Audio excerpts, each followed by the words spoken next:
Yo, Atlas speaking and welcome to part 24 of What If I Was Reincarnated in Naruto as a branch Hyuga and awakened the Tenseigan. Let the tale begin. Chapter 961, The Progress of 7 Months. Yui remarked, "It's truly incredible that Naruto can stick to the Spartan training program you created for him."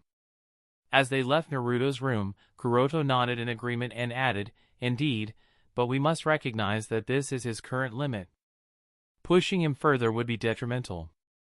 Kuroto went on to highlight Naruto's remarkable Uzumaki physique and strong willpower. However, he emphasized that everyone has their limits, and Naruto has reached his with the current training program. Going beyond this point would risk harm. Yui sighed, expressing the difficulty of the training, saying, "Even at this level, it's extremely challenging. I could never impose such training on Hinata-chan or Chien-chan." Kuroto smiled in response, choosing to remain silent. Kuroto's decision to subject Naruto to an exceptionally rigorous and extensive training regimen stemmed from a crucial realization. He had long ago discovered that the nine tails sealed within Naruto were covertly providing support, ensuring his involvement in the training. This wasn't a rare occurrence. On numerous occasions, Naruto found himself at the brink of exhaustion, only to suddenly regain energy and persevere through the training. This was attributed to the healing effect of the Nine Tails chakra, a phenomenon that occurred repeatedly.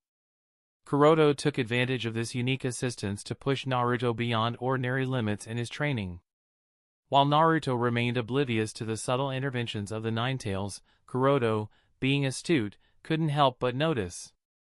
The repeated occurrences were too frequent to be overlooked, indicating that the Nine Tails were actively aiding Naruto during his training.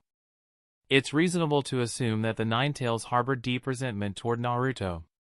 After all, it was forcefully sealed within Naruto's body against its will by Naruto's father, Namake's Minato. Despite this inherent hostility, the Nine Tails paradoxically played a role in supporting Naruto's efforts, a dynamic not lost on Kuroto. In usual circumstances, the Nine Tails would have harbored resentment towards Naruto and likely imposed restrictions on him. However, this wasn't the case. Kuroto speculates that the Nine Tails might have become aware of the Akatsuki organization and their plan to capture all the tailed beasts. The Akatsuki aimed to revive an ancient weapon capable of devastating entire countries. This awareness could be a reason why the Nine Tails didn't oppose Naruto as expected. About 7 months ago, Naruto faced a near capture by the Akatsuki organization. During this incident, the Nine Tails likely discovered that the leader of Akatsuki, Uzumaki Nagato, possessed a pair of Rinnegan, the same eyes as the Sage of Six Paths. This knowledge would have made the Nine Tails aware of the significant threat posed by Nagato. Consequently, the Nine Tails should understand the heightened danger outside and recognize that its current sealed state within Naruto's body is the safest place in the shinobi world. Anywhere else, and the Akatsuki organization would likely immediately pursue and capture it. Certainly, the Nine Tails may boast about being the strongest among the tailed beasts, but it should recognize its limitations against formidable foes like Nagato, who possesses a pair of Rinnegan, and Uchiha Madara with both Manjikyu Sharingan and would release abilities. Despite its arrogance, the Nine Tails lacks the sufficient power to contend with such formidable adversaries. In a somewhat ironic twist, the place that the Nine Tails despises the most has ironically become the safest haven in the world. Kuroto pondered this amusingly, wondering about the Nine Tails' sentiments in this peculiar situation. Simultaneously, if anything were to happen to Naruto, or if he were captured by the Akatsuki organization, the Nine Tails wouldn't have a promising future either.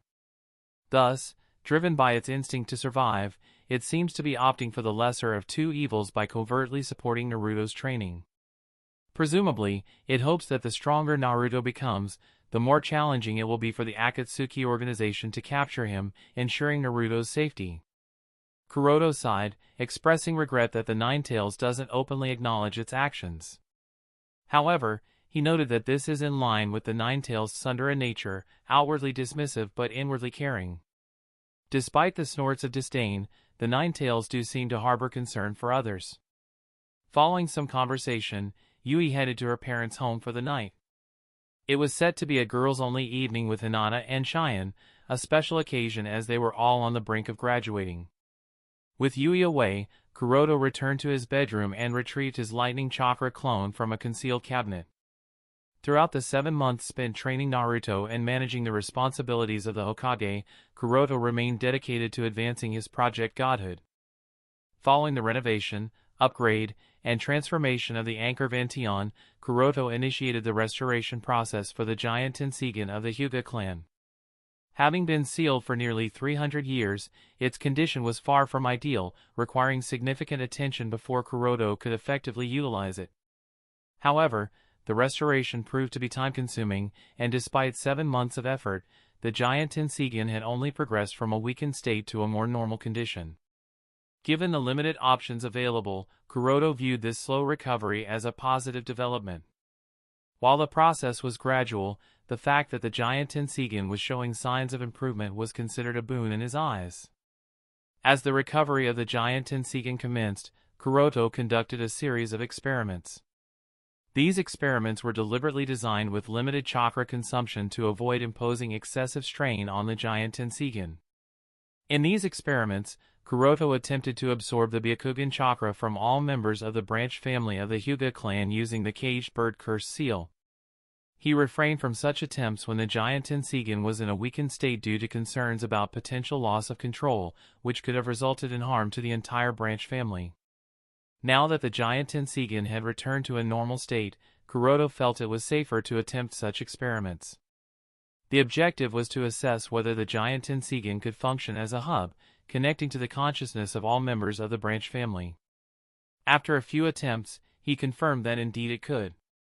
Simultaneously, Kuroto realized that, with the assistance of the giant Tenseigan of the Hyuga clan, he had the capability to take anything he desired from all the members of the branch division who were bound to it through the caged bird curse seal. In the second experiment, Kuroto investigated the possibility of shielding a person from the caged bird curse seal. He confirmed that it could indeed work, providing both temporary and permanent protection. Upon discovering this capability, Kuroto felt tempted to shield individuals like Yui, her parents, Niji, and his parents. However, after careful consideration, he opted against it. The reason behind his decision was the potential danger associated with the disappearance of the caged bird mark from the forehead during the shielding period. In the current situation, this could pose risks to the individuals involved. Instead, Kuroto ensured that he maintained control over the caged bird for these individuals. Given the recent instability of the leaders in the main family, he didn't want to take any unnecessary risks. In addition to his studies on the giant Tenseigan of the Hyuga clan, Kuroto began the development of the Type 3 biological armor. This new armor was based on the data collected from the Type 2 biological armor but featured improved stability and a more refined design. It promised greater comfort for the wearer. One standout characteristic of the Type 3 biological armor was its anti-reconnaissance ability. It could effectively block the penetrative vision of the Byakugan and make it challenging for individuals without exceptional skills and presence sensing to locate the wearer. The Type 3 biological armor boasts an additional special characteristic: it can render the wearer invisible. This feature drew inspiration from Hiate's invisibility jutsu. However, the current invisibility mode is not yet perfected. Kuroto anticipates that it will take at least one more generation, possibly with the Type 4 biological armor, to achieve flawless invisibility. Now, the question arises, why is Kuroto creating multiple biological armors? The answer lies in his desire to accumulate more experience with Hashirama cells. By doing so, when the time comes to create the young clone, he aims to minimize setbacks and complete the clone in 1 or 2 attempts. The development of various biological armors serves as a means to refine his skills and understanding of Hashirama cells for this ultimate goal. Setting the young clone aside for the moment, Kuroto's primary focus has been on the development of the Lightning Chakra clone over the past 7 months.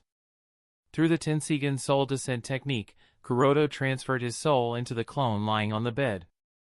With his soul inside the clone, Kuroto stood up and moved around to acquaint himself with the body.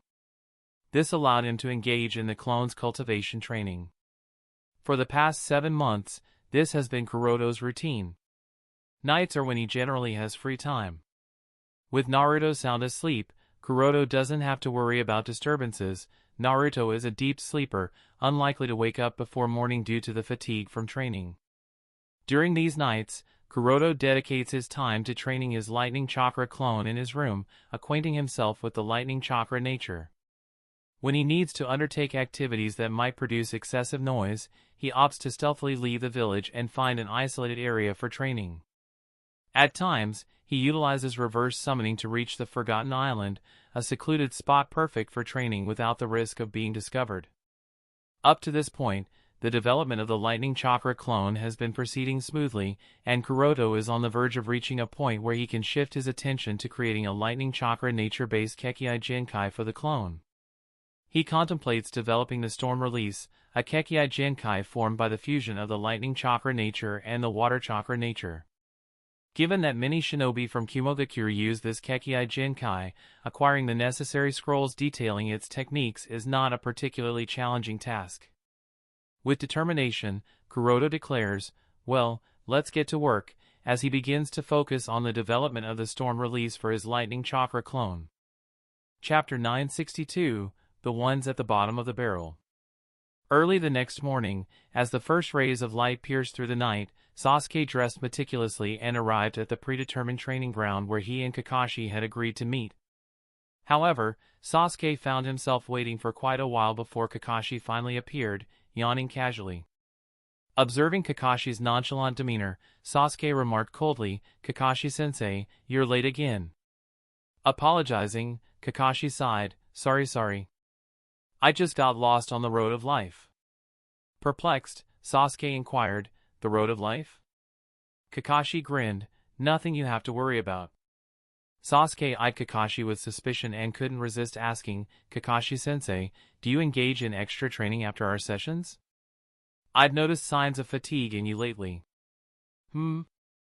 Kakashi blinked in surprise, but he smiled and replied, "Impossible. Training you alone is mentally draining enough. I don't have the time or energy for additional personal training after that." Despite Kakashi's denial, the reality tells a different story. Sasuke's intuition is spot on. Kakashi has indeed been putting in extra effort, not allowing the peaceful atmosphere of the past 7 months to lower his guard. Over this period, Kakashi has toiled tirelessly day and night. In the early morning, he dedicates himself to assisting Sasuke with training. During the day, he takes on the responsibilities of the Hokage's hand, managing a plethora of duties and tedious tasks that Kuroto, the Hokage, prefers delegating. These responsibilities often end up on Kakashi's shoulders or those of Elder Hiruzen. Evenings are not a respite. Kakashi ensures he keeps himself sharp by focusing on his personal training. The strain of this demanding life is starting to manifest on Kakashi's face in the form of dark circles, perhaps explaining why Sasuke has keenly observed signs of fatigue. Sasuke snorted lightly, choosing not to linger on the issue. Whether Kakashi trains after their sessions is inconsequential to him. He shifted the focus, adopting a serious expression as he inquired, "Kakashi-sensei, what are you going to teach me today?" "Teach you, huh?" Kakashi mumbled, meeting Sasuke's expectant gaze. Internally, he couldn't help but complain, "Do I even have anything left to teach you?" With the exception of the flying Raijin and the 8 inner gates, Kakashi had imparted nearly all his other jutsu knowledge to Sasuke. While Kakashi possessed a diverse array of jutsu spanning various chakra natures, teaching these to Sasuke seemed futile. They would contribute little to enhancing his strength, offering only a few additional techniques that he might rarely use in his lifetime. Contemplating this, Kakashi couldn't conceal his incredulity as he once again regarded Sasuke. In a mere 7 months, Sasuke had elevated himself to Konoha's top tactician, albeit in name only, considering formidable figures like Kuroto and Itachi within the village. It dawned on Kakashi that the title he once held, that of the man who mastered 1,000 jutsu, now appeared almost absurd in the face of Sasuke's swift progress. As Kakashi grasped this realization, he found himself viewing Sasuke in a new and appreciative light. He couldn't deny that, in the span of 7 months, Sasuke had undergone significant transformation from their initial interactions at the training ground. Foremost among the changes was Sasuke's evident maturation. The once present childishness and innocence had dissipated, replaced by a more grown-up demeanor. Sasuke now resembled a fledgling bird, having ventured beyond the shelter of parental care, and was using his newfound strength to unfurl his wings and soar to greater heights. For a shinobi, undergoing such a transformation is undeniably positive. However, the rapidity of Sasuke's change gave Kakashi pause. In the short span of 7 months, Sasuke's temperament had undergone such a drastic shift that Kakashi found himself uncertain whether this transformation boded well for both Sasuke and the village. Compounding the concern was Kakashi's awareness of the burgeoning hatred within Sasuke's heart. The animosity and anger directed towards the Amatsukami had been steadily eroding Sasuke's mental state, rendering him increasingly gloomy and edgy with each passing day. Kakashi even took note of the rarity of Sasuke's smiles, realizing that the once frequent expressions of joy seemed to have dwindled as if Sasuke had lost the capacity for laughter. Simultaneously, Sasuke's visual prowess was experiencing a swift ascent. Despite Kakashi having lost the Mangekyo Sharingan, for some inexplicable reason, he possessed the ability to perceive others' visual prowess, and this faculty allowed him to keenly observe Sasuke's rapidly enhancing visual prowess over the past 7 months. Kakashi, more than anyone, was attuned to Sasuke's evolution. Chuckling to himself, he contemplated, perhaps this is what they call a true genius. The realization led Kakashi to acknowledge that, in comparison to Sasuke, his own perceived genius status appeared rather insignificant. Observing Kakashi's prolonged silence, Sasuke grew impatient and prodded him, "Kakashi-sensei, what are you going to teach me?" Snapping back to attention, Kakashi offered a light smile and replied, "It seems there's nothing to teach today. How about you take a rest for the next 2 days? Use the time to review everything I've imparted over the past 7 months and condition your mind. After all, in 2 days, there's a graduation ceremony at the Ninja Academy." The flying Raijin and the 8 inner gates weren't techniques easily passed on. Especially the flying Raijin. Even if Kuroto, the Hokage, deemed it acceptable to teach Sasuke such an advanced technique, Kakashi understood that obtaining the Elder's approval was crucial. Sasuke's identity and background added sensitivity to the matter, and Kakashi couldn't be certain if the Elders, given their prejudice and vigilance against the Uchiha clan, would permit imparting such powerful jutsu to Sasuke at this stage. Teaching the 8 inner gates posed its own set of challenges.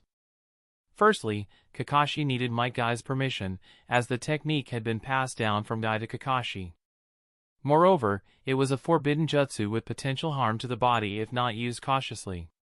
Given the escalating hatred in Sasuke's mind, Kakashi hesitated to introduce him to this technique. Additionally, mastering the 8 inner gates was a time-consuming process, not something achievable in a mere 1 or 2 days. It demanded years of dedicated effort to unlock each gate safely. As Kakashi broached the topic of the upcoming graduation exam, Sasuke's expression darkened. "Kakashi-sensei, do you really think I care about that stupid exam?" he retorted. Kakashi offered a helpless smile. With Sasuke's formidable strength, passing the graduation exam would indeed be a trivial matter. Sasuke declared, "Since you have nothing more to teach me today, then I will train on my own." With that, he decided to take charge of his own training regimen. "Sasuke-kun, don't underestimate your fellow trainees. All of them have made remarkable progress in the past 7 months, especially Uzumaki Naruto, who has been under Hokage-sama's training. That boy has grown incredibly strong, much like you. If you take him lightly, you might find yourself defeated by him," Kakashi cautioned Sasuke. Simultaneously, he couldn't help but reflect on his own youth. Kakashi recalled how he hadn't paid much attention to his fellow trainees back then. Driven by his father's reputation and constantly seeking stronger shinobi, he had overlooked those in his class who were at the bottom of the barrel. Now, among those seemingly miscellaneous individuals from his youth, one is causing chaos throughout the shinobi world and proving to be a formidable challenge for numerous shinobi villages. Another has risen to become Kakashi's superior, the leader of Konohagakure, the Hokage. The last one, to Kakashi's chagrin, is a constant challenger. Just yesterday, Kakashi found himself defeated in a race around Konoha. Reflecting on these developments, Kakashi couldn't help but acknowledge that he hadn't been able to surpass any of those who were once considered at the bottom of the barrel. With a somber expression, he thought to himself, "Oda-san, it seems I am no genius but a disappointment." The weight of this realization left Kakashi with a sense of melancholy about the trajectory of his own journey. Sasuke regarded Kakashi with a frown, silently pondering, what's going on with Kakashi-sensei today? Shaking his head, he dismissed Kakashi's caution about Naruto, stating, "Naruto? He would never be able to match me." With that declaration, Sasuke chose to disregard Kakashi and proceeded towards the Uchiha district. From Sasuke's perspective, Naruto was more of a friend in need of protection than a true rival who could contend with him. This sentiment extended to Neji as well. Sasuke didn't take Neji seriously. In Sasuke's mind, these individuals were not on the same level when it came to strength or rivalry. As Sasuke contemplated the idea of a true rival and enemy, a distinct figure emerged in his thoughts, none other than Kimimaro of Otogekyure, who had humiliated him nearly 5 years ago. Recalling the battle from that time, Sasuke acknowledged the gap that existed between himself and Kimimaro. Moreover, he recognized that Kimimaro hadn't sought to humiliate him back then, just unintentionally revealed a form of contempt through his puzzled expression, which proved even more challenging for Sasuke to let go. To him, the difficulty lay not in the humiliation but in the perceived contempt. The memory of Kimimaro's confused look lingered vividly in Sasuke's mind as if silently questioning, why is the world-famous Uchiha so weak? Each recollection of Kimimaro's expression fueled Sasuke's anger. I brought disgrace upon the clan's name back then, and I must ensure that I restore the honor of the Uchiha clan. Kimimaro, the next time we meet, I will make you understand the true strength of the Uchiha clan. The resolve to redeem the Uchiha name and prove their strength burned fiercely within Sasuke, intensifying his determination to surpass his past shortcomings. Chapter 963, Dealing with Satori. Forgotten Island, somewhere close to the Land of Lightning. Standing beside a massive cubic black box adorned with demonic faces, Kuroto inquired, "Shursui, are you prepared?" Shursui nodded, activating his Manjikyu Sharingan. "Yes." "All right, let's go over the plan once more," Kuroto said. After a moment, he continued, "I'll channel chakra into the box of ultimate bliss to awaken Satori. Once it's out, restrain it.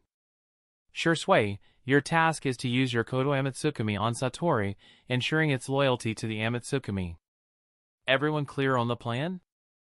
Both Shursui responded in unison, "Yes."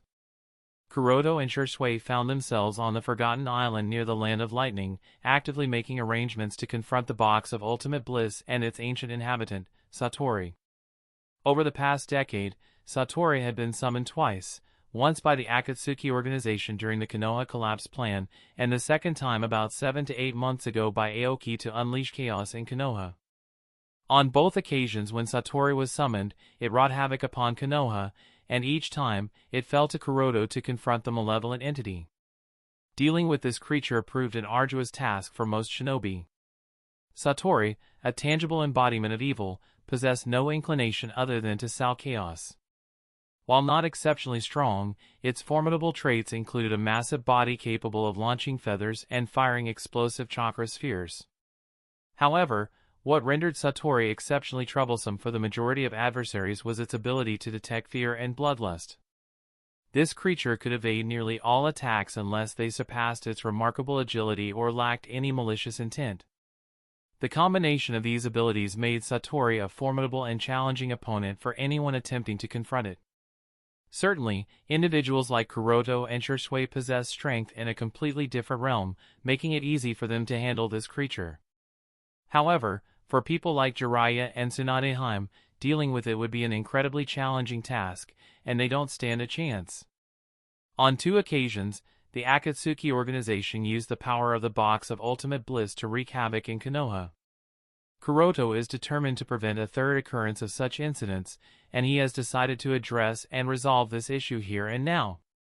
Indeed, confronting a creature like this poses a unique challenge. Given that it's a puppet and the embodiment of evil, traditional methods of elimination won't suffice. Even if its physical form is destroyed, the soul will return to the box of ultimate bliss, awaiting the next sacrifice for resurrection. The only viable solution to permanently eradicate this menace is to target the source of its power, the box of ultimate bliss. However, this poses a significant challenge as the box has endured for a millennium without a single scratch, making it seemingly indestructible. Kuroto is contemplating the potential use of truth-seeking orbs to permanently damage Satori and the box. These orbs have the ability to destroy souls, leading him to believe that they might be effective against the formidable duo. However, he is uncertain about this course of action because the Sage of Six Paths did not employ such a method. The fact that the sage did not destroy the box of ultimate bliss suggests that it may not be a viable option. Despite the sage's immense power, the box has persisted. Kuroto, for now, is not planning to test this theory and is exploring alternative means to address the threat posed by the box and Satori. Given that Satori is essentially a puppet of the box and acts on instinct rather than rational thought, attempting to show kindness or engage in reasoning is deemed futile by Kuroto. Instead, he opts for a more direct and effective approach: control. In the realm of manipulation, Kuroto turns to Shusui's Kodo Ematsukami as the optimal choice. He has successfully employed this technique to subtly control powerful figures such as the Godame Kazekage Pakura and the Yonde Mizukage Karatachi Yagura. The efficacy of the technique is evident, as even individuals with significant power, like Yagura with the three tails within him, remain unaware of being under someone else's jinjutsu. For Kuroto, this method stands as the best and foolproof means of controlling and manipulating others. In this situation, Kuroto is planning to apply the same strategy he used with Shursui and others to control Satori. As Shursui and Samsara assumed their positions, Kuroto signaled his approval with a nod. Following this, he unsealed Toyotama from the gourd and infused the chakra into the box of ultimate bliss. Sports Illustrated Pro Picks, expert NFL insights. You can trust Sports Illustrated Pro Picks delivers expert-driven sports analysis daily. Upon the entry of the purple chakra of Ryumayaku into the box, a malevolent black wave swept the surroundings. This wave instilled a sense of dread in Shursui and Samsara and triggered instinctive fear in the various creatures residing on the Forgotten Island. Despite the unsettling effects on the surroundings, Kuroto remained unaffected and persisted in infusing chakra into the box. Soon, rhythmic echoes filled the air. It wasn't until 70 to 80% of the Ryumayaku chakra had been absorbed by the box of ultimate bliss that it finally opened, allowing Satori to emerge. As the creature stepped out, Kuroto's pre-prepared Fuinjutsu formation activated. In an instant, the formation emitted a glow, and thousands of chains materialized with the explicit purpose of restraining Satori, limiting its movements. While the creature managed to evade a few dozen chains, contending with the simultaneous onslaught of thousands of sealing chakra chains proved to be overwhelming. The absence of any bloodlust or fear in the chains made dodging more challenging for Satori. In a short span of time, Satori found itself enveloped from head to toe in glowing chakra chains. As the chains tightened, a remarkable transformation occurred. Satori's colossal form diminished, adopting a humanoid shape with long black hair and fair skin. The humanoid form that emerged from the chains was revealed to be Muku, the son of Mui from Kusagakure. Muku had been offered as a sacrifice to the box of ultimate bliss by Kusagakure, with the intention of harnessing the box's power to control the entire shinobi world. Unfortunately, the outcome didn't align with their aspirations. The current form, now shared by Muku and Satori, represents a merging of the two entities into a singular being, a physical embodiment of the evil within the box of ultimate bliss. It's important to note that the transformation into a humanoid form was not Satori's intention, rather, it was a consequence of the chakra chains wrapped around him during the containment process. Given that the creature Satori lacks eyes, using visual jinjutsu directly on it is deemed impossible. However, with Muku and Satori now unified, exploiting Muku's eyes for a visual jinjutsu could affect both entities. Since Muku, formerly human, possesses a pair of eyes, Kuroto and Shursui focused their attention on them. Observing the pair of indifferent eyes, Kuroto turned to Shursui and said, "You're up." Shursui nodded in acknowledgement, responding, "I know," and approached Muku. Fixing his gaze on Muku's eyes, Shursui activated his Jinjutsu, Manjikyu Sharingan, Kodo Amatsukami. Ba-dump! Instantaneously, a rhythmic heartbeat echoed through the air, signifying the effect of Shursui's dojutsu on Muku's indifferent eyes, now rendered blank. This heartbeat represented the resonance of will induced by Shursui's ocular technique. In this crucial moment, Muku/Satoru's will fell under Shursui's control, open to modification according to his desires. Taking advantage of this control, Shursui implanted a series of commands into Muku's consciousness, stating, Muku/Satori, from this moment onward, throughout the span of your existence, whether in life, death, or the realms in between, you shall remain eternally loyal to Amatsukami. Additional commands were intricately woven into the directive, ensuring Muku/Satori's unwavering loyalty to Amatsukami and Kuroto under all circumstances. Upon receiving Shursui's command, Muku's mechanical voice resonated, stating, I am a loyal subordinate of Amatsukami. I will remain eternally loyal to the organization while alive, even after my death, and somewhere in between. Following this affirmation, Shursui severed eye contact with Muku, deactivating his Manjikyu Sharingan. He then took a deep breath and informed Kuroto, It's done, Kuroto-san. Very good, Kuroto praised, his gaze lingering on Muku's eyes. Though they retained their indifference, a notable absence of hostility was apparent. Observing this change, Kuroto smiled faintly and proceeded to release the chains that had confined Muku. As the chains were removed, Muku slumped to the ground. Kuroto extended a helping hand, assisting him to his feet. A thorough examination followed, revealing a discernible shift in the negative energy emanating from Muku. It was evident that this was no longer the same Muku/Satori that Kuroto had previously restrained. It seems that it worked out, Kuroto murmured, wearing a satisfied smile. The immediate plan was to closely monitor Muku over the next few days, carefully studying his behavior. Kuroto intended to ensure that Muku's transformation and loyalty were stable and free from issues.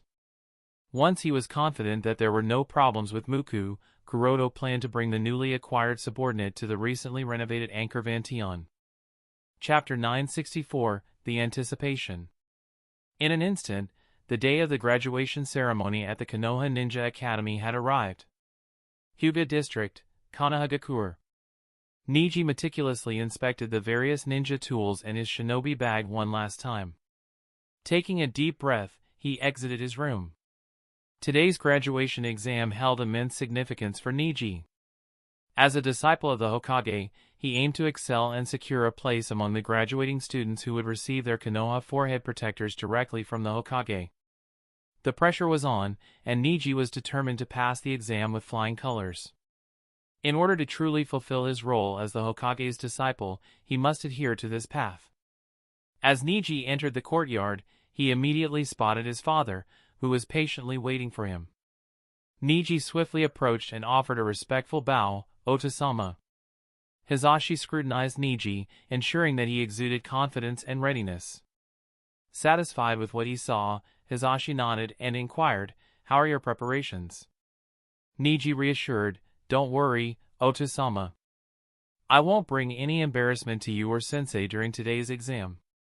Hisashi took a moment to contemplate before speaking, Niji, please refrain from blaming Kuroto-kun. I've already informed you about Uzumaki Naruto-kun's situation. As Hokage-sama, it is his duty to protect Naruto. You must understand this. Niji nodded understandingly, Ota-sama, I don't hold any blame against sensei. Kuroto had personally dedicated the past 7 months to training and guiding Naruto. This information did make Niji slightly uneasy, but he was well aware of Naruto's unique status as the Jinchuriki of 9 Tails.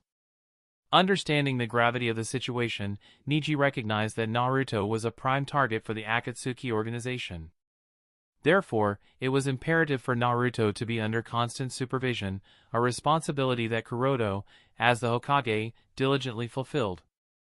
Moreover, Niji acknowledged the necessity for Naruto to acquire sufficient power to defend himself. Kuroto's role in teaching and guiding Naruto was a crucial aspect of ensuring his safety. With this understanding, Niji harbored no intentions of complaining. It's just that, Niji couldn't help but feel a twinge of envy toward Naruto. Kuroto's consistent guidance for Naruto only served to tighten Niji's heart, leading him to question his own worth in comparison. Hisashi instantly grasped Niji's inner turmoil. He sighed softly, acknowledging the complexities of the current state of Konoha. Sigh, these are troubled times for Konoha, and many things don't add up in this era: the looming threat of the Akatsuki organization, Aoki's defection, the intricacies of the main family affairs, and the weight of the Hokage's responsibilities. Kuroto-kun carries all these burdens constantly, and we can't truly comprehend the immense pressure he must be under. The issue of Aoki's defection and reappearance continued to stir within the Hyuga clan. To mitigate the repercussions of Aoki's defection, the main family decided to address the situation strategically. Several months ago, they publicly announced the supposed demise of Elder Aoyama, citing an illness as the cause. Swiftly, they bypassed the customary rituals associated with paying respects to the deceased body, hastening through the funeral proceedings to conceal the absence of his pair of Byakugan. The main family's strategic move aimed to prevent the branch members from suspecting that Aoki was responsible for Elder Aoyama's demise, thereby minimizing Aoki's influence. They were determined to avoid any perception that a member of the branch family could potentially engage in conflict with or cause harm to a member of the main family.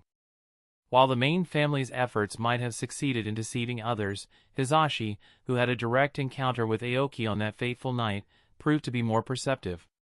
Despite the elaborate facade, Hisashi, with his personal experience, couldn't be easily fooled by the fabricated narrative surrounding Elder Aoyama's death. Aoki had directly informed Hisashi of his intentions to confront the elders of the main family, and the subsequent morning, one of the three elders was found dead. The circumstances strongly suggested Aoki's involvement, contradicting the narrative of a natural illness causing the death. The main family, aware that disclosing the true cause of Elder Aoyama's death would jeopardize the long-standing tradition of the main family's absolute rule upheld for centuries, chose to conceal the actual events. Revealing the truth would mean acknowledging a threat to their established authority, prompting them to maintain the facade of illness to safeguard their centuries-old dominance within the clan. The turmoil within the Hyuga clan created a seismic shift, and Hisashi found himself caught in a complex situation. On one hand, he yearned to break free from the constraints of the caged bird existence, yet on the other, he harbored a deep concern for the well-being of the clan, not wanting internal strife to afflict his family. Unbeknownst to Hisashi, Niji, with a respectful bow, voiced his commitment, saying, "Please rest assured, I am only grateful to Sensei and have no complaints. Today, I will use my strength to prove myself to everyone and regain Sensei's attention." Niji's words reflected a determination to rise above the clan's internal challenges and demonstrate his worth through his abilities. Uchiha District. Sasuke rose early in preparation for the graduation exam, despite outwardly expressing to Kakashi that he regarded it as a trivial matter. Deep down, the significance of the exam weighed heavily on him, as he bore the responsibility of upholding the reputation of the prestigious Uchiha clan. As he approached the door of his brother's room, which is now the room of Itachi and his wife Izumi. Due to the current challenges facing their family, Itachi decided to marry his fiancée at a young age. The decision arose from the fact that his mother, Mikoto, was occupied with managing his father's daily life and had limited time to attend to other household responsibilities. After discussing their personal problems, Itachi and Izumi concluded that an early marriage would help alleviate some of the domestic burdens. Izumi, in her role as Itachi's wife, took charge of household chores, including cooking, laundry, and various other tasks. Additionally, she provided crucial support to Itachi in his dual roles as the patriarch of the Uchiha clan and the principal of the Konoha Ninja Academy. Following the events on that night 7 months ago, Izumi quit Umbu. Her decision to resign from the Umbu and distance herself from Tsunade stems from the tasks imposed on her by her and the other elders. The act of betraying the Uchiha clan weighed heavily on her conscience, and she confessed everything to Itachi, expressing her guilt. Surprisingly, Itachi, understanding the motivations behind her choices, accepted her and offered understanding. For him, the purity of her intentions played a crucial role in his acceptance, allowing a bridge of understanding to form between them. In the aftermath of her confession, Itachi recognized the need for consequences, and as a form of punishment for Izumi's betrayal of the Uchiha clan, he proposed an unexpected resolution. He asked her to marry him and commit to supporting him as well as his family for the rest of their lives, viewing this union as a way to ensure her loyalty and prevent a recurrence of such actions. This proposal caught Izumi off guard. While they were engaged with plans to marry in the future, the circumstances had drastically changed. They were still teenagers, far from the envisioned time for their union, and the gravity of Izumi's recent actions added another layer of complexity. Despite these considerations, the urgency of Itachi's request, driven by the need for her assistance, overrode these concerns. With tears in her eyes, Izumi accepted Itachi's proposal, understanding that her commitment was now more than a promise for the future, it was an immediate and crucial support for Itachi in the present. The two teenagers, bound by this unforeseen turn of events, entered into marriage, facing the challenges ahead together. The abrupt marriage of the new Uchiha patriarch took many by surprise, but despite its unexpected nature, it became a cause for celebration within the Uchiha clan. After enduring days of darkness, the union brought joy to the clan, and all Uchiha clansmen warmly welcomed the wedding.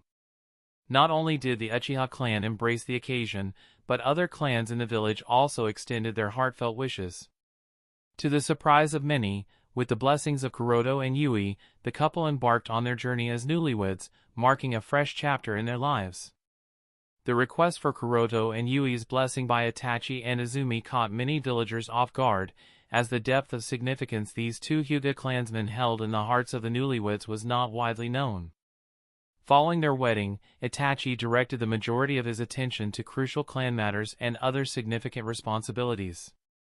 In contrast, Izumi assumed the role of a supportive, stay-at-home wife, silently contributing from behind the scenes. This transition also involved her leaving her position at the Konoha hospital, something she had wanted to do ever since she was asked to spy on the Uchiha clan. These days, her primary focus revolves around being by Itachi's side, offering her support in the various roles he fulfills within the Uchiha clan and as the principal of the Konoha Ninja Academy. Putting that aside, after waiting for a few moments, with a hesitant expression Sasuke knocked on the door, asking, "Nisan, are you awake?" Itachi slid open the door, greeted Sasuke with a smile, and remarked, "You're early, Sasuke." After a brief pause, he added, "Come on, let's talk over breakfast. I'm sure Izumi has prepared it, and Kiyomi will also be there." Sasuke nodded and said, "Yes." As they walked toward the dining room, he couldn't help but ask, "Nisan, what plans does Oda-san have for today?" His heart was pounding as he posed the question. Itachi saw through Sasuke's thoughts and replied, "Oda-san mentioned last night that he and Oka-san will be coming to the academy to watch you and Kiyomi during the graduation exam." Sasuke halted his footsteps, a hint of disbelief crossing his face. Despite his genuine happiness, he quickly composed himself and asked, "Really?" Itachi nodded and said, "Yes." He continued, "You have to perform well today. Ota-san, Oka-san, and Izumi will be there to watch you. Of course, I also look forward to seeing your performance, as does Kiyomi." Itachi could almost see a sparkle in Sasuke's eyes at his words. Sasuke nodded emphatically, "Nisan, I will be like you and easily take the first spot in the graduation exam." Chapter 965, The Day of the Graduation Exam. Konoha Ninja Academy, Konohagakure. Today is that time of the year, a day that only comes twice annually. Today marks the day of the graduation exam, a day when a new batch of trainees will partake in the graduation exam in order to become Konoha Genin to officially embark on their journey as Konoha Shinobi. As it is the day of the graduation exam, even in the early morning, the academy grounds are lively. Various trainees have gathered in groups of 2s and 3s, and a spectrum of emotions, from excitement and anxiety to nervousness and distress, is visible on their faces. On one side of the main ground, a small stage had been prepared. Seated on it were the senior officials of Konoha, along with the academy teachers responsible for managing the entire graduation exam. On the third side, a temporary viewing platform had been arranged for the audience and family members of the graduating trainees. They would come to the academy to watch their child's performance in the exam. However, unlike another graduation exam, this time is quite special, and that's why grand preparations have been made. The reason for such grand preparations is that the graduating trainees today hold special backgrounds. Among the candidates, there is not only the son of Yondaime Hokage and the current Jinchuriki of Nine Tails, Uzumaki Naruto, but also another Jinchuriki, Fu, who previously resided in Takigakure but was transferred to Konoha due to security concerns in Takigakure. In addition to these two, there are also two children from the Uchiha clan, Uchiha Sasuke and Uchiha Kiyomi, two from the Hyuga clan, Hyuga Niji and Hyuga Hinata, and several other children from various noble shinobi clans such as the Inoshikacho, Kurama, Aburame, Inazuka, and more. Let's not forget the special trainee, Cheyenne, who is the princess of the fallen kingdom of demons. It can be stated that in this iteration of the graduation ceremony, the batch of graduating students is the most special in the history of the Konoha Ninja Academy. Consequently, not only have all the senior officials of the village, including the Hokage and the 3 elders of the Elder Council, attended, but also the parents of the graduating students have come to witness the upcoming graduation exam, and of course, the other villagers are also excited to attend the exam.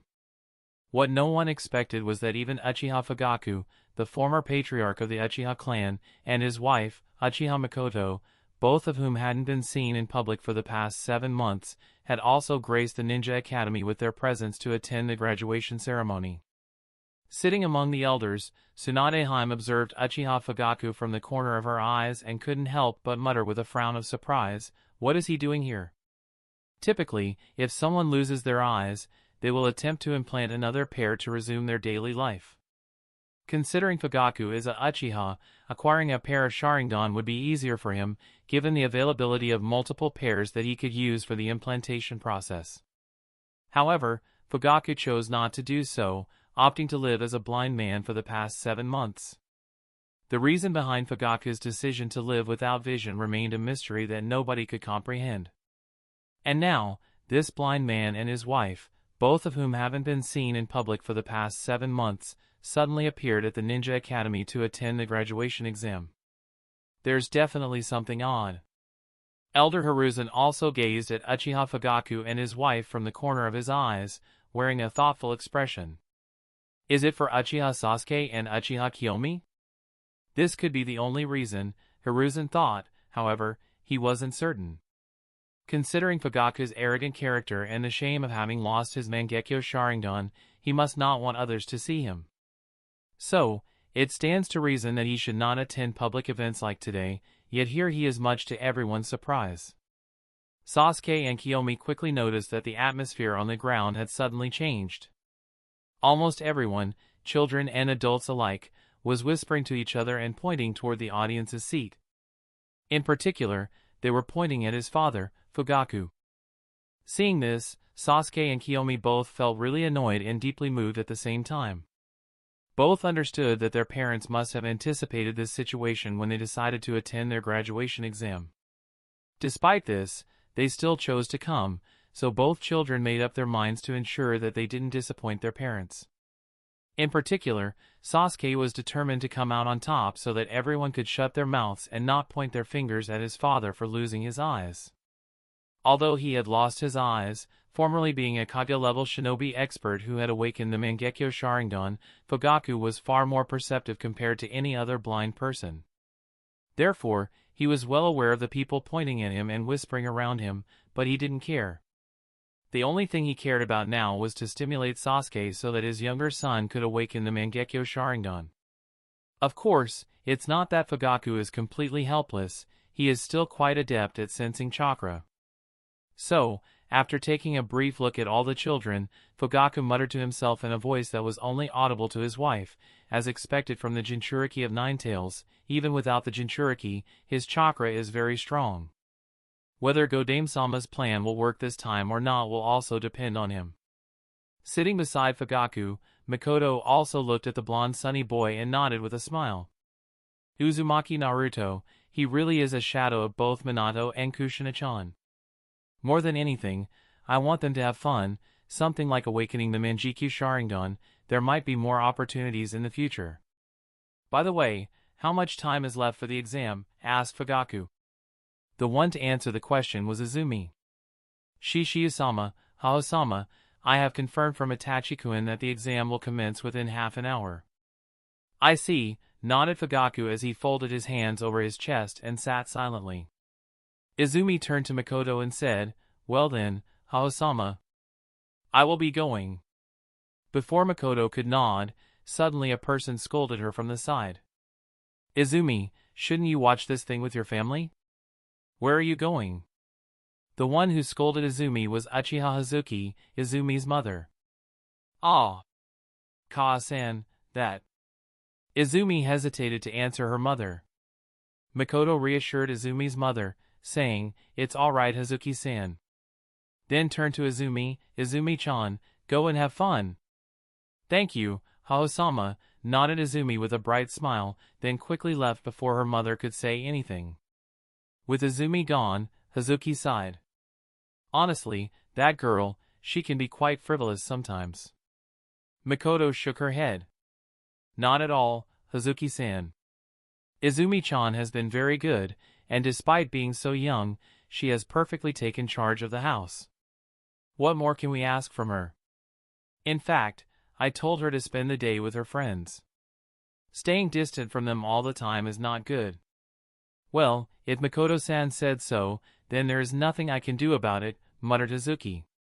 Although she did not sound all that enthusiastic on the surface, internally, Hazuki was very happy that her daughter and Makoto had a close bond, and Izumi did not feel restrained. Chapter 966, The Judges. The rooftop of the Konoha Ninja Academy. Leaning on the railing, Shinichi remarked, Sasuke is looking pretty sharp today. Maybe it'll happen today. Shursui inquired, You think he's ready? Shinichi nonchalantly responded, I've covered everything about the Sharingan with him, and taught him how to use it as much as I could.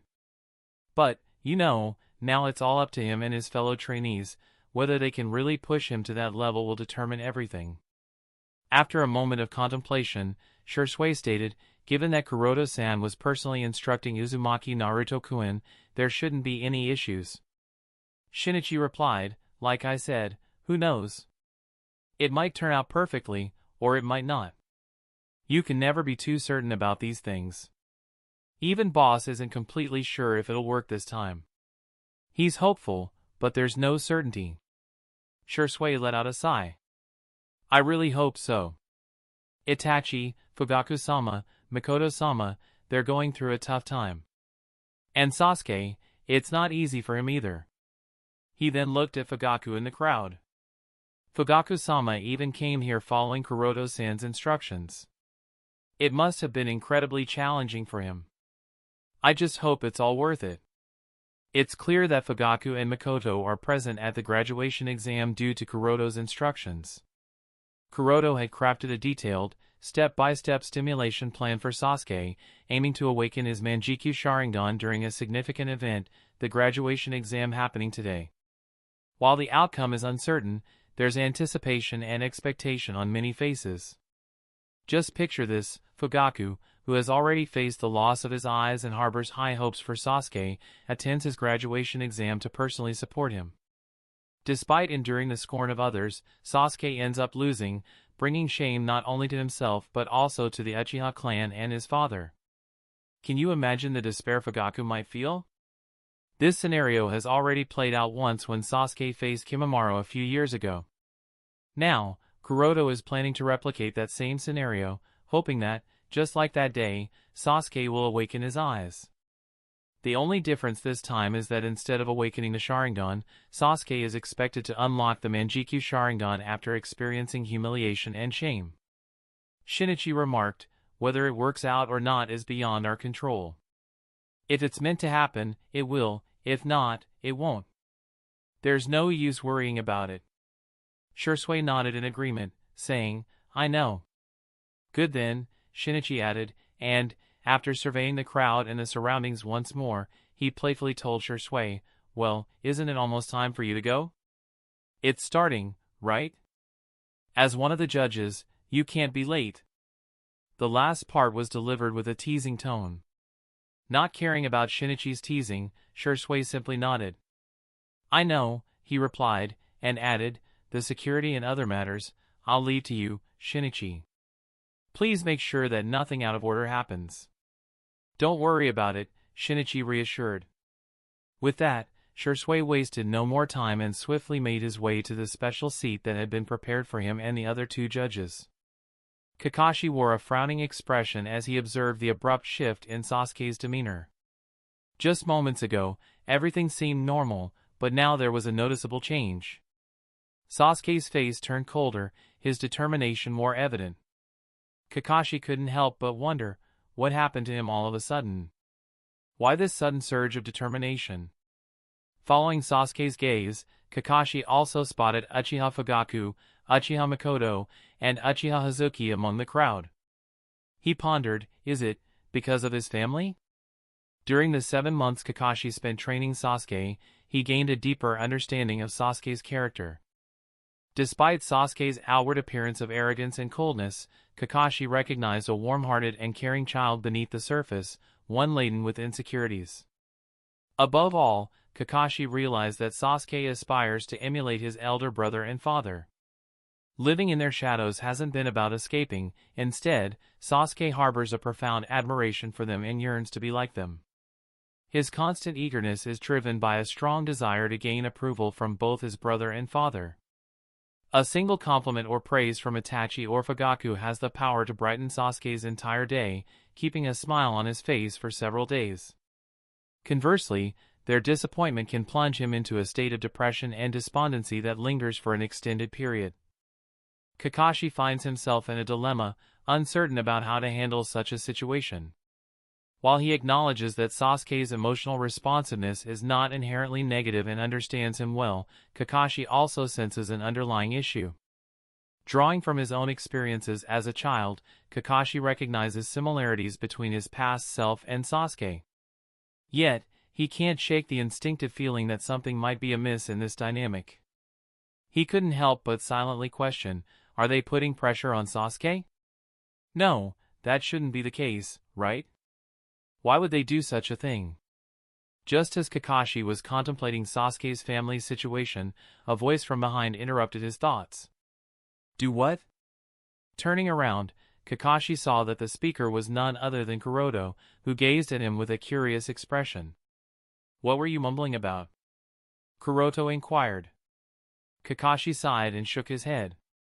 Nothing, just something on my mind. Kuroto nonchalantly shrugged. Well, whatever. Come on, let's go. It's about to start, and the judges can't be late, right? Kakashi nodded in agreement. Yeah. The two of them, along with the Hokage and the Hokage's hand, proceeded towards the special seat prepared for them as the judges. At that moment, Uchiha Itachi, the principal of the Konoha Ninja Academy, took the stage along with Might Guy. Due to Kuroto's interference, the atmosphere at the Konoha Ninja Academy differed significantly from the laid-back and straightforward environment depicted in the canon. The shinobi world had experienced a decade of intense turmoil, resulting in a strict approach to the training of academy students. Kuroto initiated this tradition during his tenure as the principal, and even after Itachi assumed the role, he maintained the tradition, preserving a similar environment. The present-day education system at the Konoha Ninja Academy was considerably more stringent than it had been during the Third Great Shinobi War or the Second Great Shinobi War. Nevertheless, in this rigorous setting, children were provided with ample resources, time, guidance, and support to ensure their proper development. For these reasons, the graduation exam's content wouldn't be as straightforward as the 3 basic ninjutsu. In this iteration, the exam would take the form of an actual battle, and only the top 50 trainees earning the most points would be permitted to graduate. Standing on the podium, Itachi cast his gaze over all the trainees and made the announcement, today's graduation exam is a one-on-one battle. This was within most of the trainees' expectations. But before Itachi could continue any further, at this juncture, Guy declared, now, before delving into the rules, let's acquaint ourselves with the judges for today's graduation exam. He gestured toward the three individuals sitting on the judge's seat as he spoke, saying, on the left, we have the strongest shinobi in Konoha, currently serving as the captain of the Konoha Military Police Force, Uchiha Shursui of the Body Flicker. In response to the cheers, Shursui stood up, waving to the crowd, though he couldn't shake a hint of embarrassment at the introduction. Guy proceeded, on the right, we have the fastest shinobi in Konoha, presently serving as the Hokage's hand, Thundering Flash of Konoha, and my eternal rival, Hatake Kakashi. Kakashi stood up and waved, his expression portraying an air of laziness and fatigue that seemed to convey, can I go home now? Once more, Guy continued, and in the center, we have our very own hero, who risked his life and saved the village from Satoru's attack not too long ago, serving as the Godame Hokage of Konoha, my friend and comrade in need, the wittiest Hokage, Hyuga Kuroda. Internally, Kuroda pondered, Guy, what are you doing? With a troubled expression on his face, Kuroda rose and waved to the crowd in response to their cheers. Guy added, together, the three of them are called the Sannin of the new generation, everyone please welcome them. Immediately, there was a huge round of applause and cheers from the crowd. Thank you, Guy-san, for their introduction, nodded Itachi and said, and now, let's get back to the rules. Chapter 967, The Commencement. Thank you, Guy-san, for their introduction, nodded Itachi and said, as previously mentioned, the graduation exam will be mainly focused on one-on-one duels, however, it won't be a straightforward one-on-one battle. Specific criteria will govern the evaluation process. With the exception of giant summons, he glanced at Sasuke, Naruto, and Neji, most other ninja arts are allowed. This includes ninjutsu, taijutsu, shurikenjutsu, kenjutsu, jinjutsu, fuinjutsu, secret jutsu, kenjutsu, and so on. At the commencement of the exam, each trainee will be assigned a certain number of points, representing their blood count. Losing a battle will result in a decrease in your blood count, while winning a battle will increase it. Once your blood count falls below a specified value, disqualification will follow, barring you from graduation. Conversely, if your blood count surpasses a specified value, you will be permitted to graduate. Another crucial aspect that influences how you earn blood count is your approach to defeating your opponent. The efficiency and speed with which the outcome of a fight is determined directly impact the blood count distribution. The quicker and more efficient the victory or defeat, the more blood count the winner gains and the loser loses. Conversely, if the determination of victory or defeat takes longer and is less efficient, the winner will receive fewer points, and the loser will lose fewer points. Lastly, there will be a clock count when a battle commences. If the battle concludes within 60 seconds, everything proceeds as normal. However, if the battle extends beyond the 60-second mark, the winner will lose a specified number of points for each second that passes, while the loser will receive half the number of points that the winner loses. That wraps up the rules. If anyone has any doubts, they are encouraged to seek clarification from their respective instructors. As soon as Itachi finished explaining the rules, the field erupted in noise. While many children had anticipated that the graduation exam wouldn't be a walk in the park, hearing the detailed rules made them realize that it was far from simple. Particularly sharp-minded individuals like Sasuke, Shikamaru, Neji, Kiyomi, Mika, and Sai grasped that the introduced point system would significantly intensify the difficulty of the graduation exam. What a drag, Shikamaru muttered with a sigh. The realization dawned on him that now, on the battlefield, he would have to consider a myriad of factors, adding a layer of complexity to the proceedings. Sasuke and Neji looked at each other with doubtful expressions. Both of them understood that if they wanted to secure the top position, then they must not only defeat their opponent, but they must also decide the victory and defeat as quickly as possible. There can be no waste of time because time is an important factor here, as the clock will continue to tick. The dynamics had shifted. It was no longer just about winning and losing.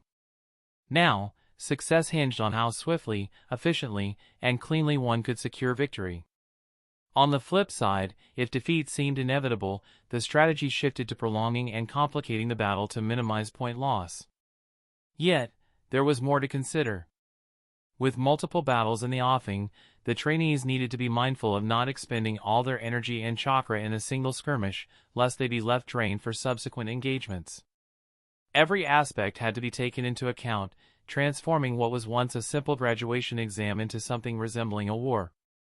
The difficulty level soared, especially when considering the class, trainees, often referred to as the monsters of their year. Even Kakashi, Shisui, and Kuroto found themselves taken aback by the rules announced by Itachi. Turning to Kuroto, Shisui inquired, "Kuroto-san, were you the one who designed these rules?" Kuroto shook his head. "It had nothing to do with me. The entire graduation exam was prepared by Itachi. I had left everything to him since he was the principal. This is the first time I've heard the rules," he added with a smile. "And I must say, he has created an interesting set of rules, huh?" Kakashi nodded thoughtfully. "This graduation exam this time is really not as simple as many might have thought. It's not just a test of a trainee's strength, it's also a measure of their planning, tactics, and critical thinking. Instead of merely winning, what matters here more is survival. As long as you manage to survive, you can graduate. You have to understand when to show your fangs and when not to, when it's better to simply give up and accept defeat to preserve blood count, and when it's not." The significance of the graduation exam had shifted. It wasn't just about showcasing strength, it was a holistic assessment of a ninja's strategic and survival instincts. This sentiment was shared not only by the 3 judges but also by the 3 elders and the entire audience, including the patriarchs of various shinobi clans. They all eagerly anticipated the unique challenges and outcomes that this graduation exam would unveil. The general populace, unable to discern the subtleties of the exam's implications, remained uncertain about what made the rules special. However, those who grasped the underlying nuances realized that this graduation would differ significantly from any they had witnessed before. Observing the mix of doubt, excitement, and nervousness on everyone's faces, Itachi smiled lightly and continued, "Given the one-on-one battles and the absence of restrictions on jutsu types, there's a high probability of accidental injuries and even death. The Irionin are on standby to address injuries, but for matters of death, everyone is required to sign the life and death agreement before undertaking the graduation exam." As Itachi concluded his statement, the academy instructors, one by one, presented the life and death agreement to the trainees, urging them to step forward individually and sign. Recognizing the nature of their future roles as ninjas, where killing and being killed for the sake of missions was an inherent reality, this symbolic act served as a reminder. Upon officially becoming genin after graduation, they would be regularly engaged in life-threatening missions, demanding a preparedness for such situations. Naturally, the children already possessed such consciousness due to the Ninja Academy's propaganda. Consequently, neither the trainees nor their family members raised any objections to signing the life and death undertaking. With the rules clarified and the agreement signed, Itachi wasted no time and promptly declared the official commencement of the graduation exam. Without delay, duels unfolded on the field. The caliber of the battles surpassed everyone's expectations. It could be asserted that each student exhibited performance surpassing that of ordinary Genin, with some of the outstanding ones even reaching the level of Chunin and Special Jonin. As the names of the next participants were revealed, the referee Asuma declared, "Next battle is between Hyuga Neji and Uzumaki Naruto." Neji was taken aback upon realizing that Naruto would be his opponent. His expression momentarily darkened, but he composed himself with a deep breath and quietly approached the field. Naruto's spirit soared, his performance thus far had been exceptional. With minimal effort and a focus on taijutsu, he swiftly defeated all his opponents in less than a minute. Now, facing Neji, he looked forward to the challenge, exclaiming, "Ha ha! Finally, I will have the opportunity to show the results of my training." Sasuke snorted dismissively. "Baka, you're going to be fighting Neji. Don't try to lose too horribly." Sasuke harbored no illusions about Naruto's chances against Neji without resorting to Senjutsu. Since Naruto wasn't using Senjutsu, Sasuke considered victory impossible. Moreover, from the beginning, Sasuke recognized Neji as his most challenging opponent, solidifying his belief that there was no way Neji would lose to Naruto. Naruto, undeterred by Sasuke's remark, responded, "Don't worry, Sasuke. Until I defeat you, I'm not going to lose to anyone, not even Neji. After all, I am going to become the number one." Chapter 968, Naruto vs. Neji. On the field. In the midst of a staring contest, Naruto and Neji formed the seal of confrontation. Neji's gaze gradually turned serious as he spoke in a low tone, "Naruto, I am truly sorry, but I plan to win all the fights as soon as possible to graduate as the top trainee. Therefore, I won't show you mercy." "Ha ha ha, let's do our best, Neji." Naruto responded with a cheerful smile. He then added in a serious tone, "Come on. Be careful, Naruto." After issuing the warning, Neji took a deep breath and activated his Byakugan, proclaiming, "Byakugan." As the nerves around his eye sockets expanded, he dashed toward Naruto. Observing Neji rushing toward him, Naruto remained unfazed. He hastily weaved the hand signs and roared, "Multi-Shadow Clone Jutsu." On the viewing stands. Looking at the hand signs woven by Naruto, Hisashi's expression became solemn. Uzumaki Naruto, is he going to use the multi-shadow clone jutsu? Did Kuroto-kun teach him even a kenjutsu? Except for a few senior officials in the village, almost no one knows exactly what Kuroto taught Naruto in those 7 months. Many people are aware of the fact that the Hokage-sama is carrying out Naruto's special training, but almost no one knows the exact content of what he is teaching Naruto. And up until this fight, except for taijutsu and the use of kunai, Naruto did not use anything special, so they were not sure. Some assume that Kuroto had only taught taijutsu and other simple techniques to Naruto since teaching him is extremely difficult, and Naruto could only learn this much because he is kind of a dumb guy.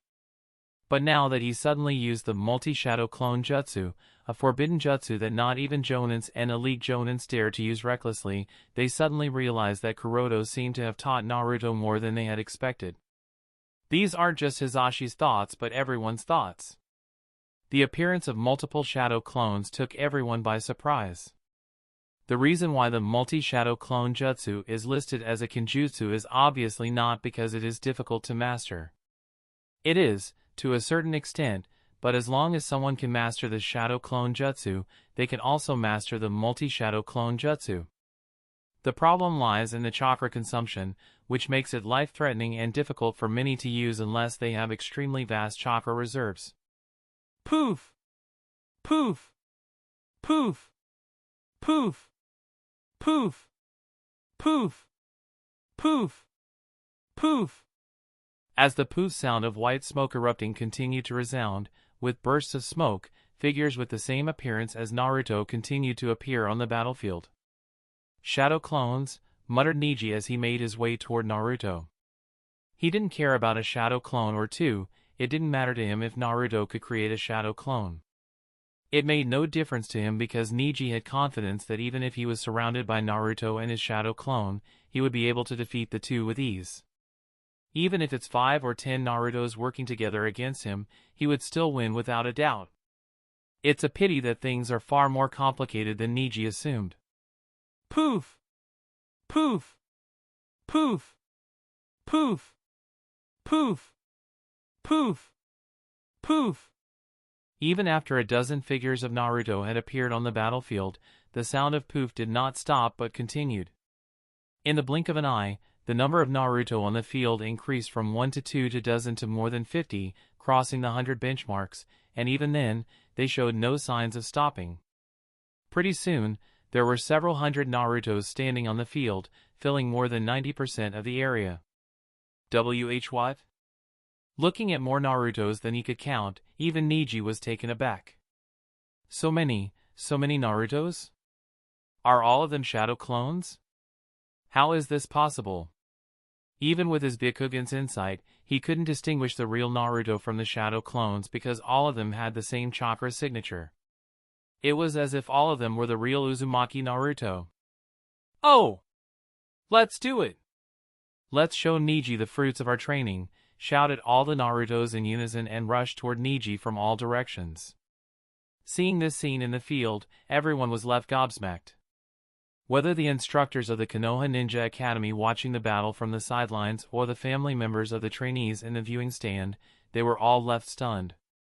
So many shadow clones. How did that boy Uzumaki Naruto do it? Hey, this is too exaggerated. To be able to create these many shadow clones, is he really just a trainee at the Ninja Academy? To think that a battle of this level is being fought among the graduating trainees. In an instant, the field was full of people. There was a lot of noise outside, and there was a lot of discussion on and off the battlefield. The trainees watching the battle from the side also had different expressions at this moment. Trainees who were familiar with Naruto, such as Shikamaru, Choji, and Kiba, all had expressions of disbelief after seeing Naruto's performance on the field. Even the girls like Yakumo, Cheyenne, Mika, Kiyomi, Sakura, Ino, and Tenten all had nervous and expectant expressions on their faces. Hinata, on the other hand, clasped her hands tightly together. She not only hoped that her elder cousin Neji could win but also hoped that Naruto could win. For a moment, her face was full of entanglement and worry. Only Sasuke's expression remained unchanged, but the fact that his Sharingan was already activated and the Tomo in his scarlet will was rapidly spinning exposed the unrest in his heart. There is no doubt that Naruto's performance exceeded his expectations, causing him to subconsciously activate his Sharingan. While observing the battle situation on the field, he was thinking about how to deal with Naruto's multiple shadow clone jutsu. In the field. Poof! Poof! Poof! Poof! Poof! Poof! Poof! Every time there was a low muffled sound, one of the shadow clones would turn into white smoke and disappear. Even though he was besieged by hundreds of Narutos, Neji did not lose his calm. He started with 8 trigrams 128 palms, and began to destroy the shadow clones one after another while trying to search for the real Naruto. The moment Neji's palm touched one of the shadow clones, he would inject his chakra into it, causing it to be destroyed immediately and turn into smoke. Watching Neji's performance, Hayashi was impressed and spoke, "I did not expect Neji to have mastered up to the 128 palms at such a young age." Hisashi nodded lightly, he had mastered this technique quite a while ago. Although he was proud, there was no complacency on his face, and his entire attention was focused on the battle. He is unsure of how the battle will proceed. Although Neji is swiftly and effectively dealing with Naruto's clones, there are no signs of their numbers decreasing. It's as if Naruto has an endless supply of those shadow clones. Obviously, the chakra consumption of a shadow clone is far greater than a gentle palm, but the gentle fist can also be tiring, and Neji cannot continue to use it again and again without taking any rest. And sure enough, just as Hisashi had worried, physical exhaustion soon started to catch up with Neji. After defeating nearly 300 shadow clones in a row, Neji panted lightly, still unable to find the position of the real Naruto. Although Neji doesn't mind the war of attrition, the clock is ticking, and soon it will be over a minute. After that, even if he wins, he will still lose a lot of points. Not to mention that he has to retain enough physical energy as well as chakra reserves for the following battles. There is no end to them. The only thing at this point I have to focus on is finding and defeating the real Naruto, but how to identify the real Naruto, he thought, looking around. Not only Neji, but even the trainees who were watching the duel from the sidelines, were also analyzing Naruto's shadow clones, hoping to spot the real guy. Identifying the real Naruto was extremely difficult, even for Sasuke with his Sharingan, so how could the others identify? Just as Neji realized that the battle would not go anywhere in this manner, Naruto also realized that just multi-shadow clone jutsu was not enough to defeat Neji. So, he shouted, "Neji, since this is not enough, then I am going to get serious." "Go ahead," said Neji in a solemn tone as he changed his stance and started to gather chakra in his palms. Immediately, Naruto's shadow clones gathered in groups of 2s and 3s and started to create Rasengan. In the blink of an eye, hundreds of Rasengan started to take form. This? Neji was startled when he saw the formation of hundreds of spinning balls of chakra. He didn't know what these spinning balls of chakra were, but considering the amount of chakra in them and how they were spinning irregularly, he knew that if he was touched by this, it might even result in his death. He understood, can't hold back anymore. I will have to go all out. Among the judges, Kakashi was taken aback as he saw hundreds of Rasengan taking form on the field. He looked at Kuroto in surprise and asked, "You even taught Rasengan to Naruto?" Well, of course, this was the jutsu created by Minato-sama. It's natural for Naruto to inherit this jutsu, nodded Kuroto with a smile. Watching this scene, Shursui said in a worried tone, "Will Niji-kun be alright? It's a bit too much, don't you think, Kuroto-san?" "I hope to see both of their growth. Let's see how Niji will respond," said Kuroto and focused on the battlefield. On the viewer stand. Sensing the violent chakra fluctuations, Fugaku muttered with a frown, this form of chakra spinning." Mikoto nodded, "It's the jutsu Minato-kun created, Rasengan. Kushina-san has not only learned this jutsu, but he is able to create hundreds of them at the same time." "Hundreds of them?" Even Fugaku was surprised. Then an amused smile appeared on his face. "No doubt about it, he is the son of that person. And I must say, for Hokage-sama to have trained Minato's son to this level, it appears that he will indeed do what is required for Sasuke." Sitting beside them, Uchiha Hazuki looked at the two people with a confused expression. She was unable to understand what they were talking about. Oh, well, it didn't matter all that much, but she had to say, "This Uzumaki Naruto, he seems to be something." It wasn't just her, but the others on the viewing stand also had the same thoughts as her. The appearance of hundreds of Rasengan is far more impactful compared to several hundred shadow clones. After all, Rasengan is a rank A jutsu. Sasuke on the sidelines also changed his expression at this time and murmured, "Naruto, this guy." Chapter 969, Naruto vs. Niji 2. In succession, the radiant orbs of whirling chakra illuminated in the palms of Naruto's shadow clones. Without the need to glance around, all that met Niji's gaze was the dense chakra coalescing into spinning spheres, instilling a sense of unease. He discerned that the chakra was intensely compacted and rotating at an exceptionally high velocity, heightening its perilous nature. "What kind of ninjutsu is this?" Niji mumbled, his expression growing serious as he contemplated. It must be at least a rank A ninjutsu, not to mention the simultaneous onslaught from all directions. He had never imagined that Naruto would be capable of using such a ninjutsu. No, rather, Kuroto-sensei was personally teaching Naruto. If he couldn't even do this much, then it wouldn't make sense. Even I. This ninjutsu that I wasn't planning to use so easily, I must use it. He thought he had finished gathering chakra in his palm and thrust it forward. 8 trigrams, Mountain Crusher. A massive beam of bright chakra shot forth from Niji's palm, obliterating both the shadow clones and the unfinished Rasengan that stood in its path. However, it was a pity, these were only a few dozen clones, and there were still hundreds remaining. Having completed the formation of Rasengan, the remaining Naruto shadow clones shouted, "Niji, you have to be careful. This ninjutsu is called Rasengan, and it was created and formerly used by the Yondaime Hokage-sama. I was able to master it under Kuroto-sensei's training, and I have to warn you, it's very powerful. Even a large tree can be blown to bits under this ninjutsu's destructive power, so be careful." "Rasengan? Yondaime Hokage-sama's ninjutsu," muttered Niji as he unleashed another massive beam of chakra from his right hand. 8 trigrams, Mountain Crusher.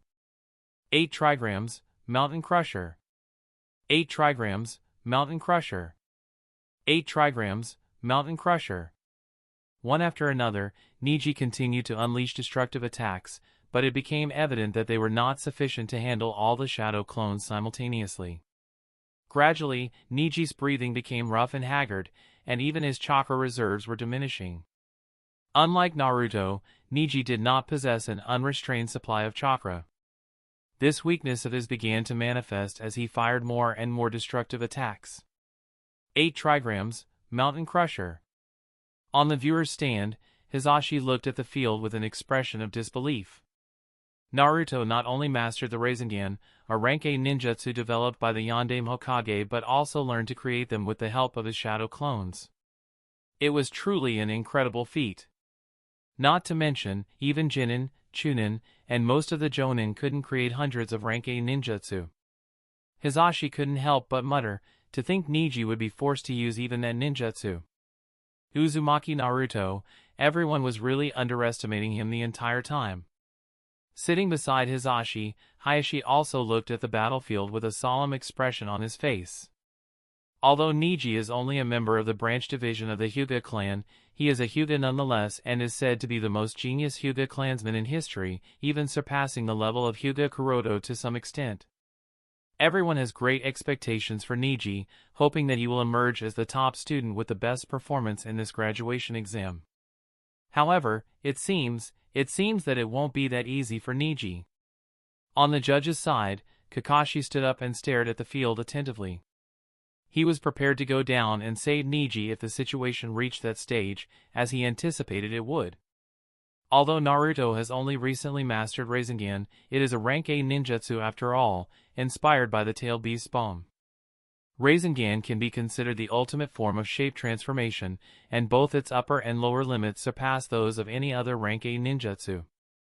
Kakashi is concerned that if even a single one of the Rasengan that Naruto has created touches Niji, it might result in severe, potentially lifetime, injury, if not death.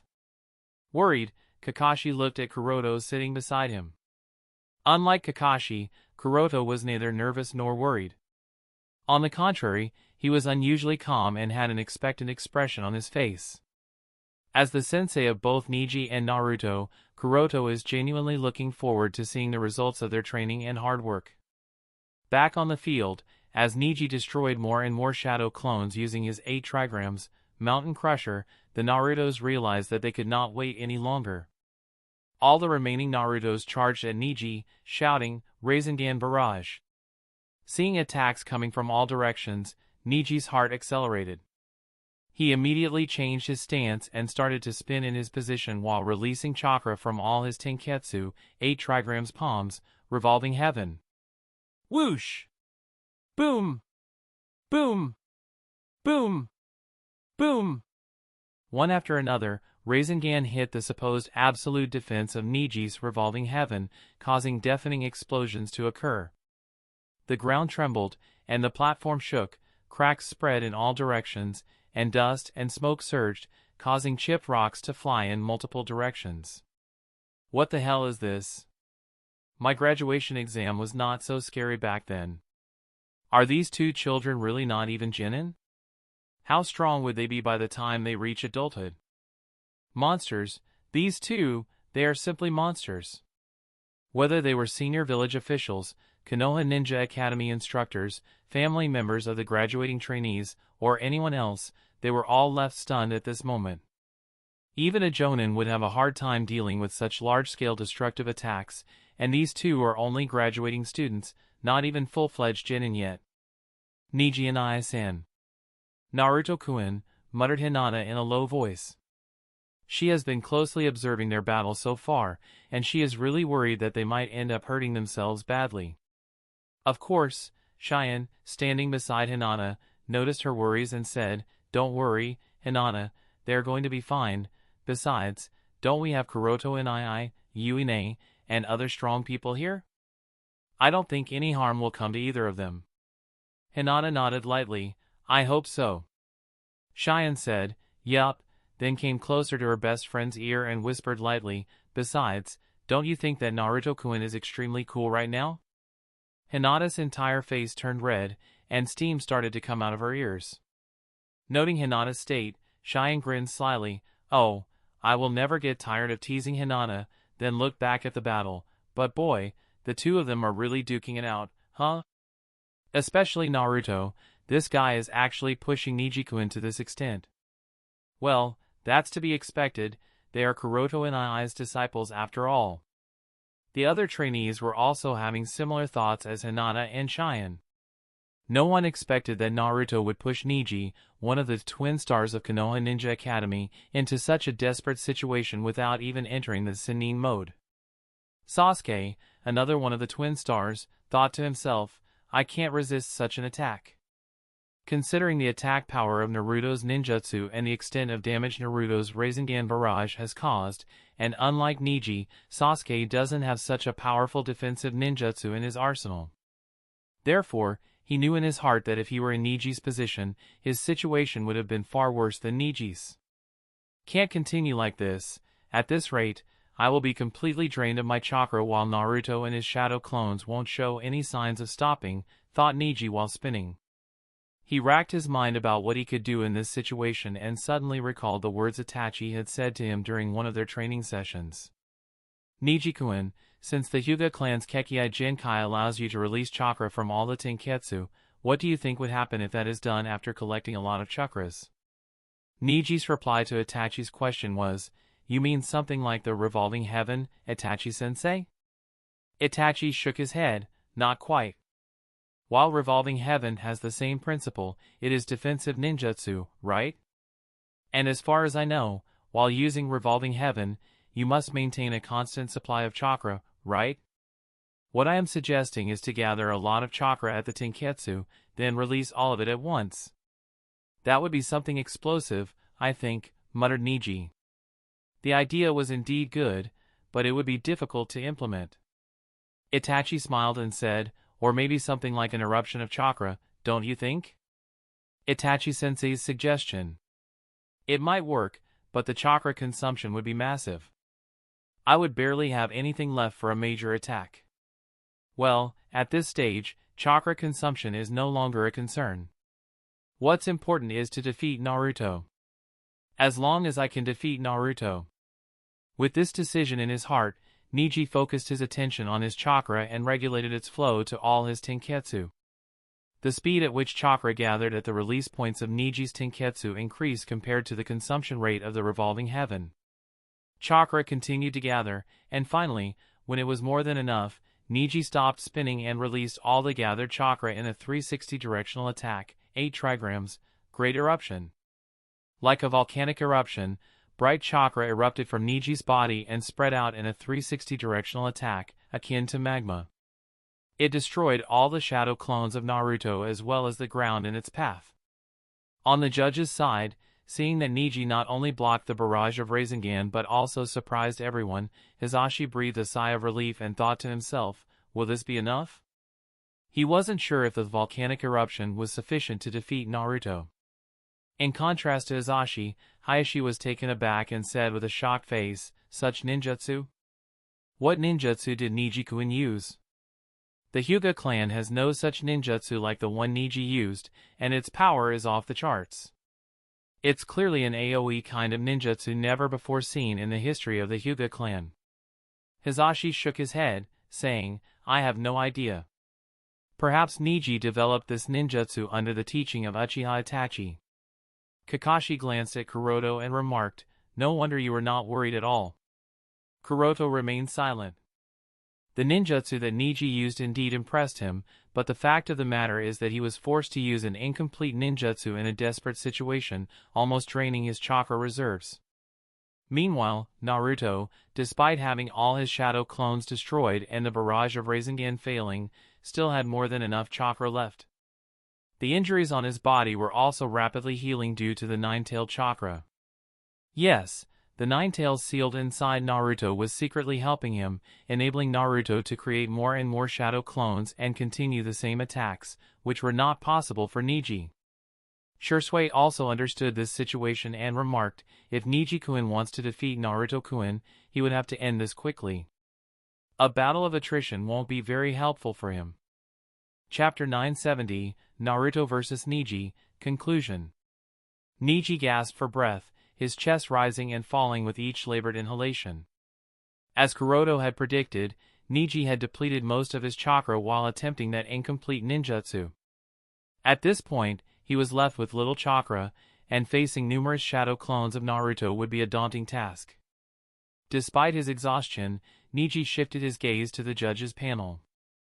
There, at the center, sat Kuroto, observing the duel with a composed expression.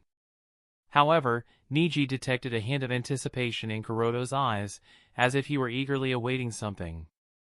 Neji remained unaware of the exact nature of that anticipation. However, He was certain of one thing: losing would not only disappoint Itachi-sensei and Oda-sama but also Kuroto-sensei. This was something Neji was determined to avoid. Simultaneously, Naruto directed his gaze towards Kuroto among the judges. A similar sentiment echoed in his mind. Naruto felt an even stronger motivation not to lose. As the disciple of Konoha's Hokage, he believed it was imperative to secure the top spot among the academy graduates. Failing to do so would, in his eyes, tarnish the name of the Hokage's disciple. This straightforward thought transformed the demeanor of both trainees, intensifying their focus. It was as if everything around them had faded away, and their sole attention was fixed on the goal ahead. "This is interesting," Kuroto muttered in surprise, leaning forward. As the object of admiration for the two boys, Kuroto naturally observed the shifts in their temperament.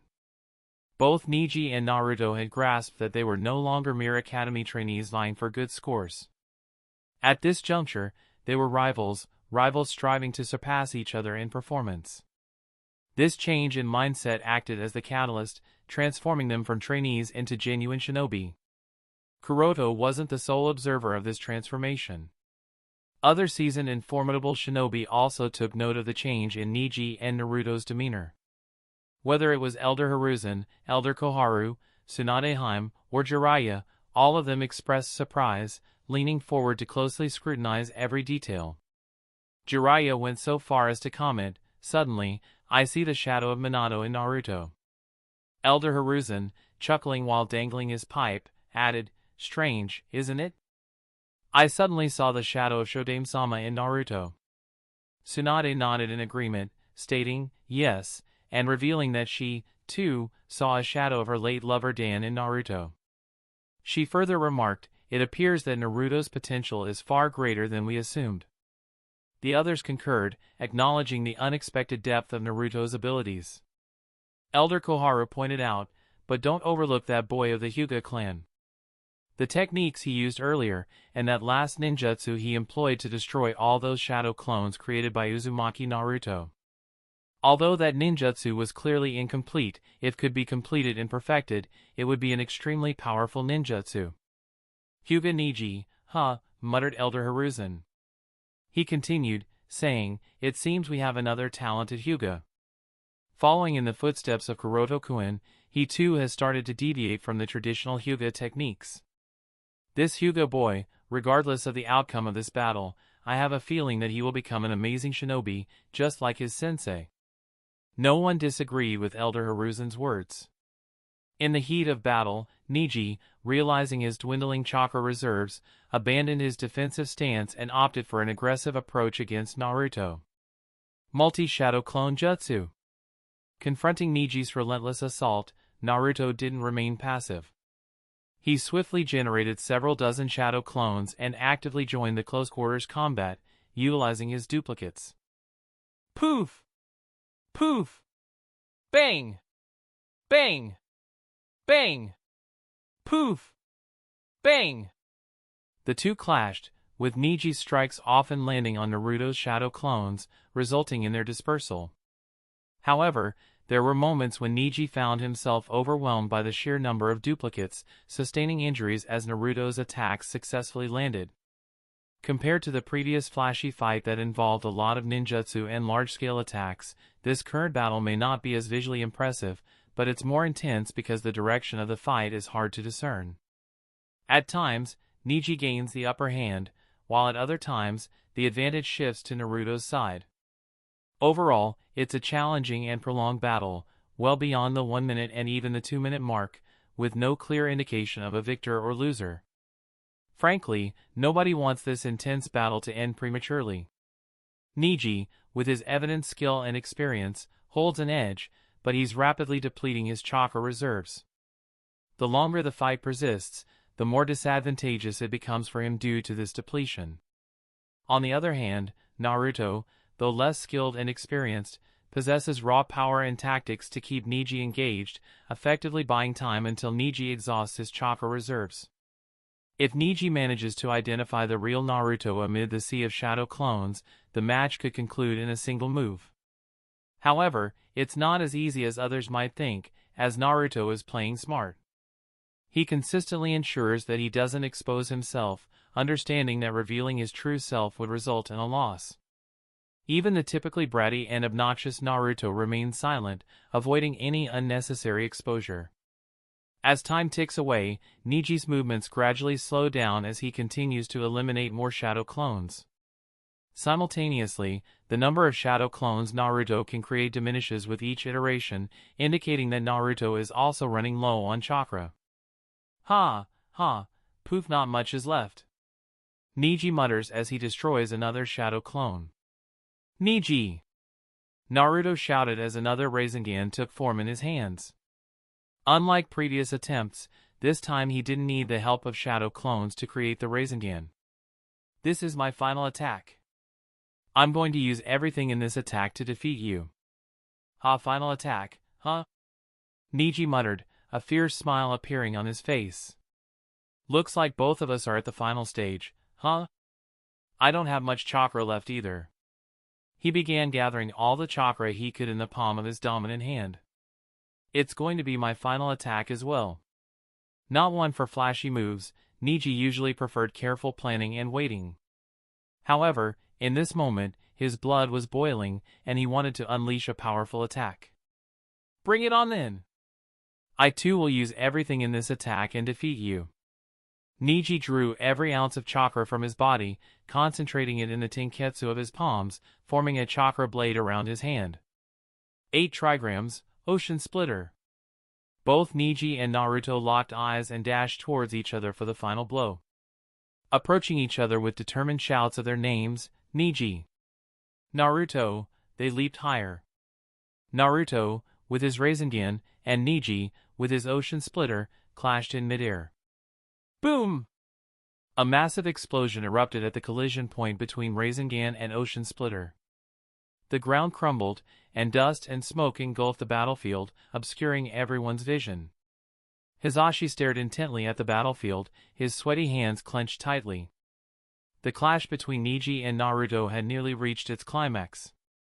Both combatants were injured and running low on chakra reserves, making it a moment where either side could emerge victorious. The outcome hinged on this final exchange. All eyes were fixed on the battlefield, trainees, spectators, instructors, shinobi, and villagers alike. Everyone watched the duel with bated breath. As the dust and smoke gradually cleared, the referee declared the result: both Uzumaki Naruto and Hyuga Niji have lost consciousness. The result is a draw. One by one, everyone stood up and applauded the incredible battle between Naruto and Niji. Chapter 971, Konoha's green beast of prey shall bloom once again. After the intense battle between Niji and Naruto, the arena was swiftly repaired to proceed with the next matches. The following bouts proved to be equally thrilling, with many graduating trainees showcasing skills far beyond typical genin levels. However, due to the intense and fierce nature of Naruto and Niji's showdown, the ordinary audience was still immersed in the aftermath, resulting in a somewhat subdued response to the subsequent battles. It wasn't until the match between Nara Shikamaru and Sai that the crowd's emotions were reignited once more. Shikamaru can be considered the think tank or war strategist of the new generation. With an IQ score of 200, he undoubtedly stands out as the best when it comes to using wit and planning among his peers. Shikamaru's talent is so remarkable that not only the Nara, Yamanaka, and Akimichi clans but even other shinobi clans have exceptionally high hopes for him. While Shikamaru may lack the raw power and Uchiha bloodline of Sasuke, the outstanding talent and Hyuga bloodline of Niji, or the support of the Ninetales and the bloodline of the Uzumaki clan, he compensates with intelligence and carefully trained techniques. This allows him to stand on the same level as some of the most talented individuals in this era. Naturally, Shikamaru has been the primary focus of the Ino Shikacho trio, tasked with competing against other exceptional peers. Due to the reforms implemented in the Konoha Ninja Academy by Kuroda, considering the tense situation in the shinobi world, Shikamaru has received personal training from Nara Shikaku as a war strategist. Despite his inclination to be lazy and prefer spending time watching clouds, Shikamaru's temperament is not entirely carefree, especially given his young age. Sai, on the other hand, was raised in Roots until the age of 8. When Danzo assumed the role of temporary acting Hokage, Sai was dispatched to the Konoha Ninja Academy with the task of monitoring both the Jinchuriki of the Nine Tails, Uzumaki Naruto, and Uchiha Sasuke. After Danzo's defection, Sai was relieved of his mission. He, along with his sworn brother, started living a normal life while continuing his studies at the Konoha Ninja Academy. However, it's essential to note that Sai is anything but weak. His training has been rigorous and unwavering. While Roots may have been disbanded, Umbu still exists, and Sai has received training from some of the best Umbu, making him impeccable in every aspect. On one side stood the impeccable genius of the Nara clan, while on the other side stood a child who had survived in one of the most challenging environments under the watchful eye of one of the cruelest shinobi. Even before the battle began, the audience was already highly intrigued. Furthermore, the unique set of secret techniques employed by the two combatants further captured the audience's attention. Shikamaru utilizes the secret technique of the Nara clan, allowing him to control not only his own shadow but also that of others. On the flip side, Sai employs a different secret technique acquired during his time working for Root. This technique enables him to bring forth his art and manipulate ink. What sets Sai apart is his rare ability among shinobi. He can engage in aerial battles. He has the unique capability to create ink birds, using them to navigate the skies with exceptional maneuverability. This skill makes him highly esteemed in Konoha, as shinobi capable of aerial combat are always highly valued. Considering all aspects of Shikamaru and Sai, it's evident that their battle would be captivating to watch. It stands in stark contrast to the showdown between Neji and Naruto, offering a completely different dynamic. If the clash between Naruto and Neji was a straightforward confrontation involving ninjutsu and taijutsu, the face-off between Shikamaru and Sai delved into secret techniques, tactics, wisdom, and the art of outthinking one another. While the level of destruction might not have matched the intensity of the battle between Neji and Naruto, the scope of Shikamaru and Sai's confrontation extended three-dimensionally. Sai utilized his ink birds, launching a series of aerial attacks on Shikamaru. In response, Shikamaru exploited the fact that Sai's airborne ink birds cast shadows on the ground, cleverly using it against him. Just as Sai could create various forms of artwork using ink, Shikamaru demonstrated his prowess by manipulating shadows in equally creative and strategic ways. Despite lacking any means of aerial combat, Shikamaru demonstrated his strategic prowess by outsmarting Sai. He cleverly used himself as bait, luring his opponent into a trap and securing a victory. As the battle between Sai and Shikamaru concluded, applause erupted from the spectators, acknowledging the incredible performance of both warriors. Their confrontation truly embodied a comprehensive shinobi battle, encompassing nearly all aspects related to shinobi warfare. Undoubtedly, this fact captured the attention of seasoned shinobi who recognized the depth and complexity of the engagement. Not only were trainees like Sasuke, Neji, Mika, and Kiyomi extremely skilled in tactical warfare, but even seasoned individuals like Kakashi, Shisui, Kuroto, Asuma, Jiraiya, and Tsunade, along with various patriarchs, skilled shinobi, and the elders Hiruzen and Koharu, applauded both participants for their amazing battle. It's not an exaggeration to say that the impact of their battle reached everyone in the audience, regardless of their skill level. While the battle may not have been overly flashy, it left a profound impression on all who witnessed it. Even individuals like Sasuke and Neji, known for their prowess, were taken aback by the exceptional performance of Shikamaru and Sai. This realization prompted them to pay closer attention to these two hidden gems. During regular duels in classes, neither Shikamaru nor Sai had showcased such incredible talent. They had merely performed well enough to avoid falling to the bottom of the rankings. However, in this battle, both Neji and Sasuke acknowledged that even the seemingly free-spirited and lazy Shikamaru, as well as the shy and taciturn Sai, were unpolished hidden gems that had started to shine brightly. As these thoughts echoed in the minds of the twin stars of Konoha Ninja Academy, the next matchup was announced. Next up is Uchiha Sasuke vs. Rock Lee. "Seems like it's my turn," muttered Sasuke as he focused his thoughts and stepped forward with a nonchalant expression. He didn't attach much importance to this fight. Sasuke didn't believe he needed to be overly serious when facing Rock Lee. Apart from Neji and Naruto, Sasuke didn't think he had to pay special attention to anyone else. While a battle with Shikamaru and Sai would be challenging, Sasuke maintained complete confidence in his skills and believed he would emerge victorious. However, he wasn't as certain about his chances against Neji and Naruto. As for Rock Lee, Sasuke didn't care much about this upcoming battle at all. Might Guy patted Lee on the shoulders and said, "Go, Lee, show everyone the flames of passion and youth burning in your heart." "Yes, Guy-sensei. I will do my best."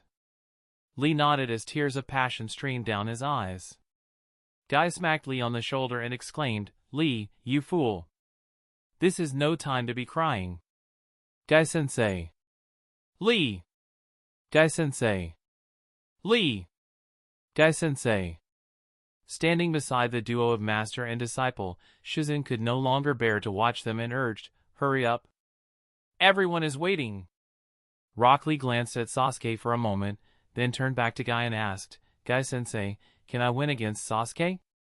Might Guy flashed his iconic smile and gave a thumbs up, saying, "Don't worry about such things, just go out there and do your best. If you give it your all, you will definitely be able to defeat Uchiha Sasuke."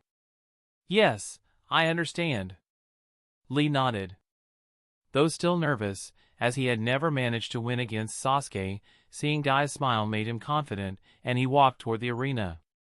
Watching Rock Lee march toward the arena, Guy smiled and said, "Today, the green beast of prey shall bloom once again." Chapter 972, Uchiha Sasuke vs. Rock Lee. Among the judges. When it was Sasuke's turn, Kakashi's expression became carefree. He wasn't that interested in this fight.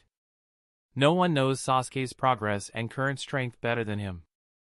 Therefore, Kakashi is quite certain that, other than Naruto and Neji, and perhaps Kurama Yakumo, no one in his year will be able to give him a challenge, let alone defeat him.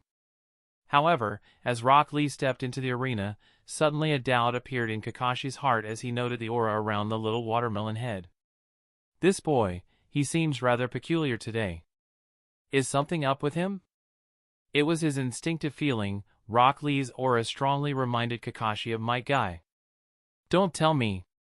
Kuroto muttered lightly, "Oh, it seems the little guy isn't wearing weights today. Wonder how much he has progressed." Kuroto didn't really have much idea about everyone's progress in the past 7 months, therefore, a lot of things came as a surprise for him. The same is the case with Rock Lee, and he is really looking forward to this battle. Shursui said, "Well, considering that he has been training under Gai-san for quite a while now, perhaps he also started to learn that forbidden jutsu." Kakashi raised an eyebrow. "You can't be serious, did Guy already put him through that?" Similar to Kuroto, Kakashi doesn't have much idea about Rock Lee's progress. He spends his days managing Hokage's responsibilities, overseeing Sasuke's training, and focusing on his personal training. Therefore, other than being aware that Guy has taken Rock Lee under his wing, he doesn't know much about the specifics of Lee's training. Despite this, knowing that Lee has been training under Guy, Kakashi is confident it wouldn't be a disappointment. As a result, he once again became interested and paid closer attention to the battle with the thought, the result of this battle, it may not be what I had initially expected. I wonder how Sasuke will perform. Viewers stands. Fugaku asked with a doubtful expression, "Who is the boy?" Mikoto shook her head. "I am not familiar with this boy, never heard of him." Even Sasuke did not mention him all that much. It was Uchiha Hazuki who answered Fugaku and Mikoto's doubt. "Isn't he the boy who runs around Konoha's perimeter with that person named Might Guy?" "Look, Mikoto-san, they are also wearing similar clothes." "Yes, he is that same boy. I have seen them a few times pass by in the early morning. The strange thing is, several times they run while sleeping, very weird." "Huh?" Both Fugaku and Mikoto were taken aback. "With Might Guy?" muttered Mikoto and confirmed, "Now that you mention it, the clothes that Might Guy and Rock Lee were wearing were indeed quite similar." "That is indeed the case." Fugaku folded his hands over his chest and said, "He trains with Might Guy, just like Sasuke, Minato's son, Hyuga Neji, as well as others. This boy should have been training under Might Guy for the past 7 months, and considering Might Guy, I wonder if the boy has learned that forbidden jutsu? The common folks may not know that well, however, people like Fugaku and Mikoto are aware of the enigma named Might Guy, the shinobi who became a jonin by solely relying on his taijutsu prowess. Since Might Guy was on the same team as the likes of Hatake Kakashi, Hyuga Kuroto, and Uchiha Shisui, he ought to be an incredible individual as well. After all, birds of a feather flock together. Mikoto muttered, if he has started learning that forbidden jutsu, then it would be a difficult battle for Sasuke. Fugaku nodded, indeed, let's hope that Sasuke can triumph over this one successfully before the battle with Minato's son. If it were before, Fugaku wouldn't have thought that Rock Lee would pose much of a challenge to his youngest son. However, after losing his eyes, his perspective on things has changed. Now, he believes differently. If individuals like Kuroto can be a crouching tiger, hidden dragon, then there's no telling how deeply muddy the waters are. On the arena, Sasuke, with his hands in the pockets of his trousers, looked at Rock Lee with a carefree expression and said, "What are you waiting for? Just come already, time is of the essence today." He hadn't even activated his Sharingan. Seeing that Sasuke wasn't serious at all, Lee said earnestly, "Sasuke-san, please be more serious because I will go all out in this battle." Sasuke sighed and said, "As I said, stop wasting time with pointless nonsense, just start already." Lee nodded lightly, and without wasting his breath, he assumed his stance as his entire aura changed drastically. Sasuke didn't care all that much. He bent down a little, lowered his center of gravity, and then put one of his hands inside his shinobi bag. Lee was never on his list of must-defeat people, so Sasuke didn't want to spend too much time on this battle and lower his blood count unnecessarily. He aimed to end this battle in a single breath and save as much chakra as possible for potential future battles against the likes of Shikamaru, Neji, and Naruto. Whoosh! Just as Sasuke was pondering how to quickly resolve the battle, Rock Lee's body disappeared from his field of vision with an ear-piercing sound. Wah! Sasuke was startled and subconsciously activated his Sharingan. With the help of his three-tomo Sharingan, Sasuke was able to catch Rock Lee's figure that dragged behind a long afterimage as he rushed toward him and performed a high kick, Leaf Rising Wind. Damn, that's fast, thought Sasuke with an incredulous expression and immediately defended against Lee's attack with both his arms. Bang! Unsurprisingly, Sasuke was kicked hard and sent flying through the air. In midair, Sasuke readjusted the center of his gravity, firmly landed on the ground, and once again looked at Lee, carefully capturing his movement with his Sharingan. His face was no longer as relaxed as it was before, there was surprise and solemnity on his face as he stared at Rock Lee. This guy, how the hell did he become this fast? And what the hell is up with that power in his kick? Was he always this strong physically? The power in Rock Lee's kick was more than enough to break the bones of ordinary shinobi. If Sasuke hadn't defended in due time, he would have sustained a terrible injury. Back on the judge's side, Kakashi couldn't help but wonder, Rock Lee, this boy, just how much weight does he use for strength and speed training? In terms of speed and strength alone, Rock Lee had exceeded the level of most Chunin and stepped into the territory of a Jonin. Even Sasuke, Kakashi wasn't certain whether the genius of the Uchiha clan would be able to match Lee in terms of speed and physical strength. Kuroto was also surprised, however, his reason for the surprise was different. He wasn't surprised by the strength and speed displayed by Lee in the first attack, he knew for a fact that Lee could do better than that. Due to Kuroto's influence, Guy had taken Lee under his wing far earlier compared to Canon. Therefore, Lee has been training under Guy for several years now, which means the level of his current strength is far different from his Canon counterpart. It's just that Lee wears weights most of the time, so not many have noticed his true strength. What surprised Kuroto was Sasuke's response. When Sasuke stepped into the arena, he hadn't activated his Sharingan. Kuroto thought that Sasuke would have to bear a lot of pain before he realized that he could not underestimate Lee, activate his Sharingan, and take Lee seriously. However, things went differently. As soon as Sasuke realized that something was wrong, he immediately activated his Sharingan. Not only that, but he also defended in time and didn't dare risk taking an attack directly.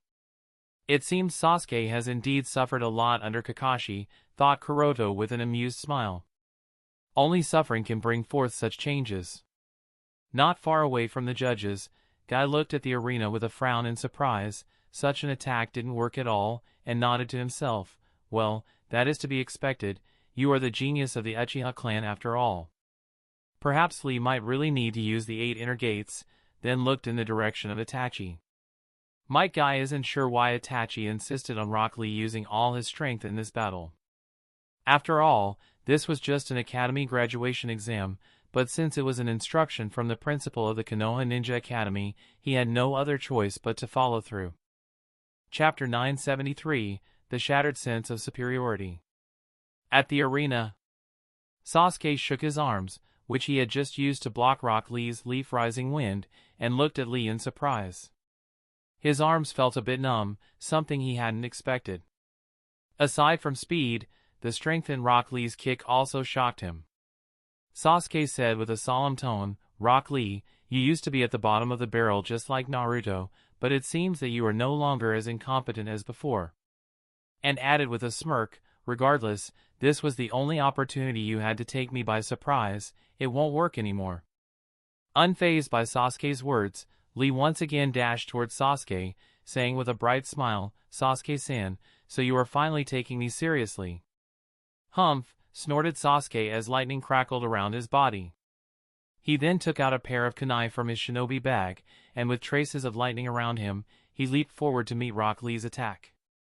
"You are confident in your speed and strength? Let me make you reevaluate yourself." Whoosh! Out of nowhere, 2 incredibly fast afterimages clashed in the arena. Muffled sounds reached the ears of the crowd, accompanied by zapping noises and the sound of breaking through the wind. Among the judges, Kuroto narrowed his eyes as he noticed the traces of lightning around Sasuke's body. Others might not grasp the significance of the lightning, but Kuroto understood it well. With just a single glance, he realized that Sasuke was using the lightning chakra nature to stimulate his body, enhancing his reaction speed, acceleration, and explosive speed in short bursts. Many high-tier shinobi, especially those with mastery of the lightning chakra nature, employ this method to boost their speeds. Under the stimulation of lightning chakra, cell activity increases significantly, bringing out unexpected speed and power that one wouldn't normally anticipate. Kuroto himself employs this method for his lightning chakra nature clone and possesses a profound understanding of it. According to Kuroto, stimulating one's cells with lightning chakra is the initial step towards mastering the lightning chakra mode, predominantly utilized by various generations of Reikage from Kumogakure. While Kuroto is well versed in various chakra modes like the Senjutsu mode, the Ryumaiku chakra mode, the Byakugan chakra mode, and the Tenseigan chakra mode, he initially assumed that mastering the lightning chakra mode wouldn't be overly challenging.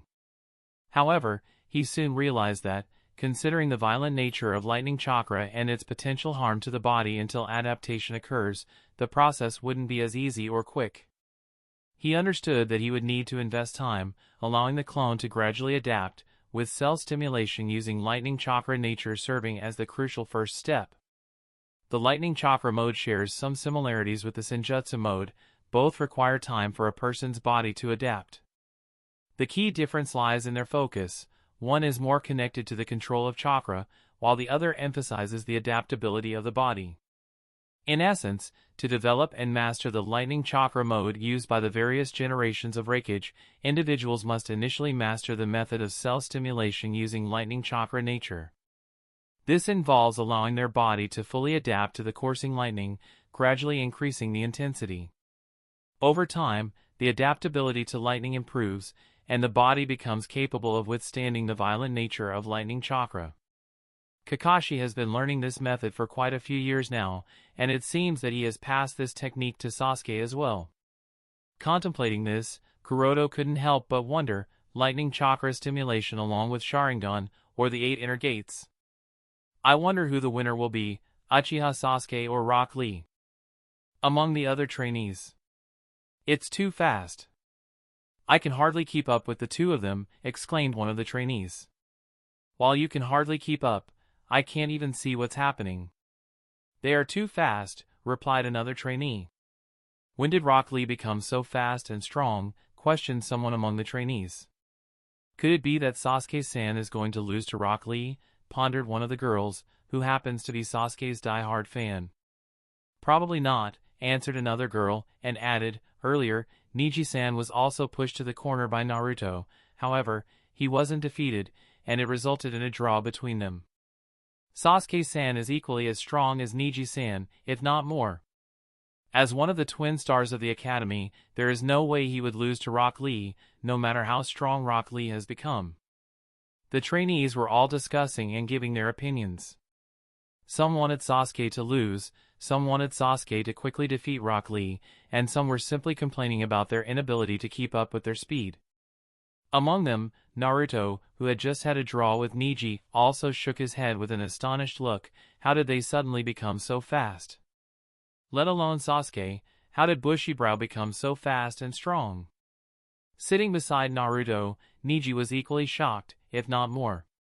He realized that in the past 7 months, it wasn't just Naruto who became extremely strong, but even Rock Lee became remarkably powerful. Both Rock Lee and Naruto were no longer at the bottom of the barrel as they used to be. Why is this happening? Why is everyone suddenly becoming so strong? He couldn't help but wonder, and muttered, is it really just because of the special training we received in the past 7 months? At the same time, Neji also realized that he really can't let down his guard. It's no longer as simple as it used to be back in the academy when the only person who rivaled him and gave him competition was Sasuke. Things are different now, almost everyone has changed in the past 7 months. It's not just him and Sasuke who have gotten stronger, almost everyone in his class has made incredible progress. Considering what happened in the previous fight, I still need to work harder, he muttered as he looked at Naruto sitting beside him. After fighting against Naruto and watching all these fights, a sense of superiority within Neji, as the disciple of Hokage, a member of a noble shinobi clan, someone born with the Byakugan, and someone hailed as one of the most genius Hyuga in the 1,000-years-long history of the clan, had all shattered today. No longer did Neji feel that he was superior to anyone out there. In fact, Neji understands quite well that he had actually lost the previous fight. The official result may have been a draw, however, that was the case when Naruto wasn't, or in better words, couldn't use his Senjutsu mode. Had Naruto used the Senjutsu mode and somehow made that work with his shadow clones, then he would have definitely lost. There wouldn't have been any other outcome, it would have been a complete and honest defeat. Therefore, Neji realizes now more than ever that he needs to up his game because if he doesn't, he will be left behind. It's no longer just Sasuke, there's also Naruto and Rock Lee he needs to watch out for. Chapter 974, 8 Inner Gates Technique?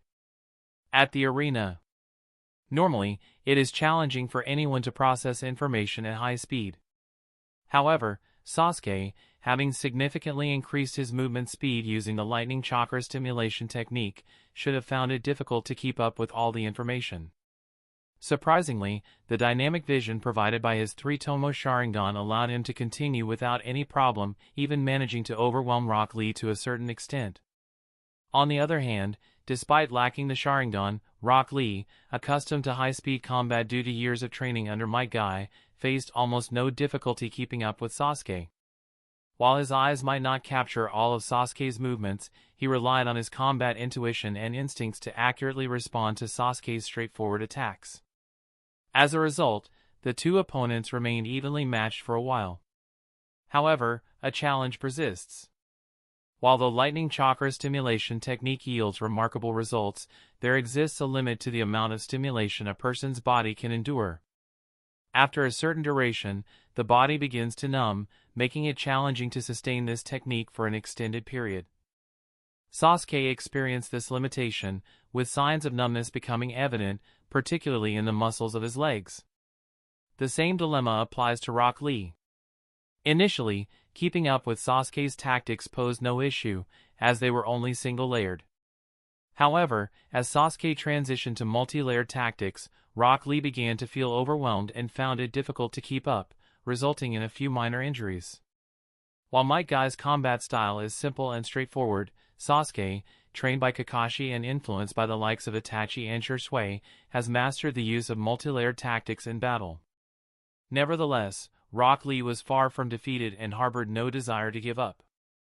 This greatly annoyed Sasuke, who clicked his tongue in anger and glared at the bushy brow.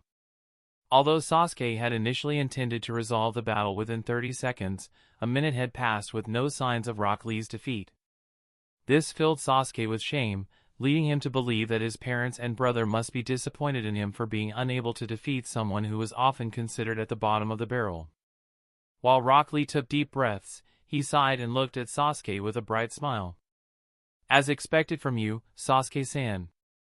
You are really strong, but I don't plan on being defeated that easily either." These honest words from Rock Lee not only failed to make Sasuke happy but further infuriated him. Sasuke found Rock Lee's speed particularly vexing. Throughout the confrontation so far, Rock Lee had relied solely on his normal speed, without employing any specific technique to enhance it. However, for Sasuke, this seemingly normal speed was anything but. He had to depend on the lightning chakra stimulation technique to keep pace with Rock Lee. This realization struck Sasuke. In terms of speed, Rock Lee had far surpassed him. As this thought crossed his mind, Sasuke glanced at the viewer's stand from the corner of his eyes. He could see his Ota-san and Oka-san there. Then, he shifted his gaze to the side where the academy instructors were sitting, spotting Itachi among them. All eyes were on him, displaying a mix of concern and expectation on their faces. "To-san, Ka-san, Ni-san," muttered Sasuke, realizing that he could no longer hesitate. He looked back at Rock Lee and spoke in a cold tone, "This ridiculous farce will end this very instant." With that, Sasuke weaved the hand signs, and a burst of dazzling lightning, accompanied by the sound of thousands of chirping birds, appeared in his hand, Chidori. Rock Lee was startled by the ninjutsu Sasuke used, recognizing that Sasuke had finally become extremely serious. Understanding that he could no longer hold back if he wanted to win, Lee glanced at Might Guy in the stands. Might Guy gave Lee his signature guy smile, "Let the flames of your youth burn brighter than ever." Lee nodded, took a deep breath, and released the restraint's 8 inner gates formation. Gate of opening, open. Bang! A shockwave spread around the arena with Rock Lee as the center and the flow of air changed. Gate of healing, open. The airflow surged again, forming a cyclone visible to the naked eye. Gate of life, open. When the gate of life was open, the ground beneath Rock Lee's feet cracked. Despite the impressive ninjutsu showcased, such as Rasengan, multiple shadow clone, and 8 trigrams, great eruption, the use of Chidori and 8 inner gates once again left everyone in shock. Kakashi couldn't help but exclaim in surprise, "Rock Lee, this boy, has he already opened up to the 3rd gate?" While aware that Rock Lee was training under Might Guy, Kakashi was unaware that Rock Lee had started learning the 8 inner gates. The revelation was incredible. Kuroto muttered with a thoughtful expression, "I wonder up to which gate Rock Lee can open." Hearing Kuroto's words, Kakashi turned back to the arena. He was extremely curious and eager to discover what would unfold in the battle and how many doors Rock Lee could open. On the viewer's stand, as Fugaku sensed the chakra, he couldn't help but mutter in surprise, "So, this boy has indeed mastered the 8 inner gates." "I don't know if Sasuke can win this fight," said Mikoto. If Fugaku and Mikoto were concerned about whether Naruto would be able to push Sasuke and defeat him to have that stimulating effect, their worries have now disappeared. It's challenging to say whether Sasuke will be able to win against Rock Lee. Compared to others, Itachi remained quite calm. As the principal of the Konoha Ninja Academy, he is, of course, aware of Lee's progress, though Itachi also believed that Sasuke could still win this fight. The fellow trainees all exclaimed in surprise, especially the girls who admire Sasuke. They were nervous, never expecting that Sasuke would have such a difficult time against Rock Lee of all people. Naruto was also taken aback, exclaiming, "This bushy brow also has such a jutsu that he can use?" Niji's face was pale. Whether it was Chidori that Sasuke used or the 8 inner gates that Rock Lee used, both of these jutsu surprised him. Chidori was still acceptable since it is a ninjutsu that can be learned with not too much difficulty, but the 8 inner gates? Mastering that forbidden technique requires a significant amount of time and effort. The use of the 8 inner gates by Rock Lee was beyond everyone's expectations. Back at the arena. Gate of Pain, open! The intensity of the winds increased rapidly, causing rocks to rise in the air around Lee. Sasuke no longer possessed the confidence he had before. He resisted the overwhelming pressure and looked at Lee in shock, saying, "This technique. Didn't Kakashi-sensei use this technique against Oda-san during the Hokage election? How did Rock Lee learn this technique?" Sasuke couldn't comprehend how Rock Lee had learned a technique that Kakashi hadn't even taught him. Chapter 975, Phew, it was a close call. Observing Rock Lee, surrounded by powerful swirling winds, with chakra so dense that it became visible to the naked eye, Sasuke felt a sense of alarm. He was no stranger to the 8 inner gates technique. The memory of the intense battle between his father and Kakashi during the Godame Hokage's election remained vivid in Sasuke's mind. In that encounter, Kakashi had also employed the 8 inner gates technique, pushing Sasuke's father into a desperate struggle. Faced with Kakashi's relentless attacks, even Susanoo became vulnerable, teetering on the brink of collapse. Even though his father emerged victorious, it came at a significant cost. Furthermore, from Kakashi's own admission, Sasuke learned that Kakashi hadn't completely mastered the forbidden technique during their battle. If he had, Kakashi might have been able to open more gates and unleash greater power. Sasuke was deeply shocked upon hearing this revelation. Since then, Sasuke gained a profound understanding of the 8 inner gates technique, recognizing its potency to be on par with the Manjikyu Sharingan. Witnessing Rock Lee utilize the technique and open the first 4 gates, Sasuke understood that he had to approach this battle with the utmost seriousness as if his life depended on it. After opening the 4th gate, Rock Lee took a deep breath and locked eyes with Sasuke. During this moment, Rock Lee's skin had taken on a reddish hue, and steam emanated from his body, as if the blood within him boiled at an extremely high temperature, causing the rapid evaporation of sweat and bodily fluids. Even the blood capillaries on his skin and temples were now clearly visible. The activation of the first 3 gates of the 8 inner gates technique merely released the basic restrictions on the body. However, as the 4th gate opened, Rock Lee entered a danger zone where muscles and fibers in his body began to tear apart. Despite the risks, the benefits were substantial. Upon opening the Gate of Pain, although the muscles in Rock Lee's body incurred damage to a certain degree, the resulting increase in speed and strength far surpassed that of the first 3 gates. "These are the flames of my youth," muttered Rock Lee, clenching the fist of his right hand and declaring with a raised arm that sent a shockwave through the arena. Sensing the impact of Rock Lee's raised fist, Sasuke's expression froze in shock, and sweat covered his forehead. He couldn't deny the intense nervousness gripping him at that moment. "Sasuke-san, I hope you are ready," warned Rock Lee as he took a decisive step forward. Bang! Crack! The ground beneath Rock Lee's feet further cracked as his body shot towards Sasuke like a cannonball fired from a cannon. Sasuke, gripping his right hand, watched as the Tomo in his Sharingan whirled rapidly. Aware that any display of weakness or hesitation could lead to instant defeat, he gritted his teeth and chose to confront Rock Lee's attack head-on, intending to leverage the dynamic vision of his Sharingan to secure victory. Additionally, Sasuke harbored confidence in the Chidori wrapped around his hand.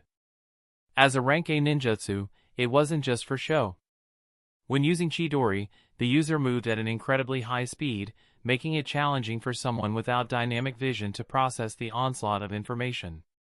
However, for Sasuke, with the Sharingan, this supposed shortcoming wasn't a weakness at all. Whoosh! Whoosh! In an instant, Rock Lee and Sasuke created several afterimages, initiating a second round of confrontation in the arena. Both combatants had pushed past their limits, each striving to enhance their speed and strength with every successive move. The intensity of their clash continued to escalate as they relentlessly sought to outpace and overpower one another. On the sidelines. Whoosh! Whoosh! Whoosh! Waves of air, mixed with sand and gravel, swept in succession, prompting the trainees on the sidelines to shield their eyes. Observing the battle amidst the swirling airwaves proved challenging as Sasuke and Lee's afterimages darted back and forth, their specific movements nearly impossible to discern. Even the Chunin instructors of the Konoha Ninja Academy, such as Iruka and others, found it difficult to capture the details of the intense confrontation. The trainees from the same generation were equally unable to grasp the specifics of Sasuke and Lee's fight. At this moment, it became evident that Sasuke and Lee had reached a level akin to Jonin in terms of speed and power. While they might lack longevity, combat experience, and refined tactics, in terms of sheer speed and strength, Sasuke and Lee had the potential to rival, and perhaps even overwhelm Jonin-ranked shinobi. Viewers stand. "How is it?" inquired Fugaku with an anxious expression. Despite having lost his eyes, Fugaku could perceive events in the arena up to a certain limit. However, he couldn't discern every detail. Although he sensed that Sasuke and Rock Lee had initiated another round of confrontation, grasping the exact details remained challenging for him. Mikoto, with a nervous expression, looked at the arena and responded to Fugaku's concerns. "It's not good, Sasuke seems to be at a disadvantage." Indeed, Sasuke's situation was far from optimistic. Confronting Rock Lee, who had opened the first 4 gates, Sasuke, despite enhancing his movement and response speed with the lightning chakra stimulation technique, Chidori, and the dynamic vision of his 3 Tomo Sharingan, found himself not only outpaced in speed but also overpowered in physical strength. Attacking or injuring Rock Lee had become an incredibly challenging task for Sasuke. Operating at such high speeds made it difficult for Sasuke to deploy multi-layered tactics, and even his single-layered strategies were proving less effective.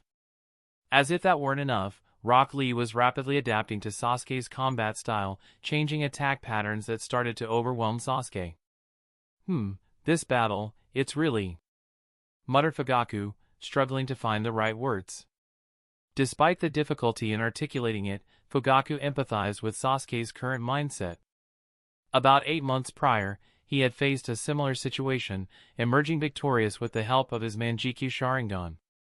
However, Fugaku couldn't predict whether Sasuke would be able to achieve the same success. Back at the field, the idea of a battle of attrition crossed Sasuke's mind, a test of endurance to determine the ultimate victor. However, he swiftly dismissed the notion, shaking his head. "No, I can't allow this to turn into a battle of endurance. That would be too passive and might even result in my defeat."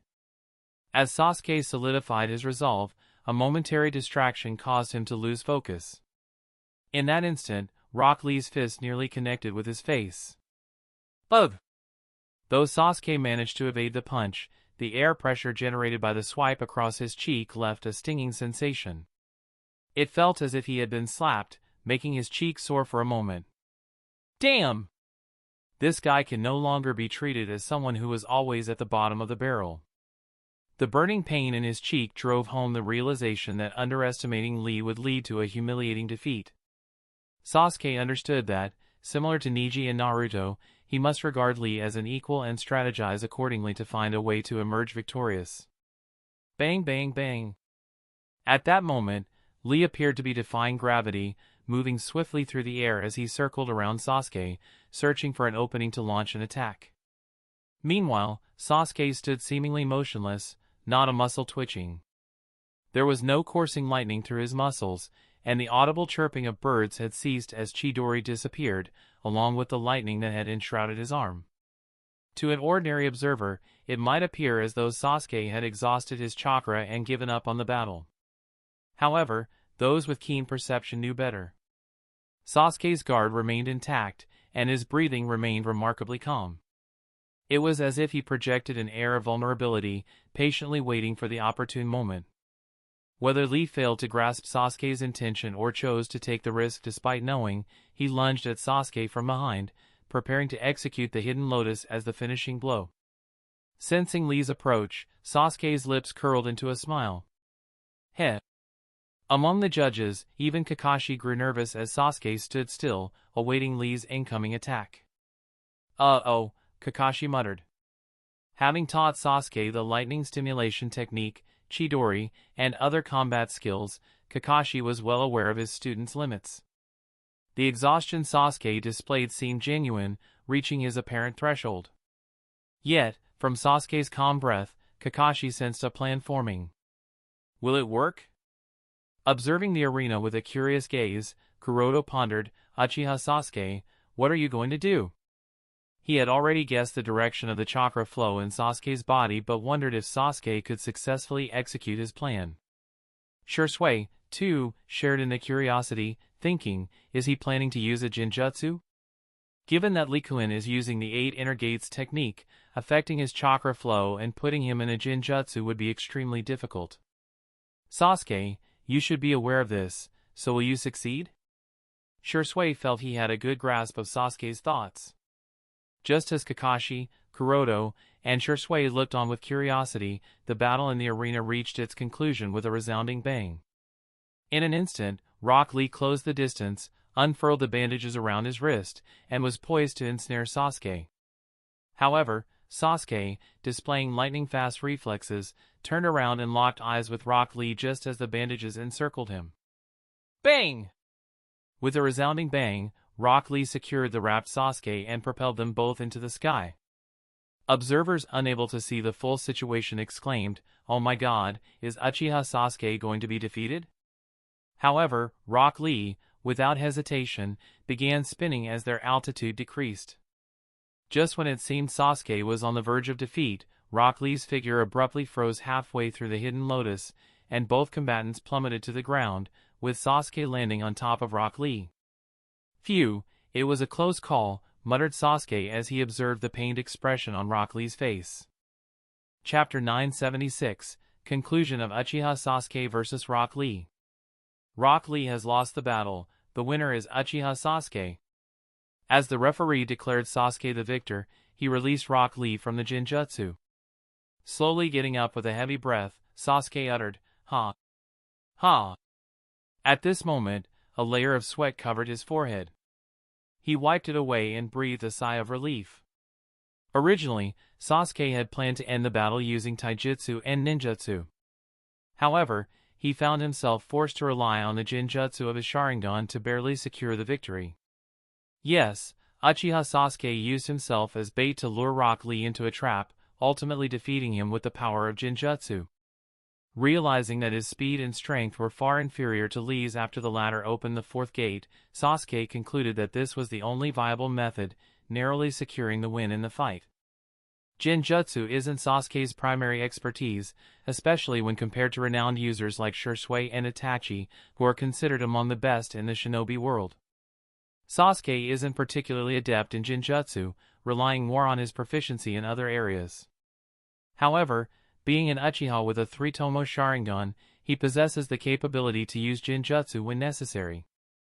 Despite it not being his forte, Sasuke has studied this ninja art, making it a tool in his arsenal. Controlling the chakra flow in Lee's body was exceptionally challenging due to the intense chakra resulting from the 8 inner gates technique. However, after several seconds, Sasuke successfully managed it, leading to Rock Lee's defeat. Rock Lee, with his limited understanding and mastery of chakra control, faced significant difficulty breaking free from Jinjutsu, especially given the disruption caused by the violent chakra from the 8 inner gates technique. Sasuke strategically exploited this weakness, ultimately using it to his advantage in defeating Rock Lee. As the match's result was declared, chaos erupted in the stands. What happened to Rock Lee? Why did he suddenly stop? Yeah, it was such a cool attack, he had almost defeated Uchiha Sasuke. Why stop midway? Wait, what? Rock Lee fell into a Jinjutsu? When did Uchiha Sasuke cast the Jinjutsu? You bunch are really ignorant. Sasuke is an Uchiha. Once your eyesight meets with his Sharingan, it's enough to cause a Jinjutsu. Damn! This battle really was full of surprises and ups and downs. Lee, who was expected to win in the eyes of his fellow trainees, unexpectedly faltered at the last moment and was defeated. He had come so close to victory, only to be ensnared in a Jinjutsu at the final minute, leading to his defeat. Among the trainees, Uzumaki Naruto also struggled to comprehend how the tide of the battle changed at the last second. Why did Rock Lee get defeated? It was Neji who addressed Naruto's confusion. Naruto, if you were to face Sasuke by any chance, try to avoid directly looking into his eyes. Naruto's face was filled with question marks as he asked, why? Neji explained, the Sharingan that Sasuke possesses is also known as the Eye of Hypnotism.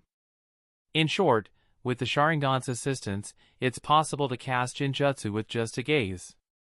If you look directly into Sasuke's eyes, there's a very good chance that, just like Rock Lee, you too will end up falling into a Jinjutsu. Since you don't know how to break free from Jinjutsu, similar to Lee, you too will end up being defeated. Jinjutsu? What, did Rock Lee just fall into a Jinjutsu? Asked Naruto with a surprised expression. Yes, nodded Neji, and added, unless someone has a strong resistance to Jinjutsu or has exceptional control of chakra, or if they don't have any other dojutsu, it is quite difficult to break free of Jinjutsu.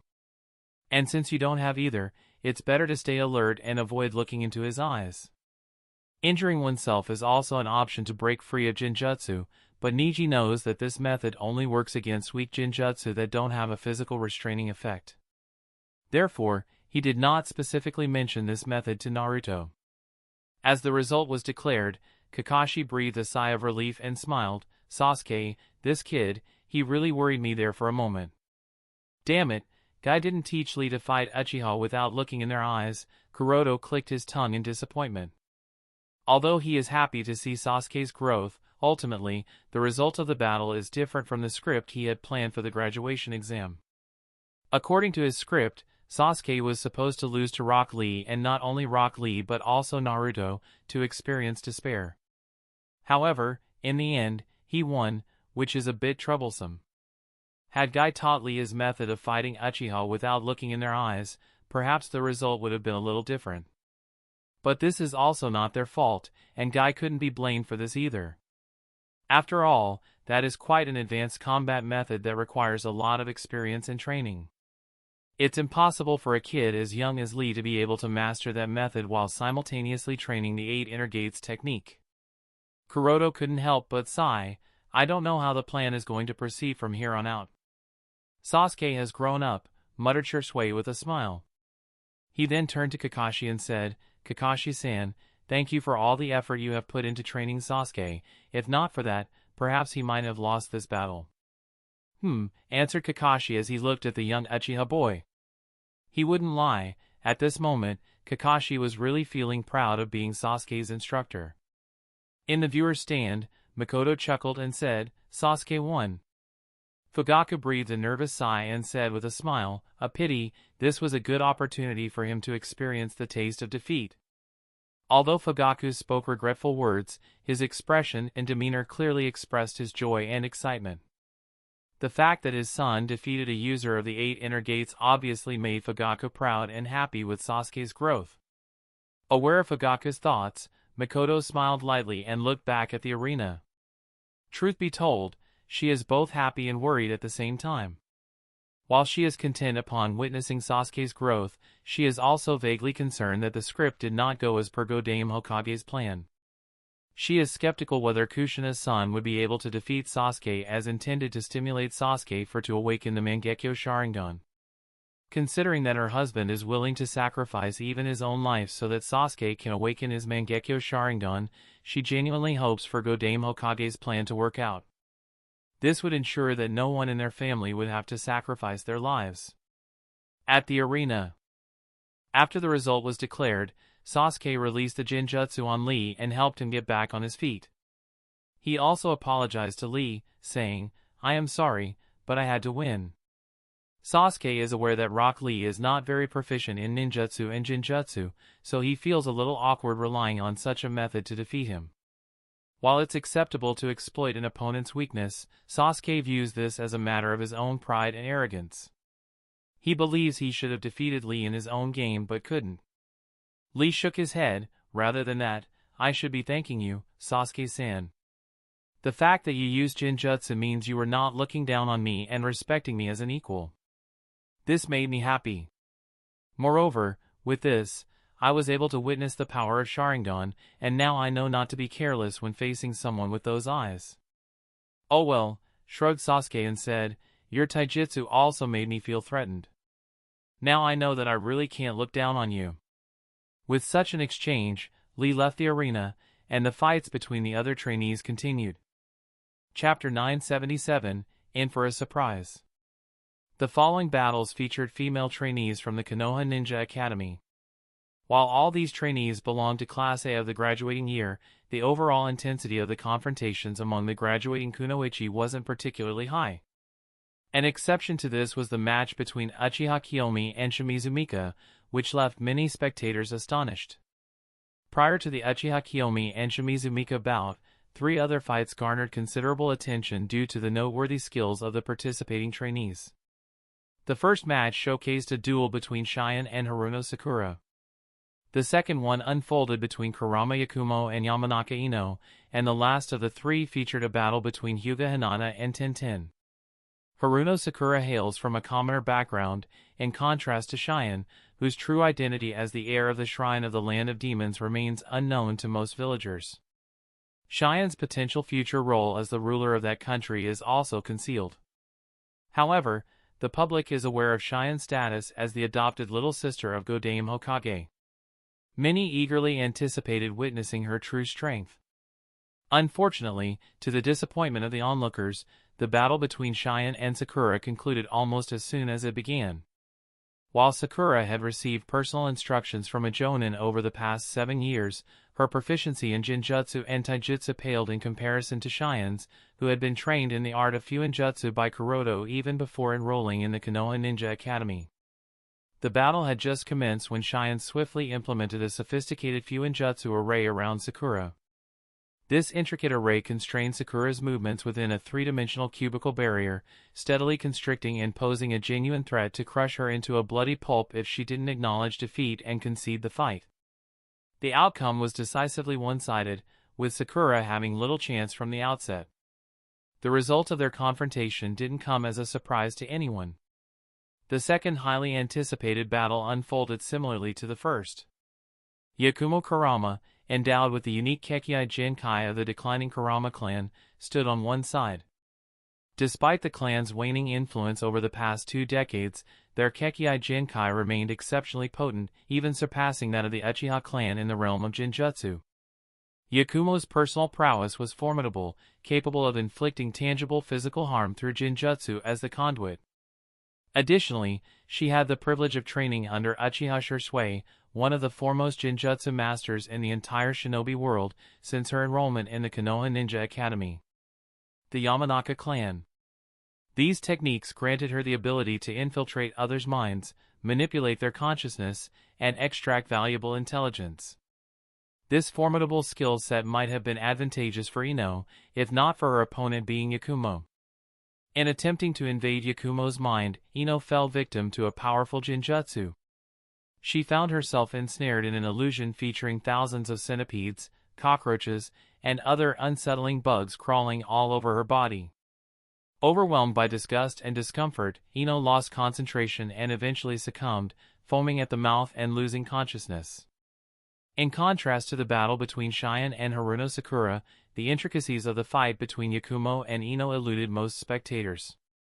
The contest concluded swiftly, leaving the audience bewildered as the events unfolded too quickly for them to comprehend. The subsequent highly anticipated battle featured Hyuga Hinata against Tenten, drawing considerable attention. Hinata, a member of the prestigious Hyuga clan, shared lineage with the Hokage. Given the surprise element in Niji's previous battle with Naruto, spectators were eager for another engaging match in the clash between Hinata and Tenten. As anticipated, the duel between the former heiress of the Hyuga clan and the daughter of Konoha's top weapon seller did not disappoint. Hinata, having received training from Yui since a young age, showcased her refined skills. Meanwhile, Tenten demonstrated her unique combat style, adept at utilizing an array of weapons she had devised over time. The clash between these two skilled combatants promised an engaging spectacle. Undoubtedly, Tenten stands out as the most talented among all the trainees of her year when it comes to wielding a diverse array of weapons. Impressively, her skills extend beyond weaponry, displaying notable talent in Fuinjutsu, space-time ninjutsu, and the puppet technique. While on regular days, Tenten maintains a low profile as a typical Class A trainee without flaunting her abilities too much. The graduation test has provided her with the opportunity to truly showcase her exceptional talents. Remarkably, she has yet to suffer a single defeat throughout the challenges. Tenten harbors aspirations of becoming an exceptional kunoichi akin to Senju Tsunade. Despite lacking talent in Iryo ninjutsu due to challenges in chakra control, she compensates with her unique fighting style, rendering her undefeated thus far. Her determination and innovative approach to combat make her a formidable force on the battlefield. Certainly, Hyuga Hinata is a force to be reckoned with. Despite her kind nature and initial reluctance towards combat, she has undergone rigorous training and education from a young age under the guidance of Yui. Hinata's determination to become someone capable of standing beside Naruto serves as her driving force, and akin to Naruto, she consistently pushes herself with the unwavering support of her teacher and best friend, Cheyenne. Hinata's expertise lies in the gentle fist technique of the Hyuga clan, a skill she has honed through dedicated practice. Not content with just mastering her clan's traditional techniques, Hinata has diligently worked on advancing her chakra control, following Yui's teachings. This dedication led her to delve into the realm of Iryo ninjutsu. Incorporating this healing technique into her fighting style, Hinata has gained the ability to not only seal her opponent's meridians with gentle fist attacks but also target their nerves and muscles using chakra scalpels. This added dimension makes her an even more formidable and versatile fighter in battle.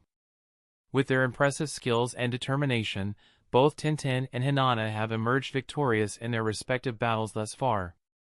As they stand opposite each other, poised for the impending clash, the referee signals the commencement of their battle, declaring, "Begin." Kakashi directed his gaze at Kuroto, inquiring, "So, what are your thoughts on this fight?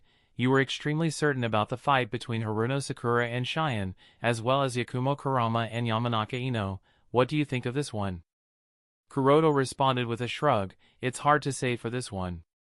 Shursui expressed doubt, "Hard to say?" Kuroto nodded and elaborated, "I don't have much insight into Hinata's progress. Yui is her primary trainer, and due to my focus on Naruto's training and other responsibilities, I'm totally clueless about Hinata's current set of abilities. Objectively speaking, Hinata should be stronger and have a higher chance of winning, but that's contingent on her closing the distance and successfully landing gentle fist attacks on Tenten. Given Tenten's fighting style, it might be challenging for Hinata to bridge that gap effectively." Kakashi wore a surprised expression as he muttered, "So you're suggesting Tenten has a higher chance of winning?"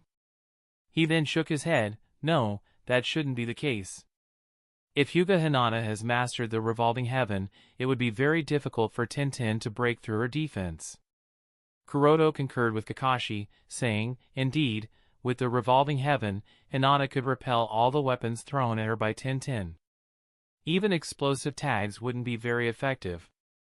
However, it's worth noting that this ninjutsu consumes a significant amount of chakra, so Hinata cannot sustain its use indefinitely. Which means it's another battle of attrition, huh? Whether Tenten will run out of her weapons first, or Hyuga Hinata will run out of her chakra first," said Shursui. Kuroto was about to nod, maybe, but then he noticed Yui's expression on the other side of the stands and stopped halfway. Yui had a confident smile on her face, which meant that the fight would not go as they were predicting. Understanding this, Kuroto became curious and paid closer attention to the fight, unless there is an element of surprise. Chapter 978, Hinata vs. Tenten, Result. At the arena. "I'm sorry, Hinata, but I can't afford to lose here," Tenten declared. She tossed 2 scrolls into the air, activating their seals. With a series of poofs and the unfolding of the scrolls, numerous weapons emerged. "Take this!"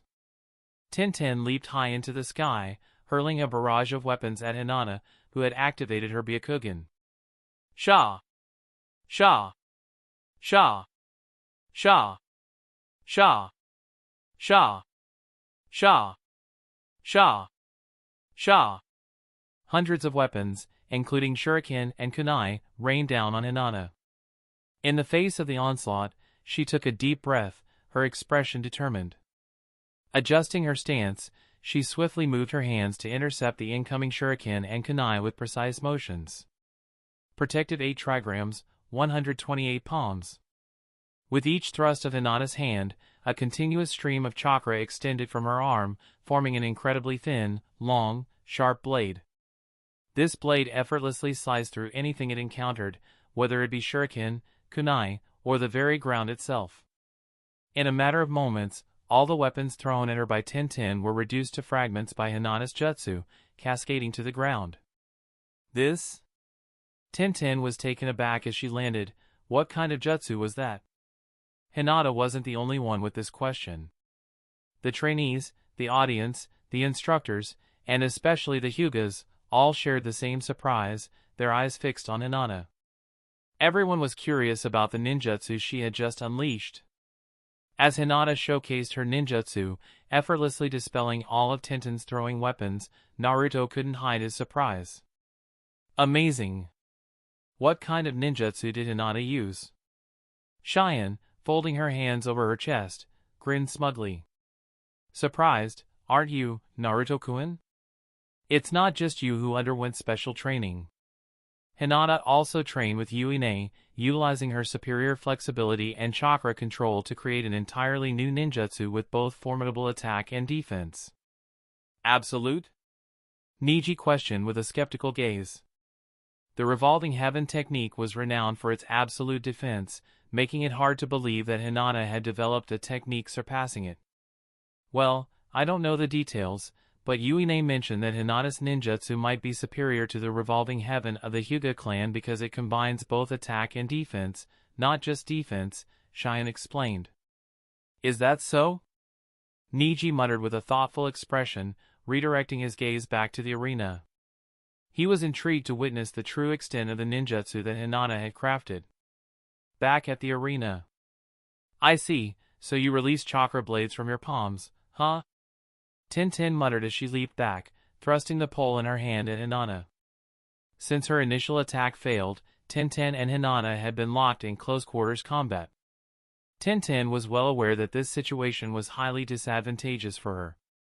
She understood that if Hinata's attacks made contact, it could spell the end for her. Hinata had the ability to swiftly seal off her Tenketsu with gentle fist attacks, rendering it impossible for Tenten to draw chakra from her reserves. That's why Tenten had opted to use a long pole for a mid-range fight. Hinata nodded, stating, with the help of Yui-sensei, I was able to create this ninjutsu. She shifted the pole to the side and employed the body flicker jutsu to close in on Tenten, landing a swift palm strike at Tenten's chest, palm bottom. The moment Tenten witnessed Hinata disappear, she swiftly employed the substitution jutsu, swapping places with a log of wood that was promptly destroyed. Let's try this once again, Tenten declared, shaking the cuff of her sleeves. 8 shuriken materialized between her fingers, and she promptly hurled them at Hinata. As the 8 shuriken sped toward Hinata, Tenten deftly weaved hand signs and exclaimed, Release! Poof! Poof! Poof! Poof! Poof! Poof! Poof! Poof! The 8 shuriken were enveloped in white smoke, and as they emerged from the haze, their size had increased tenfold. They were no ordinary shuriken, they had transformed into large Fuma shuriken. Witnessing the colossal shuriken hurtling towards her, Hinata's eyes widened, and she hastily prepared to evade each one. Tenten, however, anticipated Hinata's move and smirked, there's more where that came from. She swiftly weaved hand signs and clapped, executing the shuriken shadow clone technique. In an instant, the 8 Fuma shuriken doubled, becoming 16. The next moment, they doubled once again, reaching 32, and continued multiplying to a count that couldn't be comprehended without the aid of a dojutsu like Sharingan. Let me see, what you are going to do this time, Hinata? Tenten exclaimed. She harbored hopes of securing a victory with this technique, aware that the shuriken shadow clone technique imposed a substantial strain on chakra reserves. On the instructor's side, I did not expect Shizen-chan to teach such a ninjutsu to this girl, Yui remarked, clasping her hands together. Will Hinata-chan be alright? Izumi asked, wearing a worried expression. Yui nodded with a reassuring smile. Don't worry, Izumi-chan. This won't be enough to defeat my Hinata-chan. Despite her quiet and shy demeanor, that girl is incredibly strong. She still has a variety of ninjutsu up her sleeve. A decade's worth of effort and hard work backs her, and I don't believe that my Hinata-chan will be defeated so easily. Just as Yui had anticipated, another surprising turn of events unfolded in the arena. Hinata shifted her stance, drawing her right hand backward. With a deep breath, she gathered as much chakra as possible and then thrust her right hand forward, executing protective 8 trigrams, grid palm. In an instant, a substantial amount of chakra materialized from Hinata's palm in the form of a grid. The grid consisted of hundreds of horizontal and vertical line segments, each functioning as a short blade capable of easily cleaving through even the most brittle objects. Despite the strength of the Fumashuriken barrage, in the face of grid palm, they were all reduced to small metal fragments. The grid surged forward at an astonishing speed, leaving the shredded remnants of the shuriken to fall to the ground. Damn! Tintin clicked her tongue and hastily threw explosive tags to damage the chakra grid. However, the explosive tags were swiftly cut into paper fragments upon touching the chakra grid, failing to explode. Haha, there's no dodging this one, is there? Tintin muttered, sweat covering her forehead. That's right, Tintin-san. If you don't withdraw, even your body will suffer the same consequence as the shuriken and explosive tags. Please, withdraw, Hinata urged, directing the chakra grid toward Tintin. Tintin, realizing the severity of the situation and understanding that Hinata wasn't bluffing, knew she was backed into a corner. Despite recognizing the likely chakra drain on Hinata, Tintin decided to concede the match, stating, I concede. Chapter 979, Marriages and Dates. The winner is Hyuga Hinata. As the referee declared the result, discussions broke out in different areas. Among the judges, Kakashi couldn't help but praise the young kunoichi from the Hyuga clan. The 2 jutsu she used. I have never seen any Hyuga use them. Is it some secret jutsu limited to the members of the main family? Kuroto shook his head. No, those jutsus are not the secrets of the main family. That girl has created them on her own. Shursui was surprised and said, the 2 jutsu that Hyuga Hinata used to defeat Tintin, the first one is at least a rank C, while the second one can be easily categorized as a rank B. And she created both of those jutsu on her own despite being this young? Kakashi suddenly recalled another thing and said, now that you mention it, a while ago, even Hyuga Niji used 2 jutsu that I haven't seen any Hyuga clansmen use. So, I guess, it's not just Hyuga Hinata, huh? Then he turned to Kuroto, who was smiling ear to ear. I guess you are awfully happy, Kuroto. Kuroto nodded with a smile. It's as you say, Kakashi. The children of the Hyuga clan are getting creative and creating new jutsu. Obviously, this makes me happy. I don't want them to restrain themselves within the set standards of the clan. I see, muttered Kakashi. Somewhere in the audience. One-sama 1, said Hanabi, observing Hinata's return to her place alongside Tintin. The way the fight unfolded was a little unexpected, but Hanabi was genuinely pleased that her One-sama emerged victorious. Thankfully, said Hayashi, and after a pause, he muttered, but that jutsu that she used. Sitting beside Hayashi, Hisashi remarked, it's not a jutsu from the clan, right? Hinata-sama should have created it on her own.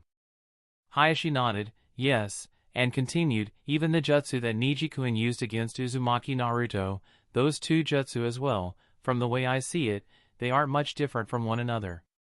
Hinata is converting her chakra into the form of a chakra blade that she is releasing from her tenketsu, while Niji-kun is releasing his chakra from his tenketsu in the form of bursts or explosions. Their approach is quite similar, but the end result is different because they are aiming for different outcomes. I see, well, this jutsu is not that difficult, but, well, whatever. Hisashi couldn't help but look at his brother in confusion. He had a feeling that when Hayashi was analyzing the different approaches of jutsu used by Hinata and Niji, he wasn't specifically thinking about jutsu and thought to himself, I wonder what's going on in his mind. Among the instructors, Hinata-chan really won, Yui-san, she really won, exclaimed Izumi excitedly as she hugged Yui. For a moment there, Izumi was genuinely worried, thinking that perhaps Hinata wouldn't be able to win this fight, especially when Tenten used the Shuriken Shadow Clone Jutsu. However, it turned out that she was worrying for nothing. Hinata had the entire situation under control. All the training and hard work Hinata-chan has been doing has started to pay off, nodded Yui as she wiped her eyes and returned the hug. For Yui, Hinata is not only her disciple but also a younger sister akin to her daughter. Therefore, watching Hinata succeed, and all her hard work finally pay off, made Yui tear up a little. Ah, Hinata-chan has really started to grow up. Soon, she will become a kunoichi and perform dangerous missions. I am already starting to get worried. Izumi looked at Yui with a dumbfounded expression and said, Yui-san, you really sound like you are her mother. Yui smiled, do I? And clasped her hands, nodding, it can't be helped, I suppose. I may not be the one who gave birth to her, but I have raised her for the past 10 years and taught her everything I could. It's like she is my daughter, although Hinata-chan only calls me sensei or Wani-san, but well, that's understandable as well. He, Izumi giggled and said, looking at you like this. I suddenly feel like I want a daughter as well. Don't tell me. Izumi-chan, are you? Yui's eyes widened as she looked at Izumi's belly. Izumi quickly shook her head with a blush. No, it's not what you think, Yui-san. I was just thinking that. I see, muttered Yui. Izumi asked, what about you, Yui-san, do you want a son or a daughter? Well. Yui entwined her fingers, unsure of how to answer. Her cheeks reddened as she said, well, since Hinata-chan is already like my daughter, so well. I want a son, but well. I don't know when that's going to happen. Izumi suddenly thought of something and questioned, come to think of it, Yui-san, why haven't you and Hokage-sama married yet? Both of you have been together for as long as I can remember. Ah, a smile appeared on Yui's face as she answered, it's because Kuroto-kun isn't ready yet to settle down. Hokage-sama, muttered Izumi with a thoughtful expression. Yui nodded and explained, I don't know the exact reason, but I am certain that Kuroto-kun isn't yet ready for marriage. Maybe it has something to do with the Akatsuki and other stuff, or maybe it's something else that I don't know about. His mind is always preoccupied with something. Marriage, it's a big thing, and once you are married, everything changes. I am sure you understand what I'm talking about, right, Izumi-chan? I don't want him to feel burdened while he is preoccupied with other stuff. So, I guess that's it. I will wait until he completes his thing, and then we can. Since it's Kuroto-kun, the wait is worth it. You really love Hokage-sama, don't you, Yui-san? And well, I understand what you mean. More so after Itachi-kun and I got married. A lot of things have changed, but well, since it's Itachi-kun, so everything is worth it, nodded Izumi in understanding. Among the trainees. As Hinata and Tenten returned, they were greeted by excited classmates, especially Cheyenne. The moment Hinata returned, she ran up to Hinata and gave her a tight hug. I knew you would do amazing, Hinata-chan. Hinata was embarrassed, she didn't expect Cheyenne to suddenly hug her, but she was happy. As Cheyenne released Hinata, Naruto came beside the two and praised Hinata. Hinata, that jutsu was amazing, did you create it on your own? I had help from Yui-sensei, answered Hinata shyly. The moment Naruto came beside them, Hinata's cheeks became red. Cheyenne grinned mischievously. She put one arm around Naruto's shoulder and the other around Hinata's shoulder as she spoke. So, Naruto, are you interested in the jutsu that Hinata-chan used? Yeah, it was really amazing. I have never seen anything like it, nodded Naruto. Great, spoke Cheyenne with a grin, and then turned to Hinata. Hinata-chan, you can give Naruto some tips about how to improve his own ninjutsu. What was it called? Rasengan, right? Before Hinata could speak, Naruto asked in surprise, you can, Hinata?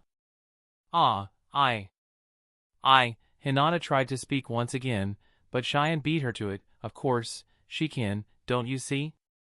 She created a jutsu on her own, then improved it to create another jutsu. I am sure she can help you. Great, then I really look forward to it. Nodded Naruto excitedly. But Hinata tried to speak something, however, Cheyenne once again beat her to it. Good, in that case, once this graduation exam is over, Hinata-chan can help you. Naruto was about to nod, but he suddenly remembered something and said, but I am not sure if Kuroda-sensei will allow me to wander off like that. Cheyenne grinned and assured, don't worry, since it's Kuroto and I will get permission for you. I am his dearest Amudo, so he won't refuse my request. If that's the case, then I am looking forward to it, nodded Naruto. After that, Cheyenne sent away Naruto, and Hinata finally had an opportunity to speak. Cheyenne-chan, I won't be able to help Naruto-kun. I know nothing about his ninjutsu. Cheyenne shrugged. You are so earnest, Hinata-chan, you don't have to be like that. This is an opportunity to spend some alone time with Naruto. Think of it as a date. A date? Smoke appeared out of her face, imagining herself going on a date with Naruto. Then suddenly, she remembered that she would have to help Naruto improve his ninjutsu. She once again panicked. But what about that promise you made to Naruto-kun? Cheyenne thought about it for a moment and suddenly had an idea.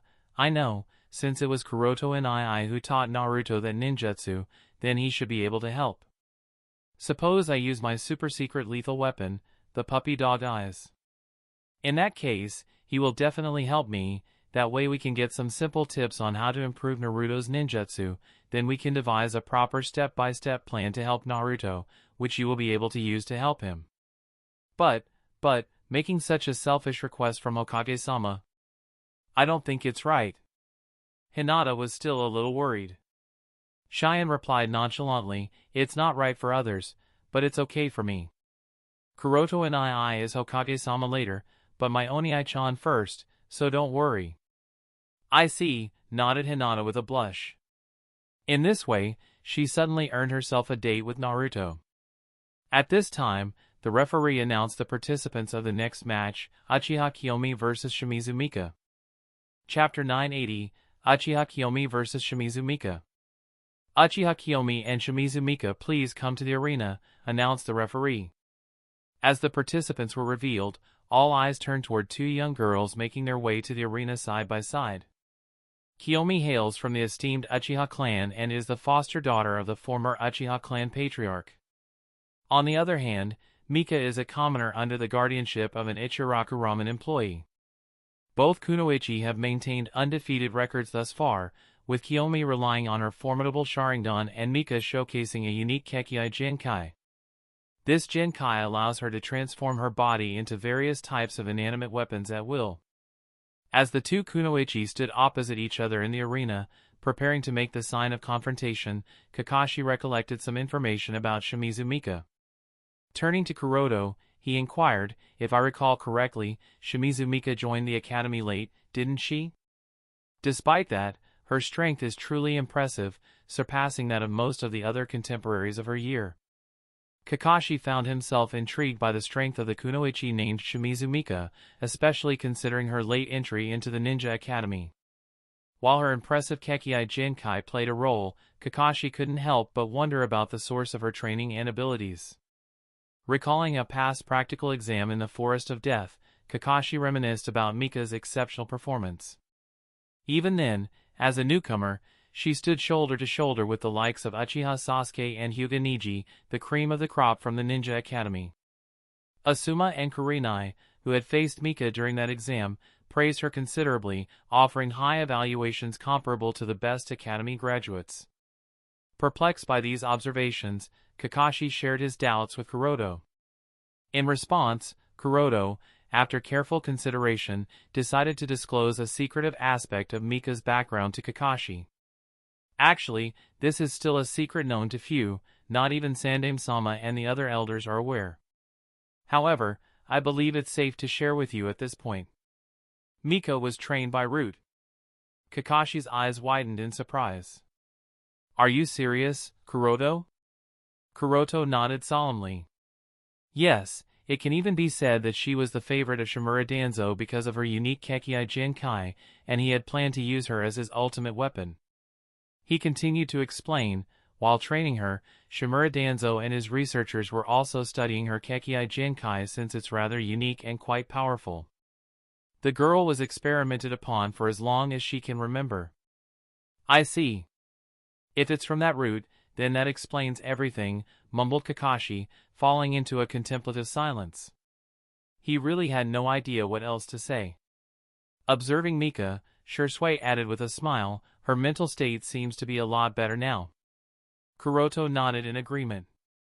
Indeed, he remarked, noting the contrast with her cold and lifeless expression back when he first encountered the girl. Mika seemed to have improved considerably since then. From Kuroto and Shursui's conversation, Kakashi deduced that Shursui was also aware of the girl's background. Given Shursui's role as the vice principal of the Konoha Ninja Academy and the close relationship between Kuroto and Shursui, this awareness made sense. Similar to Kakashi, a significant number of people were intrigued by Shimizu Mika's past and her unique abilities. In contrast to individuals like Sasuke, Neji, Naruto, Lee, Cheyenne, Yakumo, and Kiyomi, who were some of the strongest and most talented graduates of their generation, Mika remained a mystery that few had been able to unravel. Even now, the full extent of her abilities, strength, and Kekkei Jinkai remained unknown, creating anticipation for her upcoming duel against Uchiha Kiyomi. The prospect of witnessing the clash between these enigmatic kunoichi fueled curiosity and excitement among many. At the arena.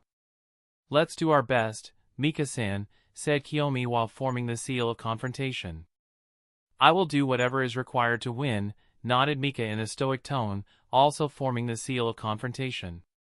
Confirming that the two kunoichi in training were ready for the fight, the referee signaled, "Begin," and disappeared from the arena with a body flicker jutsu. Immediately, Kiyomi took out a few shuriken from the loose sleeves of her kimono and threw them at Mika rapidly. In response to Kiyomi's shuriken, Mika unsheathed her tanto and used its blade to deflect the shuriken, then dashed toward Kiyomi, whoosh. The moment she noticed Mika's figure vanishing, Kiyomi immediately activated her Sharingan, revealing two black tomos swirling within the scarlet wheel of each eye. With the dynamic vision provided by her Sharingan, Kiyomi was able to keep track of Mika's movements. She defended herself against Mika's attack using a pair of kunai just in the nick of time. Sparks flew as Mika's tanto and Kiyomi's kunai clashed with each other, ding! And droplets of blood occasionally fell on the platform of the arena. In terms of overall speed and strength, Mika was undoubtedly superior. This advantage wasn't just due to the brutal training she underwent with Root from a very young age, but also because she carried the blood of the Senju clan, giving her a naturally better and stronger physique than most of her peers. Consequently, Kiyomi found it challenging to keep up with Mika's movements. If not for the fact that she already possessed a two-tomo Sharingan, she would have been overwhelmed by Mika's prowess. Despite the challenging situation, Kiyomi wasn't nervous. Instead, she grinned in excitement. "It's just as I thought. Among all the girls, you really are the strongest in terms of overall ability." Maintaining her stoic expression and not ceasing the movement of her hands, Mika questioned, "If you realize the difference in our strength, shouldn't you give up already? You should understand that you have no chance of defeating me." Kiyomi shrugged. "How would I know that I don't stand a chance unless I try?" Then, she gracefully leaped high into the sky with a backflip to distance herself from Mika. While in midair, she weaved the hand signs for a fire-style jutsu and breathed out a significant amount of hot fire at Mika, using fire-style, fire annihilation. "Such a jutsu, it wouldn't really be all that effective against me," muttered Mika in a low tone. She too weaved hand signs and used a water-style jutsu in response to Kiyomi's fire-style jutsu, executing water-style, water trumpet. The collision of fire and water created a substantial amount of steam that covered the arena, disrupting visibility. The moment the steam enveloped the arena, Kiyomi's grin widened. Step 1 completed, now on to the next step, and she landed on the ground with her back facing Mika. The next moment, she turned around, "Let's see how this one goes," and thrust her right hand forward, hidden shadow snake hands. Instantly, multiple long snakes emerged from under the loose sleeve of her kimono, rushing in Mika's direction. Hiss! Hiss! Hiss! Hiss! Hiss! Hiss! Hiss! Hiss! The snakes generally had poor vision, not relying on their eyes to perceive their surroundings. Instead, they depended on infrared radiation, which they sensed with specialized pits on their faces. Even though the arena was covered in mist, the snakes could detect Mika's position as the temperature of her body differed from that of the mist surrounding the arena. Unimpeded, the snakes rushed at Mika, who stood still, and coiled around her waist, arms, legs, hair, and the rest of her torso, effectively trapping her. They began to slowly tighten their grip, crushing her. Having captured Mika, Kiyomi smiled confidently and approached her step by step. You were saying? Although Mika was in tremendous pain due to the snakes crushing her, there was no change in her facial expression. With the same tone, she said, "This jutsu seems familiar. How did you use this?" Kiyomi answered, "It's one of the jutsu I learned from Anko-sensei during the special training." "I see, if it was Mitarashi Anko, then it would make sense," nodded Mika as if connecting the dots. Kiyomi shrugged at her response and changed the topic. "Well, do you want to continue? Or do you want to accept defeat, Mika-san?" Kiyomi hoped for Mika to give up since her hands, feet, and hair had been tied up, and there was not much she could do at this point. She should be under a lot of pain because of the snakes coiling around her, and giving up the fight seemed the natural thing to do. After all, no one likes to suffer from pain, and no one wants to experience it, right? Contrary to what Kiyomi expected, suddenly, Mika's stoic expression changed into a blush. Her cheeks reddened, and her lips arched into a wide smile as her breathing became a little rough. "Ha! Ha!" At the same time, the tone of her voice also changed from monotone to a little freaky. "Uchiha Kiyomi-san, you don't seriously think that just this much would be enough to defeat me, right?" Kiyomi would be lying if she said that the sudden break in Mika's character didn't send a shiver down her spine. She couldn't help but let out a startled voice. What? She had never seen Shimizu Mika make such an expression. "I see, you really thought so, huh?" muttered Mika and added, "Well, it can't be helped." She shook her head dismissively and directed chakra into her hair while speaking. "This much is nowhere near enough to defeat me, the strongest weapon." Kiyomi watched as Mika's hair started to grow wildly. As the hair volume increased, they transformed into several sharp kunai, using body manipulation style, multiple hair kunai. Multiple hair ends combined together to form several sharp kunai blades, and under Mika's control, the hair kunai cut down the snakes restraining Mika, effectively freeing her. After getting free, Mika landed on the ground and looked at Kiyomi with a sadistic, charming smile, saying, "Now then." Chapter 981, Uchiha Kiyomi vs. Shimizu Mika 2. Mika appears to be growing more serious, and this might pose an impossible challenge for the Uchiha girl, Naomi commented with a contemplative expression. Regardless of her level of seriousness, why is she wearing that smile? It's a bit unsettling, if you ask me, Shinichi inquired with a frown.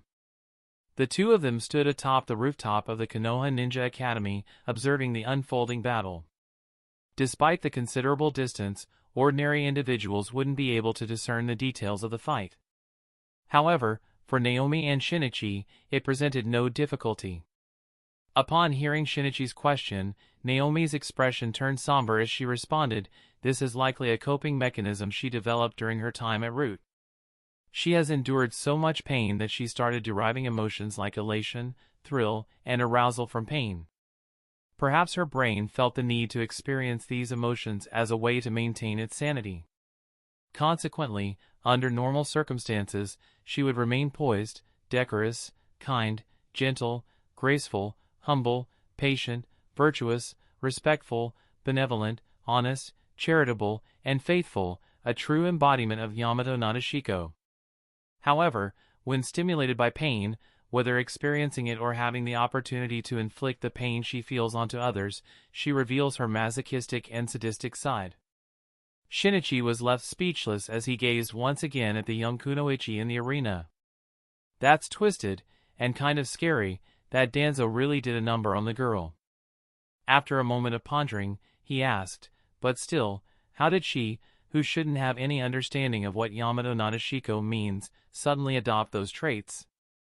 Upon hearing Shinichi's question, Naomi's expression turned troubled, and she responded with a sigh, well, after leaving the route, I had to learn how to blend in with the normal villagers and understand what's considered normal. The same went for Mika. So, we conducted some research. During that period, Mika developed an interest in traditional tales that were widely appreciated by the people. Many of these tales depicted a woman known as the personification of idealized woman and were treated as the epitome of pure, feminine beauty, earning high respect from everyone, including both men and women. After reading those tales, Mika chose to embody such a persona for herself. However, as one might anticipate, ninjas cannot truly embrace these traits wholeheartedly. We are instruments designed for combat and killing, so something like Yamato Nadeshiko remains an ideal woman that a kunoichi can never fully embody, especially not Mika, given her masochistic and sadistic tendencies that she ended up developing because of her time at the root. Consequently, her true character unravels whenever she confronts pain. I see, mumbled Shinichi with a complex expression. He truly didn't know how else to respond. Naomi, understanding Shinichi's loss for words, sighed and turned her attention back to the arena. Among the instructors, I believe it will be challenging for the girl from the Uchiha clan to defeat Shimizu Mika, remarked Kurenai, shaking her head as she reminisced about facing the young girl over a year ago. Asuma commented, challenging? I'd go as far as to say impossible. That girl is too formidable for the academy.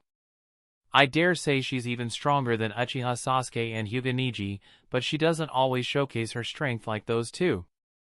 After a pause, he added, I doubt any trainee, aside from Uzumaki Naruto using Senjutsu or the Nine Tails Chakra, could defeat her. Contemplating Asuma's words, Kurenai acknowledged the validity of his argument. She began to think that he might be correct. Lost in thought, she turned to Anko, who was engrossed in devouring dango dumplings, and inquired, does Uchiha Kiyomi have any other tricks up her sleeve? Because if not, this fight is likely to conclude soon with her defeat. While munching away, Anko recollected the past 7 months spent training Uchiha Kiyomi and responded, I'm not sure. She went on to explain, I did teach Kiyomi-chan a few ninjutsu, including some of my special snake techniques. She's already used one of them.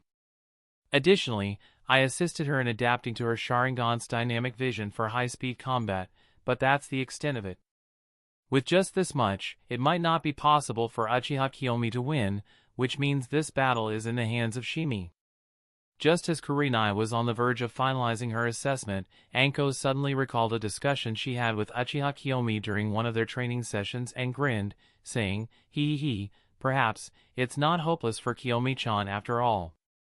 Hearing Anko's unexpected words, Asuma and Kurenai were taken aback and inquired, what do you mean? Does the girl from the Uchiha clan still have something up her sleeve that might surprise her opponent? Anko simply grinned, who knows? Without providing a definitive answer to either of them, she shifted her focus back to the arena, eagerly anticipating the outcome. In a battle between ninjas, there's no concept of right or wrong, fairness or unfairness, cheap tricks, or anything else. It's solely about victory and defeat. The end justifies the means, and the chosen path to reach the goal is inconsequential. Thus, it wouldn't matter if Uchiha Kiyomi were to employ the method she demonstrated some interest in at that time to secure her victory.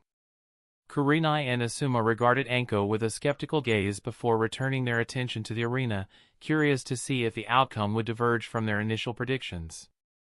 Back at the arena. Why the hell are you smiling like that? It's creepy, exclaimed Kiyomi, her expression one of shock as she observed the sadistic smile on Mika. It doesn't matter, but right now, I am in the mood for some play. Yes, let's do that, answered Mika, licking her lips in excitement. She then directed her chakra toward her hair follicles, controlling her hair to rush at Kiyomi at full speed. Kiyomi swiftly distanced herself, weaving hand signs. She needed chakra in her stomach and directed it toward her mouth. As her chest swelled up, she performed a nature change on the chakra and released a fireball from her mouth, fire style, fireball jutsu. Fire, a natural enemy of hair, became a formidable opponent the moment Kiyomi's fireball made contact with Mika's hair. Suddenly, a repugnant odor of burning protein engulfed the arena. Ugh, so gross! Kiyomi muttered as she observed Mika, hoping the burning hair would halt Mika's advance. Contrary to Kiyomi's expectations, Mika not only persisted but channeled more chakra towards her scalp, causing an incessant growth of hair that surged towards Kiyomi, while shouting, "Not enough, this isn't sufficient, come on, Kiyomi-chan." Confronted by the relentless wave of hair, Kiyomi clenched her teeth. Damn it! She swiftly retrieved 2 smoke bombs from her shinobi bag and slammed them on the ground, triggering an explosion with a distinct poof sound. The arena was once again enveloped in a thick cloud of smoke that obscured Mika's vision, rendering her unable to discern Kiyomi's movements. Even if she could sense Kiyomi's position, the concealment in the smoke prevented her from understanding Kiyomi's actions. Sha! Sha! Suddenly, 2 shurikens emerged from the concealment of the smoke, rapidly multiplying as they closed in on Mika, from 2 to 4, 8, 16, 32, and beyond. Witnessing the escalating onslaught of shuriken, Mika couldn't conceal her surprise. She muttered, "Isn't this jutsu the same as the one used by Tenseigan in the previous fight?" Transforming the ends of her hair into more than a dozen kunai to deflect the shuriken, a realization struck her. Don't tell me, you learned this technique after watching Tenseigan use it just once? As the smoke dissipated, Kiyomi grinned and nodded. Sharingan allows us to perceive the flow of chakra within our target's body. I utilized my Sharingan to observe the chakra flow within Tenseigan's body as she executed this ninjutsu in her fight against Hinata-san. Hand signs are easily replicated thanks to the dynamic vision, making this jutsu mine. Of course, I still need practice to truly master it, but whatever, it still works. I see, replied Mika with understanding. While surveying the scattered shuriken, she shook her head. But still, it didn't prove to be of much help to you. Kiyomi smiled and posed a question, who said that the attack was supposed to cause any harm? But before Mika could comprehend, Kiyomi extended her left hand, and suddenly, a network of steel wire materialized around Mika, ensnaring her in a web. Let's see how you dodge against this. Mika was taken aback. This? The web of steel wires proved to be razor-sharp, with some strands already cutting through her skin and drawing blood. In this precarious situation, any wrong move could result in the loss of limbs or even her life. Despite the pain inflicted by the exceptionally sharp wires, Mika smiled with exhilaration. Yes, this is it. This is the kind of fight I wanted. There's more where that came from, shouted Kiyomi as she formed hand signs with her left hand and unleashed another burst of fire. Fire style, dragon fire jutsu. She directed the flames along the steel wires, attempting to transform the web into a burning mesh. Oh, this might be a little too dangerous for me. Panicked Mika. Recognizing the peril of coming into contact with fire that could engulf her entire body, she hastily performed hand signs. Body manipulation style, shrinking jutsu. In an instant, her body regressed to that of a 5 or 6-year-old, granting her the chance to escape the fiery web entangling her. Without wasting any time, she darted toward Kiyomi, aiming to conclude the fight with a single decisive move. Even such a technique? Kiyomi was caught off guard by the revelation that Mika could even alter her body's size. It wasn't a mere transformation jutsu, Mika had genuinely reduced the size of her body. Kiyomi found herself unable to react as Mika suddenly appeared in front of her. This Kekkei Genkai of mine allows me to perfectly control my body as well as transform it into any inanimate object I desire, so something like regressing the size of my body is naturally within the realm of possibilities, explained Mika as she converted her fists into metal and delivered a decisive blow to Kiyomi. Bang! Bang! Bang! Bang! One after another, several punches landed on Kiyomi, her face, her chest, and her gut, causing her to cough out blood and collapse on the ground with a few broken bones. Heh, I see, it's really a terrible Kekkei Jinkai. I might have been able to win this fight if I could hold on for a few more seconds, but it appears that I am down before that could take effect, muttered Kiyomi in a regretful tone, losing consciousness due to the severe physical damage. Ha, ha.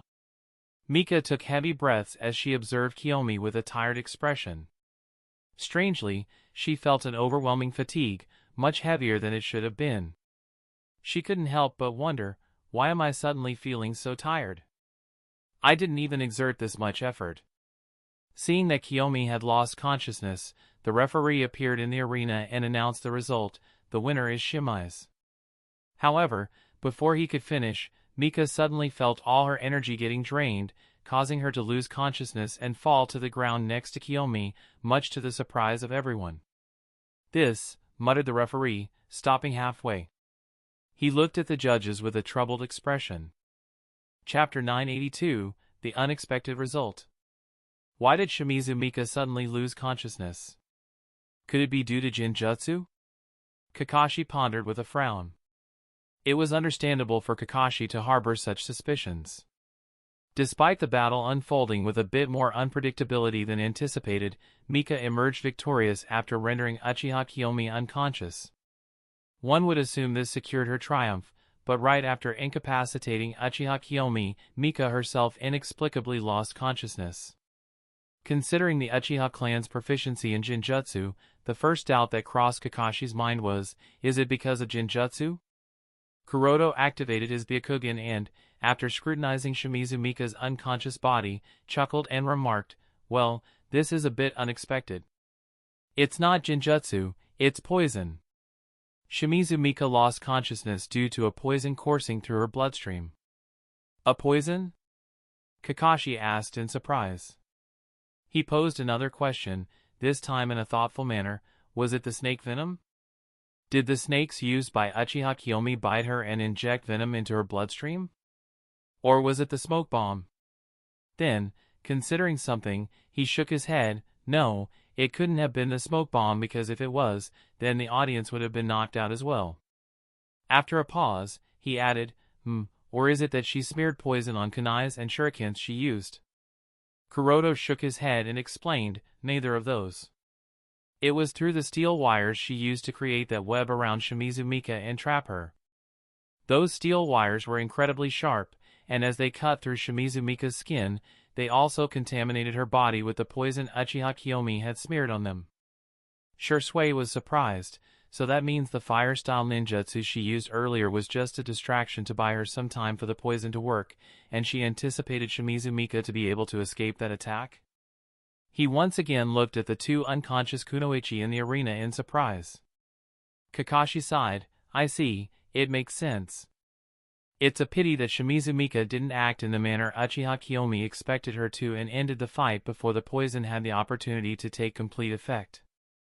Shursui agreed, indeed, it's a pity. Regardless. Then he turned to Kuroto and questioned, Kuroto-san, what's going to be the result of this fight? I don't think it would make sense to make Shimizu Mika the victor. Kakashi nodded as well. Yes, this wasn't a clear victory for Shimizu Mika. In fact, it wasn't even close. I would consider it a draw between the two of them. Conflict between ninjas, it's a struggle for life and death, not merely a martial arts competition. Therefore, just because Uchiha Kiyomi lost consciousness a few seconds before Shimizu Mika doesn't necessarily indicate her defeat. The outcome would have favored Shimizu Mika if she had not succumbed to unconsciousness due to poison. However, since Shimizu Mika did lose consciousness, it implies that she also forfeited her life in the context of a life-and-death fight. Had the poison been more potent, unlike Uchiha Kiyomi's which only induced unconsciousness, the scenario would be Uchiha Kiyomi unconscious but alive, and Shimizu Mika unconscious and deceased. It would have been the victory of the young kunoichi from the Uchiha clan. Despite losing the fight, she would have emerged as the winner. Consequently, the winner of this battle cannot be Shimizu Mika. Technically, it should be Uchiha Kiyomi, however, since Mika did defeat Kiyomi, Uchiha Kiyomi cannot be declared as the victor either. Kuroto concurred with Shursui and Kakashi's opinions, stating, "Indeed, a draw seems to be more reasonable." As the three judges reached a consensus, they conveyed their decision to the referee, who promptly announced the result. "The judges have made their decision. This fight is a draw between Uchiha Kiyomi and Shimizu Mika." Among the instructors. "I see, so this is what you were talking about, Anko, using poisons to compensate for the difference in their raw strength and skills," inquired Kurenai as she observed Uchiha Kiyomi and Shimizu Mika being escorted away by the Irionin for treatment. Anko nodded, saying, "Indeed," and proceeded to explain that girls seemed quite intrigued by the battle between Kuro, Hokage-sama and Uchiha Shursui during the Godame Hokage's election. That fight concluded in the most unexpected way due to Hokage-sama's meticulous preparation and planning. Despite the odds stacked against him, he emerged victorious, defeating Uchiha Shursui, widely regarded as the strongest shinobi among the 5 great nations, much to the shock and surprise of everyone. Once she grasped that Uchiha Shursui was defeated due to a poison concocted and cleverly utilized by Hokage-sama during that battle, she decided to delve deeper into toxicology and venomology. And this is the result. "Makes sense, overcoming the difference in strength with other means," said Asuma, and muttered to himself, "I see, ultimately, it doesn't really matter who is stronger and who is weaker. Even those considered weaker can overcome the odds with careful preparation and planning." Kuroto demonstrated that against Uchiha Shursui back then, and now the young Kunoichi from the Uchiha clan has done the same against Shimizu Mika. Both Anko and Kurenai looked at Asuma in surprise. His words clearly indicated that he had undergone some kind of enlightenment. Kurenai couldn't help but question, "Asuma-kun, are you planning to incorporate poisons into your combat style?" Kurenai's question interrupted Asuma's train of thought, and he shook his head with a helpless expression. "My combat style is not suited to that approach. Moreover, considering how careful a poison user has to be with their concocted poison, I understand that poisons are not my thing. Kuroto is way better at it than I would ever be. I was just thinking about something else." "Is that so?" muttered Kurenai with a brief nod, then turned her attention back to the arena. The rooftop of the academy building. "Sigh, so it would seem that my niece was unable to win, huh?" sighed Naomi as the result of the fight was announced. Shinichi glanced at the aqua-blue-haired Kunoichi and remarked, "You seemed rather happy despite the fact that your niece couldn't win." Contrary to what many expected, Naomi was neither disappointed nor sad that her niece did not manage to win the fight. Naomi was surprised and pointed to herself, "Am I?" Then her lips arched in a smile, and she nodded, "I suppose I am. This will serve as a lesson for Mika not to look down upon others and end the battle immediately. I get it, she has her own pride, but it's useless if someone is dead. Mika could have won if she had gone all out from the start, but her carelessness led to her defeat. I am just glad that it occurred here, against a comrade, rather than against an enemy on the battlefield or during some mission." "I suppose you are right about that," muttered Shinichi, adding, "A momentary carelessness can lead to death in battle." Among the viewers. "How is Kiyomi's condition?" asked Fugaku upon hearing the result of the battle. Mikoto looked at the arena and nodded. "Izumi is taking care of her injuries, there shouldn't be any complications." Fugaku breathed a sigh of relief, thankfully, to which Mikoto smiled. He added with a thoughtful expression, "To think someone with such a terrifying Kekkei Jinkai would emerge from the civilians." He hadn't personally witnessed the power of Shimizu Mika's Kekkei Jinkai in action this time. His opinion is based on what he recalled from her fight against Sarutobi Asuma and Yuhi Kurenai more than a year ago, in which she teamed up with Sasuke and Hyuga Niji. And this fight against their daughter Kiyomi, which was described to him by his wife, Mikoto. Based on these 2 instances alone, Fugaku understood the potential of Shimizu Mika's Kekkei Jinkai, and he believed that if this girl grows up, she will definitely surpass even Senju Tsunade. Mikoto argued, "But our Kiyomi is not bad either. Even now, she not only put up such a good fight against Shimizu Mika but almost defeated her. And if you think about it, she is younger than most of her peers. By the time she becomes an adult, Kiyomi might even surpass Shimizu Mika." Fugaku nodded with a smile, "Indeed." Chapter 983, The Next Fight. After the announcement of the battle's outcome between Shimizu Mika and Uchiha Kiyomi, the fights persisted one after another.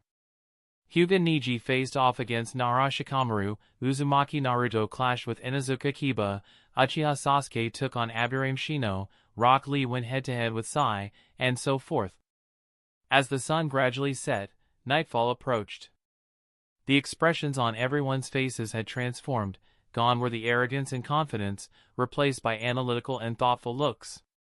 All the participants keenly observed each fight, meticulously analyzing every move made by their counterparts. The goal was clear, to comprehend and uncover any flaws or weaknesses that could be exploited if they were to confront the same opponent in subsequent battles. Among these focused trainees was Sasuke, diligently studying all potential opponents he might encounter in the upcoming matches. Facing Kurama Yakumo, I need to exercise extreme caution with her Jinjutsu. With the Sharingan, I should be able to manage, but vigilance is crucial. Regardless, tackling Tintin might pose a challenge since I lack a defensive jutsu like Hyuga Hinata. However, closing in quickly before she can react gives me an advantage. I can also employ Jinjutsu from a distance, making her vulnerable to its effects. She wouldn't easily resist Jinjutsu. Encountering Niji, it all comes down to the moment. Analyzing Niji's skills seems pointless, adaptability will be key. If it's Shimizu Mika, that would be my bad luck. Despite her likely low chakra reserves, her Kekkei Genkai's versatility poses a significant challenge. Against Kiyomi, careful consideration is necessary, particularly in avoiding poison. Speed blitzing should prove effective against her.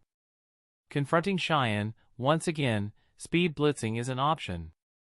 However, her Fuinjutsu can be troublesome, so maybe Jinjutsu can work. Now, if it's Naruto. His injured hand, treated with Iryo Ninjutsu, has fully recovered, and his body is in prime condition. Despite winning every fight so far, securing the first position is uncertain due to his dwindling chakra reserves. Gone are thoughts of gracefully overpowering opponents. Now, the only focus is on utilizing every available resource to secure victory at any cost. At the top of the point table, he finds himself alongside Yakumo Kurama and Cheyenne, each having triumphed in every bout. Sasuke harbors the belief that winning the remaining 2 matches will secure his first-place ranking, akin to Itachi. Contemplating potential opponents for the next match, Sasuke's thoughts are interrupted by the referee's announcement, Uchiha Sasuke vs Uzumaki Naruto. Damn it, so it's really Naruto, huh, muttered Sasuke, his displeasure evident in his tone. Naruto was the last person he wanted to face, not out of fear, but because defeating him would nearly deplete Sasuke's chakra reserves, leaving little for the subsequent battle. There's no changing it now. I'll have to figure out a way to beat him without using too much chakra, Sasuke declared, taking a deep breath before stepping forward. As Niji heard the referee's announcement for the next match and observed Naruto excitedly approaching the arena, he couldn't help but offer a timely reminder, be careful of his Sharingan. Got it! Naruto nodded in acknowledgement and charged into the arena. Naruto understood that defeating Sasuke would pave the way for him to gain the most points and claim the top spot on the table. With determination in his eyes, Naruto was equally resolved to secure victory at any cost. Among the viewers.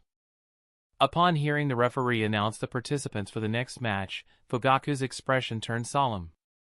It seemed as though he wasn't witnessing his youngest son, but rather himself in the arena. Since the night of the Uchiha's coup d'état, Fugaku and Hyuga Kuroda had been strategizing for this very fight. The success of Sasuke awakening the Mangekyo Sharingan hinged on the outcome of this match. Consequently, Fugaku couldn't help but feel a sense of nervous anticipation.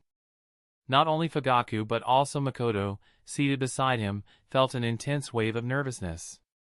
Her husband had chosen to sacrifice everything for the sake of their younger son, all to ensure that Sasuke could awaken the Mangekyo Sharingan. Thus, Makoto fervently hoped that Sasuke would indeed awaken those elusive eyes. Among the judges. With the announcement of the participants for the next match, Kuroda turned to Kakashi, who was seated beside him, and inquired, "Who do you think will win?" Kakashi shook his head, wearing an uncertain expression. I really can't tell, both of their performances so far have been impeccable. Kuroto nodded with a chuckle. Indeed, it's genuinely challenging to predict the outcome of this match. Based on his initial assessment, Naruto, having mastered the multi-shadow clone jutsu and Rasengan along with the passive support of the Nine Tails, shouldn't encounter significant difficulty in defeating Uchiha Sasuke. However, considering Sasuke's exceptional performance across all mainstream forms of shinobi art, ninjutsu, taijutsu, kenjutsu, and jinjutsu, as well as his mastery of the Sharingan, Kuroto realized he had underestimated Sasuke's growth under Kakashi's guidance. The boy had become far stronger than Kuroto had anticipated. Furthermore, the presence of his parents and brother didn't disrupt his focus. Instead, it served as motivation for him to perform at his best and showcase his full strength. Uchiha Sasuke vs Uzumaki Naruto. Even though the circumstances are completely different from canon, the undeniable fact remains that this is a fated battle. Let's see how it will unfold this time, thought Kuroto with a smile, clasping his arms as he observed the arena with anticipation. Among the elders. Observing Sasuke, who appeared youthful but maintained a composed demeanor, Elder Hiruzen couldn't help but commend him. It seems that Uchiha Sasuke's talent is on par with his older brother Itachi. Perhaps he can surpass Itachi and awaken the Mangekyo Sharingan like Shisui. Yes, what he lacks is likely an opportunity, just like Uchiha Itachi had, nodded Jiraiya thoughtfully.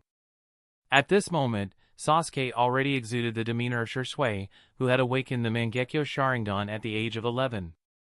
Jiraiya believed that Sasuke's potential to awaken the Mangekyo Sharingan was tied to a significant event, much like Shisui's experience during the Third Great Shinobi War.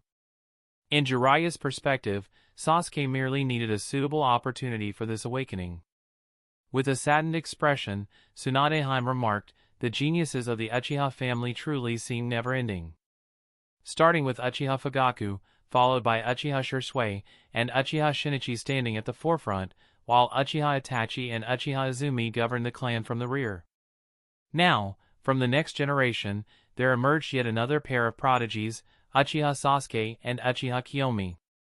Adding the two Homosubis of the Amatsukami and the mysterious masked Uchiha from the Akatsuki organization to the list, the Uchiha clan had indeed produced an overwhelming number of geniuses in the past decade. This occurred despite many Uchihas being hunted down by Amatsukami over the years. Had it not been for these circumstances, there might have been even more brilliant Uchihas within the clan. Hearing Tsunade's words, Elder Hiruzen couldn't help but sigh. If only Nawaki and Minato were still alive. Jiraiya quickly interjected, "Let's not dwell on those somber topics and spoil the atmosphere. This competition is about the next generation of Konoha, let them take the spotlight. Besides, the fight is about to begin." The conversation ceased, and every gaze fixed upon the arena.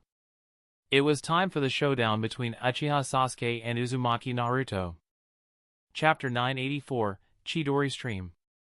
At the arena, Uzumaki Naruto and Uchiha Sasuke exchanged determined looks as they simultaneously performed the seal of confrontation.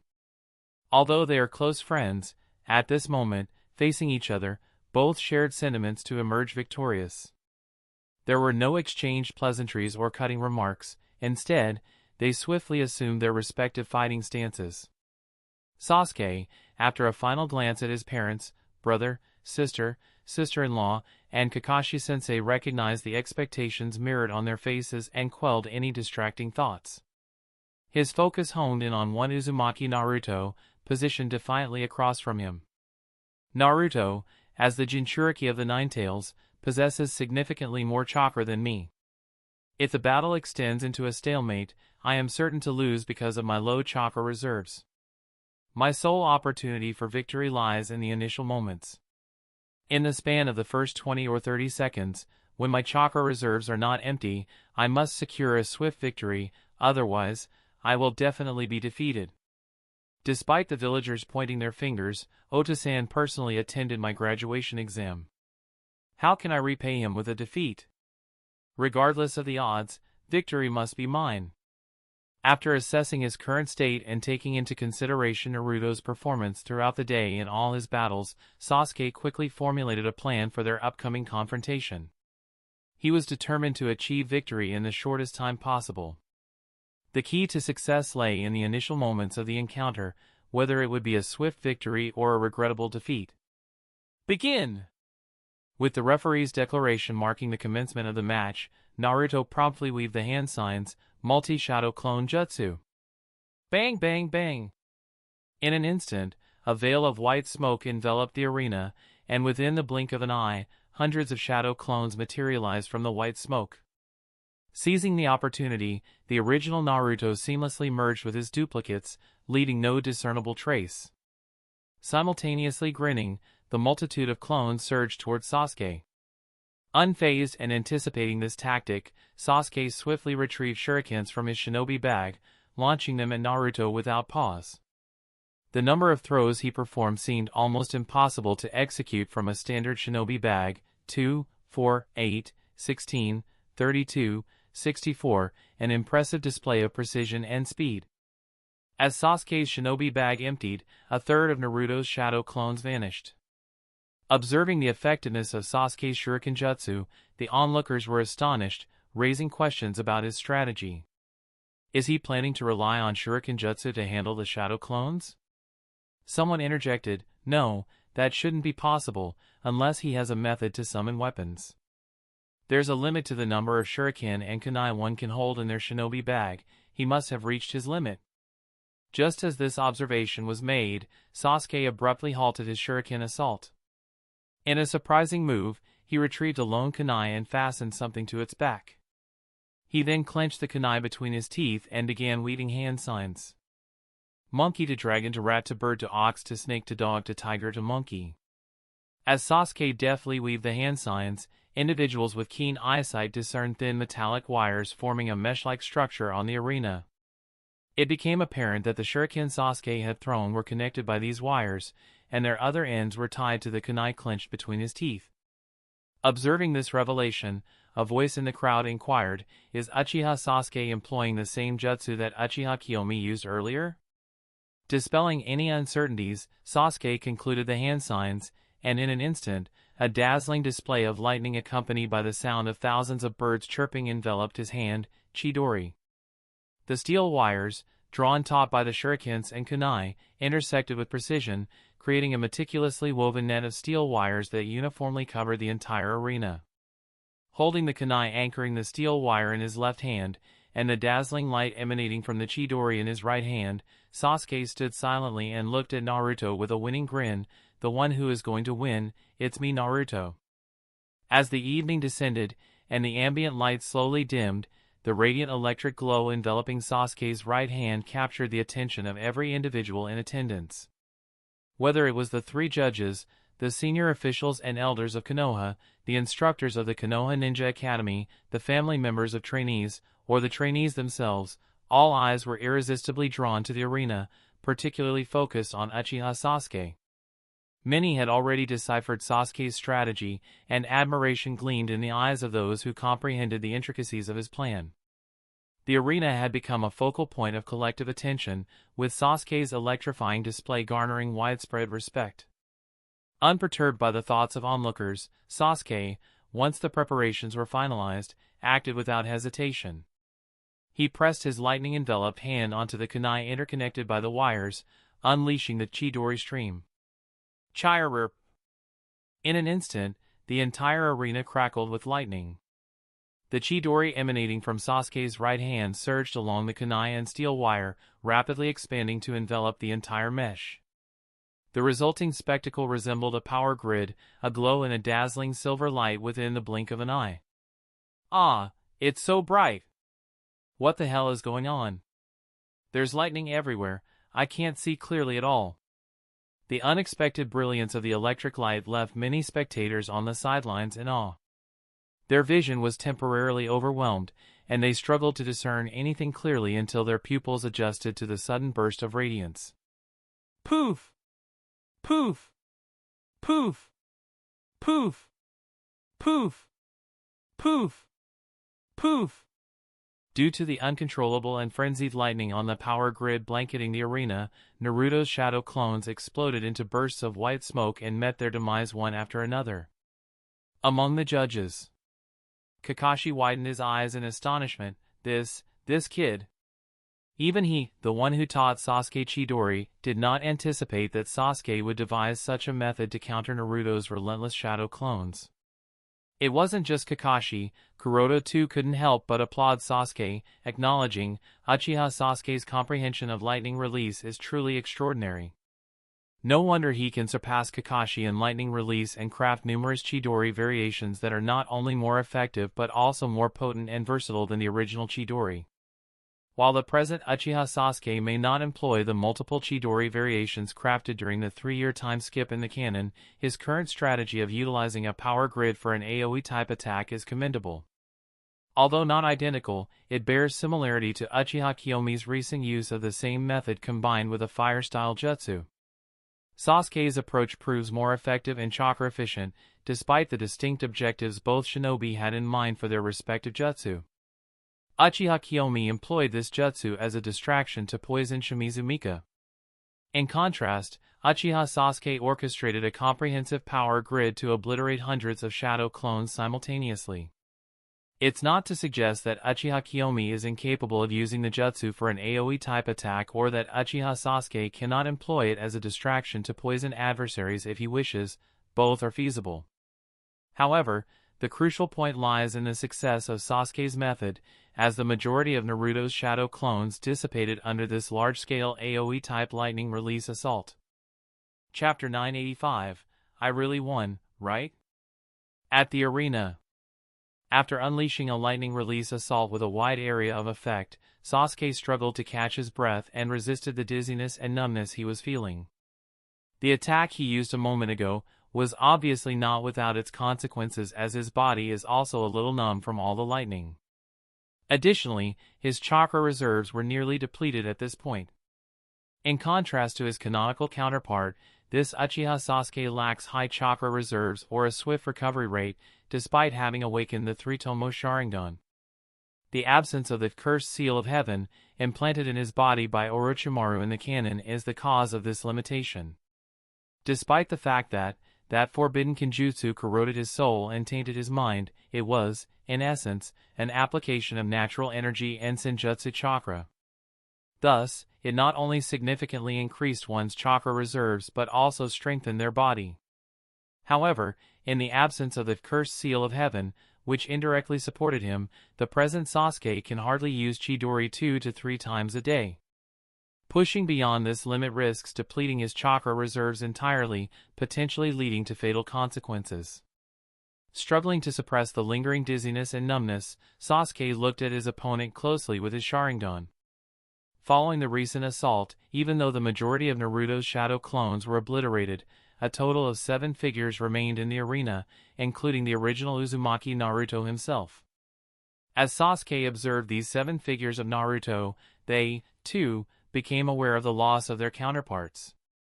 Reacting swiftly, all 7 raised their arms in unison, in an attempt to weave the hand signs to create more shadow clones once again. Fully aware that he lacked both the required chakra to execute the same attack once again and the ninja tools to eliminate the newly formed shadow clones with Shuriken Jutsu, Sasuke scrutinized each Naruto intently. The upcoming moment held the decisive factor for victory or defeat. Success depended on whether he could discern the original Naruto among the 7 figures. Being one step ahead would secure his victory. Conversely, a momentary delay, allowing Naruto to create more shadow clones, would undoubtedly lead to defeat. Among the judges, Kakashi became nervous at this time. When he discovered that despite Sasuke unleashing a lightning release attack with a wide area of effect, there were still 7 figures left in the arena, he had a premonition that Sasuke was going to be defeated. There is hardly anyone in this shinobi world who can accurately distinguish between the original and shadow clone. That's why, if the original Naruto is not identified before he once again uses the multi-shadow clone technique, Sasuke would probably end up losing the fight.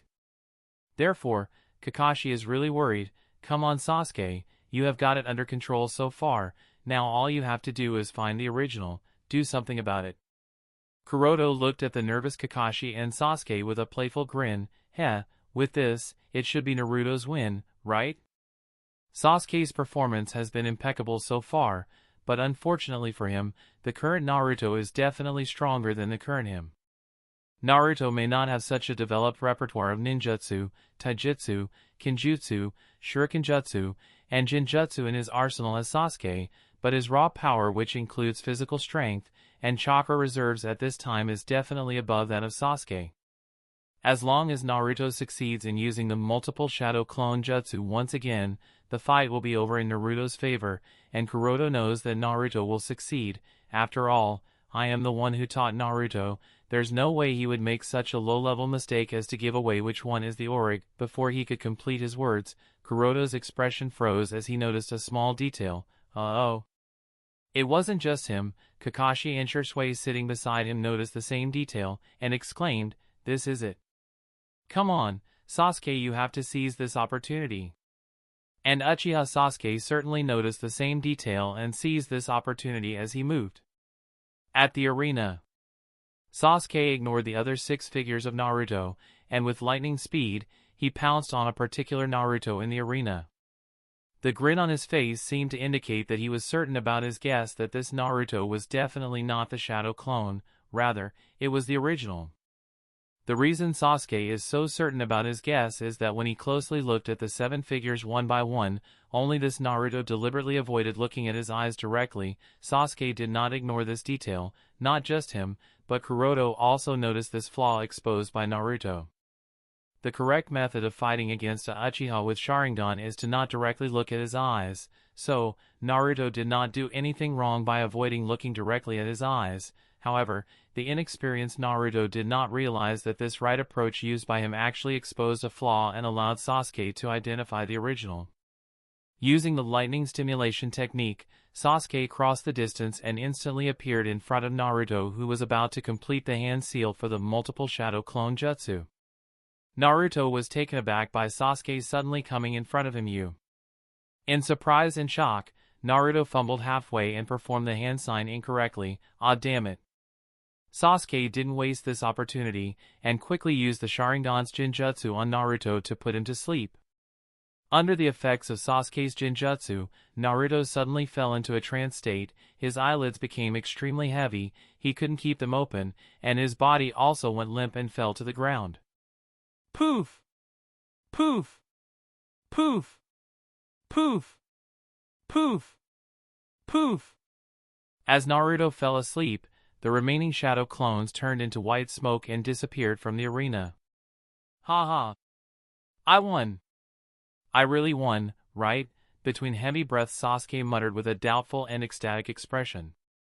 The entire process of destroying 1/3 of Naruto's shadow clones, then using the large-scale AoE-type lightning release assault to destroy the remaining shadow clones of Naruto in the arena, then instantly identifying the original Naruto among the remaining 7 figures, and once again using a Jinjutsu to putting him into sleep. The entire process did not even take more than 30 seconds.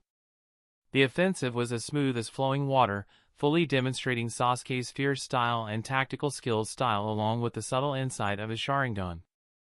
For one reason or another, the fight played in Sasuke's favor, and he was able to put Naruto to sleep using Sharingan's Jinjutsu. Sasuke doesn't believe Naruto would be able to wake up from the Jinjutsu, because there's barely anyone among the trainees who is capable of releasing the Jinjutsu at this point. Naruto shouldn't be an exception to this rule. Unless there's someone who disrupts Naruto's chakra, Naruto will remain in Jinjutsu, muttered Sasuke. It's a pity that Sasuke forgot about the tailed beast living inside Naruto's body, and just when Sasuke least expected, Naruto suddenly opened his eyes with a shocked expression. Okay, what was that thing? Chapter 986. The winner is Uchiha Sasuke. Observing Sasuke effectively utilizing his tactics to swiftly defeat Naruto, Itachi experienced a mixture of relief and regret.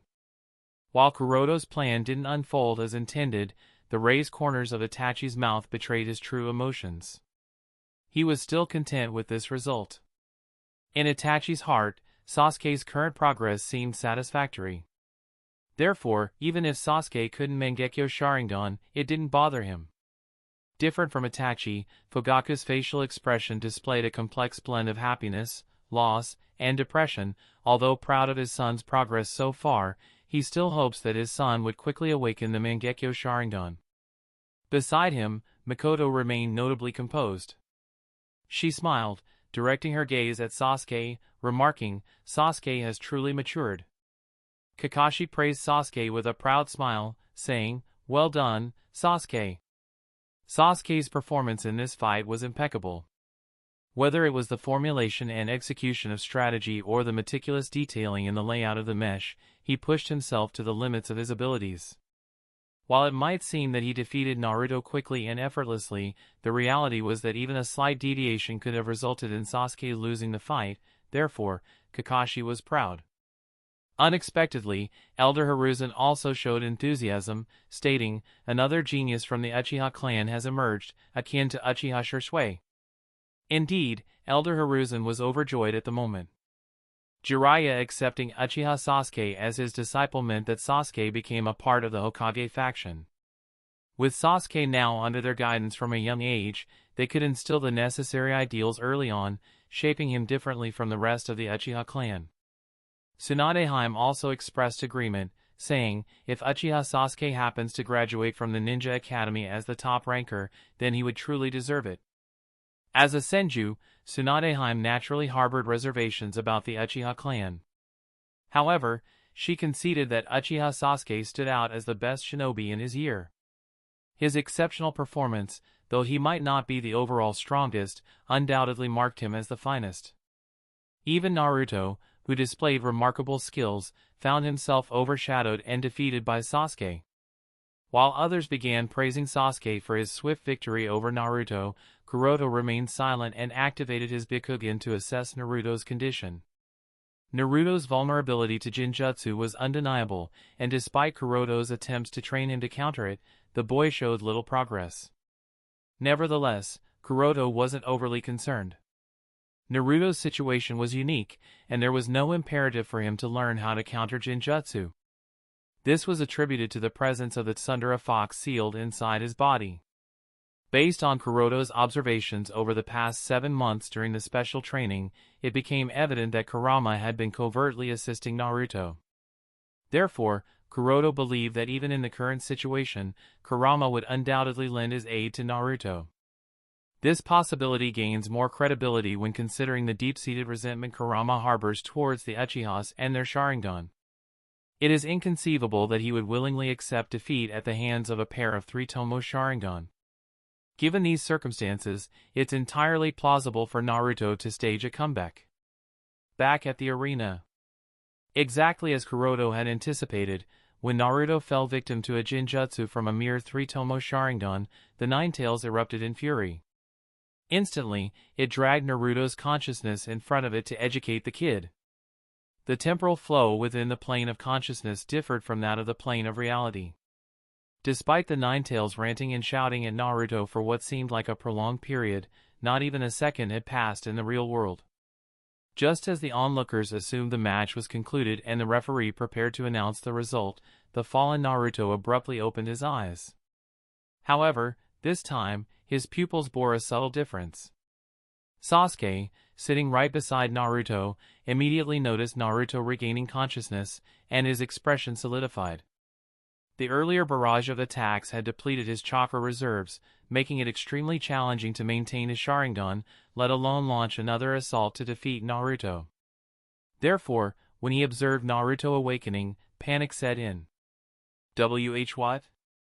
Unexpectedly, Naruto didn't immediately counterattack.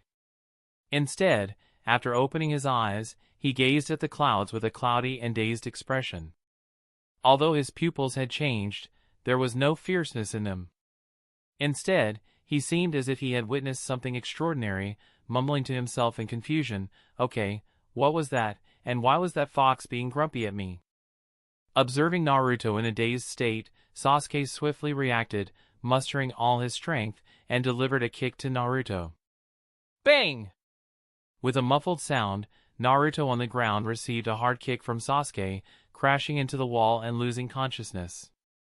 The audience was taken aback, realizing that Naruto had broken free of the Jinjutsu, but Sasuke managed to react in time, delivering another powerful kick to knock him unconscious once again. Breathing heavily, Sasuke slumped to the ground after dealing with Naruto. Despite being conscious, he had expended all his energy and couldn't muster the strength to stand. In fact, he felt a deep sense of terror. Staring into the eyes that were Naruto's yet not entirely his own, Sasuke felt as if his heart was being gripped by an unseen force. In that moment of terror, Sasuke almost stopped breathing. He couldn't comprehend why Naruto could break free of his Genjutsu instantly or why Naruto didn't retaliate immediately despite being released from it. All he knew was that, aside from the recent kick, he had no other abilities. If that kick had failed, the one facing defeat would have been Sasuke. Slumped on the ground, Sasuke turned his gaze once again toward Naruto, ensuring he was unconscious. Then, he looked at the referee, uncertain about whether he had emerged victorious. At that moment, the referee confirmed Naruto's state and announced the result: Uzumaki Naruto is unconscious, the winner is Uchiha Sasuke.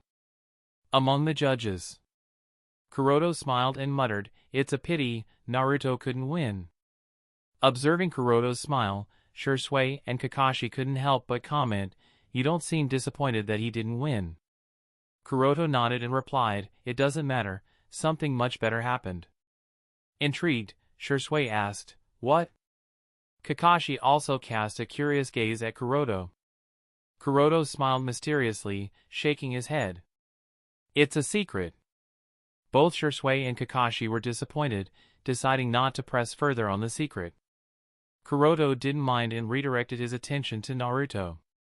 The earlier dazed expression on Naruto's face, akin to seeing a ghost, could only mean one thing: the nine-tailed fox must have connected with Naruto. The fact that Naruto broke free from the Genjutsu indicated the fox's assistance. For Kuroto, this outcome was favorable. Kyuubi had pulled Naruto into the spiritual world, revealing its image in Naruto's eyes for the first time. This suggested that Kyuubi either sensed the threat from the Akatsuki organization and chose to collaborate with Naruto, or it signified Kyuubi's acceptance of the somewhat reckless Naruto. After all, Naruto had endured hatred and rejection throughout his childhood, a situation oddly parallel to Kyuubi, who is hated and feared by everyone. At the arena, waiting to the family members in the audience, Sasuke managed a not-so-cheerful smile. Phew! Suddenly, a gust of evening wind blew by, causing his body to shiver. He couldn't discern if it was due to sweat or fear, but his face darkened. Damn it! He had never anticipated that Naruto could exert so much pressure on him, especially when Naruto opened his eyes with those peculiar pupils, inducing cold sweat and palpitations in Sasuke's heart. Glancing at Naruto, who was now surrounded by the medical team in the distance, Sasuke secretly resolved, "Just wait, Naruto. Next time, I will definitely defeat you fair and square." Chapter 987, The Potential Matchup. Although the brief moment when Uzumaki Naruto effortlessly broke free from Uchiha Sasuke's Genjutsu surprised onlookers, it didn't alter the outcome of the fight. The match concluded with Naruto's defeat. Uzumaki Naruto is unconscious, and the winner is Uchiha Sasuke. While Kuroto felt a twinge of regret over Naruto's inability to defeat Sasuke, his thoughts shifted once the match concluded. Instead, he pondered how to expedite Naruto's transformation into a perfect Jinchuriki. It's evident that the Nine-Tails is subtly assisting Naruto, but considering the tailed beast's history, resistance to others, and Sun character, several external pushes are necessary for Naruto and Kurama to develop a close bond. If Naruto were to achieve mastery as a perfect Jinchuriki, putting the power of the Nine-Tails under his control, Sasuke would undoubtedly face immense pressure until he awakens the Mangekyo Sharingan. At that point, it would be easier to stimulate him. Although that is something to look forward to, this doesn't imply that Kuroto's plan for Uchiha Sasuke in this graduation tournament/exam is over. There's still one formidable opponent remaining, capable of defeating him. No, it's not Hyuga Neji, Shimizu Mika, or Uchiha Kiyomi. All three of them can certainly present a challenge, but it's not them, nor is it Nara Shikamaru, Aburame Shino, Sai, Shin, Yakumo Kurama, Haruno Sakura, Hyuga Hinata, Tenten, Yamanaka Ino, Inazuka Kiba, or Akimichi Choji either. The Kuroto plan to use to push Sasuke into a desperate state is Cheyenne. Soon, there will be a fight between Cheyenne and Uchiha Sasuke, where Sasuke is expected to face defeat, but there's still time for that fight. As preceding that fight, there's another significant fight between Yakumo Kurama and Cheyenne. Similar to the attention garnered by the matches between Shimizu Mika and Uchiha Kiyomi, as well as Hyuga Hinata and Tenten, the clash between Yakumo Kurama and Cheyenne is drawing considerable interest. While the shinobi world boasts powerful kunoichis like Elder Senju Tsunade from Konoha, Godame Kazekage Pakura from Suna, the assistant of Yondaime Mizukage Terumi Mei from Kiri, the angel of Akatsuki, and the Homasubi of Amatsukami, among others, the overall ratio is still predominantly male. However, in today's graduation exam, the girls' performance is on par with, if not surpassing, that of the boys. Shimizu Mika, Uchiha Kiyomi, Yakumo Kurama, Hyuga Hinata, Tenten, and Cheyenne have demonstrated exceptional skills, often outshining boys like Uzumaki Naruto, Uchiha Sasuke, Rock Lee, Hyuga Neji, Shikamaru Nara, and Sai. In fact, there were instances where they even outperformed their male counterparts. Witnessing such remarkable growth and competence in the next generation of kunoichi, the older female ninjas are genuinely pleased. This scene is a rarity in the shinobi world, and they are eager to savor it. For this reason, they are eagerly anticipating the upcoming fight between Yakumo Kurama and Cheyenne. Neither of the two, along with Uchiha Sasuke, has suffered a defeat so far in the exam. Now that they are pitted against each other, the winner will proceed to face Uchiha Sasuke for the top position among the graduates of this year. On one side is Yakumo Kurama, hailing from the Kurama clan with aspirations of becoming an outstanding kunoichi. Yakumo faced the challenge of her parents considering her withdrawal from the Konoha Ninja Academy due to her declining physical health. Despite inheriting the complete Kekkei Genkai of the Kurama clan that granted her exceptional Jinjutsu skills, she was born with a frail physique, hindering her ability to engage in the physical demands of a ninja. Concerned that her dream might be jeopardized, her parents contemplated her departure from the academy early on so that she could choose a different path. However, as Yakumo was determined to pursue her goal, Kuroto, as the principal of the Konoha Ninja Academy, intervened and successfully persuaded her parents otherwise. Later on, Kurama Yakumo received personal guidance from Uchiha Shisui in Jinjutsu and various other shinobi arts. Shisui also assisted her in addressing the Ito aspect of her personality by subduing it and bringing it under control. Concurrently, Senju Tsunade closely monitored Yakumo's physical condition and devised a training regimen to enhance her physique over time. Thanks to these efforts, Yakumo has managed to persist in her journey to become an exceptional kunoichi.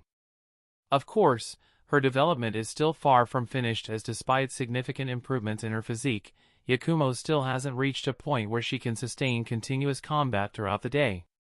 While she excels in Jinjutsu, her endurance is nearing its limits after numerous battles fought in the graduation exam. In contrast, Cheyenne appears to be in excellent condition.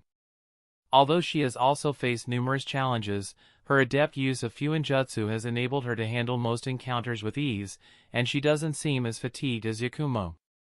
Despite Cheyenne's mischievous and playful demeanor along with her tendencies to snack all the time, she is a formidable opponent when she gets serious. Her mastery over a certain set of skills aside from Fuinjutsu makes her challenging to deal with, and it's not just about the angelic powers she can awaken by breaking the seal her mother has placed upon her when she was young. Instead, it's more closely related to the Miko powers she already possesses, allowing her to peer into the future. In the canon, Cheyenne's ability to see the future was limited, only extending to glimpses of her death and the person would forsake their life to prevent it. However, with dedicated training in this unique ability, the scope of her foresight has expanded. It is no longer confined to predicting her own death or the death of others. Now, she can foresee a broader range of visions of the future. As a result, she can now foresee short-term events, observing multiple possible outcomes up to 10 seconds ahead of her. This enables her to anticipate the various actions her enemies might take and formulate countermeasures to secure victory. And aside from Kuroto, no one in Konoha or the entire shinobi world, not even Yui or Hinata, is aware of Cheyenne's extraordinary power to be able to peer into the future. This secrecy makes it exceptionally challenging for others to counter her foresight. While Cheyenne acknowledges that her ability wouldn't be effective against adversaries who far surpass her strength, Yakumo Kurama doesn't fall into that category. In fact, Yakumo is precisely the kind of opponent that Cheyenne feels confident in easily overcoming with her unique dojutsu, therefore, she is extremely certain that she will win this fight. As the two kunoichi took their places in the arena, Cheyenne couldn't help but notice Yakumo's weakened state. Concerned for her opponent, she spoke up, "Yakumo-chan, you seem really tired. Wouldn't it be better for you to withdraw?" Yakumo was surprised by Cheyenne's unexpected suggestion. She hadn't anticipated such a remark from Cheyenne. However, shaking her head, Yakumo replied with a light smile, "Thank you for worrying about me, Cheyenne-san, but I still want to fight. Even if I am tired, I also want to graduate as the top trainee of the year. If I lose, then I lose, but I don't want to give up before even trying. Many people have helped me, and I don't want to let their efforts go to waste." "I see," Cheyenne nodded, a smile playing on her face. "In that case, I too will not hold back and go all out against you out of respect. Naturally, I don't want to lose either when Kuroto Inai is watching. There is no way I, the cutest Amato in the world, would embarrass her Onii-chan in front of everyone." Yakumo chuckled awkwardly at Cheyenne's declaration and responded with a smile, "Then let's do our best." She raised her hand to form the seal of confrontation. Of course, Cheyenne agreed, raising her arm to create the seal of confrontation as well. With both participants ready, the referees signaled the start of the match, declaring, "Begin." Chapter 988, Kurama Yakumo vs. Cheyenne. Cheyenne understood that when it comes to Jinjutsu, Yakumo is the most talented among all the graduating trainees. She has, of course, studied Jinjutsu to a certain extent and understands its basic principles and counter method, therefore, she is aware of all the possible mediums Jinjutsu specialists can use to control the flow of chakra in their target's body and subject them to a Jinjutsu. Sight, sound, touch, smell, and taste, the 5 basic senses in the human body are the most common mediums used by Jinjutsu specialists. There are of course a few other mediums as well, including poison/chemicals injected into the bloodstream, mind/soul invasion, fuinjutsu engraved on a person's body along with a few other more complex mediums, but based on her personal understanding, Cheyenne believes that the current Yakumo should specialize in using the 5 basic senses of the human body to control the flow of chakra in her target's body. As such, she has to protect her 5 senses in order to not fall into a Jinjutsu. It's a race against time. If she completes the seals immediately and subjects me into her Jinjutsu earlier than I manage to defend against it, then the one defeated would be me, since Yakumo-chan's Jinjutsu can distort reality and give physical damage, but luckily for me, I know exactly the medium she is going to use and the Jinjutsu she is going to use, thought Cheyenne as her lavender eyes changed into violet ornate pupils. The moment she observed Yakumo with her dojutsu activated, the approach Yakumo would be using appeared in her mind. "I see, so it's going to be." At this moment, the referees signaled the start of the match, declaring, "Begin." Yakumo immediately distanced herself from her opponent while weaving the hand seal, then pointed her finger at Cheyenne, from which a faded purple wave was released. Jinjutsu, unknown fire. But unexpectedly, by the time she had completed the hand signs, Cheyenne had taken out a smoke bomb from her shinobi bag and thrown it on the ground, poof, covering the entire arena in smoke, disrupting her vision, and rendering the Jinjutsu that Yakumo would release the next second completely useless, and just to be on the safe side, she thought, and disrupted her chakra, after which, she took out a pair of cotton balls from her shinobi bag to protect against the next attack. Because the Jinjutsu used by Yakumo was a visual Jinjutsu, the cover of smoke made it impossible for it to take effect. Understanding the countermeasure, the smoke bomb, used by Cheyenne, Yakumo knew that she had to either change her approach or clear the smoke, and of course, changing her approach was the best option, and she prepared herself to use an auditory Jinjutsu. Flick! Yakumo flicked her fingers, hoping that the Jinjutsu would take effect from the sound that the flick had created, and perhaps it did, because the movement on the other side had stopped, but perhaps she had expected too much. By the time smoke cleared, the scene she had expected did not appear. Instead, She noticed intricate black markings on the ground that glowed in a violet color, from which hundreds of violet ropes materialized and rushed toward her. Adamantine seal, cocoon bondage. Technique. Before Yakumo had any opportunity to dodge or resist the ropes, they wrapped around her from head to toe in the form of a cocoon, completely restricting her movement such that she couldn't even speak or see, let alone weave hand signs to use her jinjutsu. With that done, Cheyenne smiled and turned to the referee, waiting for him to announce the result of the match, which he did after confirming that Yakumo was unable to break out of the cocoon created by Cheyenne's Fuinjutsu. Since Kurama Yakumo is unable to continue, the winner of this match is Cheyenne. With that, the match concluded, and Cheyenne released the Fuinjutsu, setting Yakumo free. Realizing that she was defeated, Yakumo sighed, "It seems I lost." Cheyenne smiled and raised her arm to form the seal of reconciliation while saying, "Let's fight again sometime, when neither of us is exhausted." Yakumo nodded, yes, and she too raised her arm to form the seal of reconciliation, after which the two kunoichi left the arena. Among the judges. Since Kurama Yakumo is unable to continue, the winner of this match is Cheyenne. Hearing the announcement, Shui sighed regretfully. Sigh, Yakumo-chan was defeated, huh? But I guess her performance so far is enough. She has already done more than I had expected, so even if she did not win, it doesn't matter. As Yakumo's personal instructor, Shui is indeed sad that she was defeated, but he is also aware of her weak physique, therefore, he really can't say much. Moreover, he personally believes that within the next few years, they will be able to solve the problem of her weak physique, thus she would definitely become a force to be reckoned with. That Kekkei Jinkai of hers. Kakashi said, "With this match, the other candidate for the top rank has been decided. It's either going to be Uchiha Sasuke or Cheyenne." Kakashi is not sure whether he should be glad or nervous with Kurama Yakumo's defeat, considering that Sasuke's next matchup is going to be Cheyenne. While Kurama Yakumo's Jinjutsu would have been difficult to deal with, Sasuke's Sharingan would have definitely helped him resist her Jinjutsu. Moreover, Yakumo is clearly exhausted, and there's little she could have done in her next match, so Sasuke had a higher chance of winning, but since his next opponent was going to be Cheyenne, it's difficult to say whether he would be able to win or not. Different from Kurama Yakumo's Jinjutsu, Cheyenne's skill set is more complicated to deal with. When it comes to Fuinjutsu, brute forcing is not the way. Of course, using complex Fuinjutsu requires time and preparation, so Cheyenne wouldn't be able to use anything too complicated either. However, the seals she has used so far to defeat her opponents are also not something easy to counter.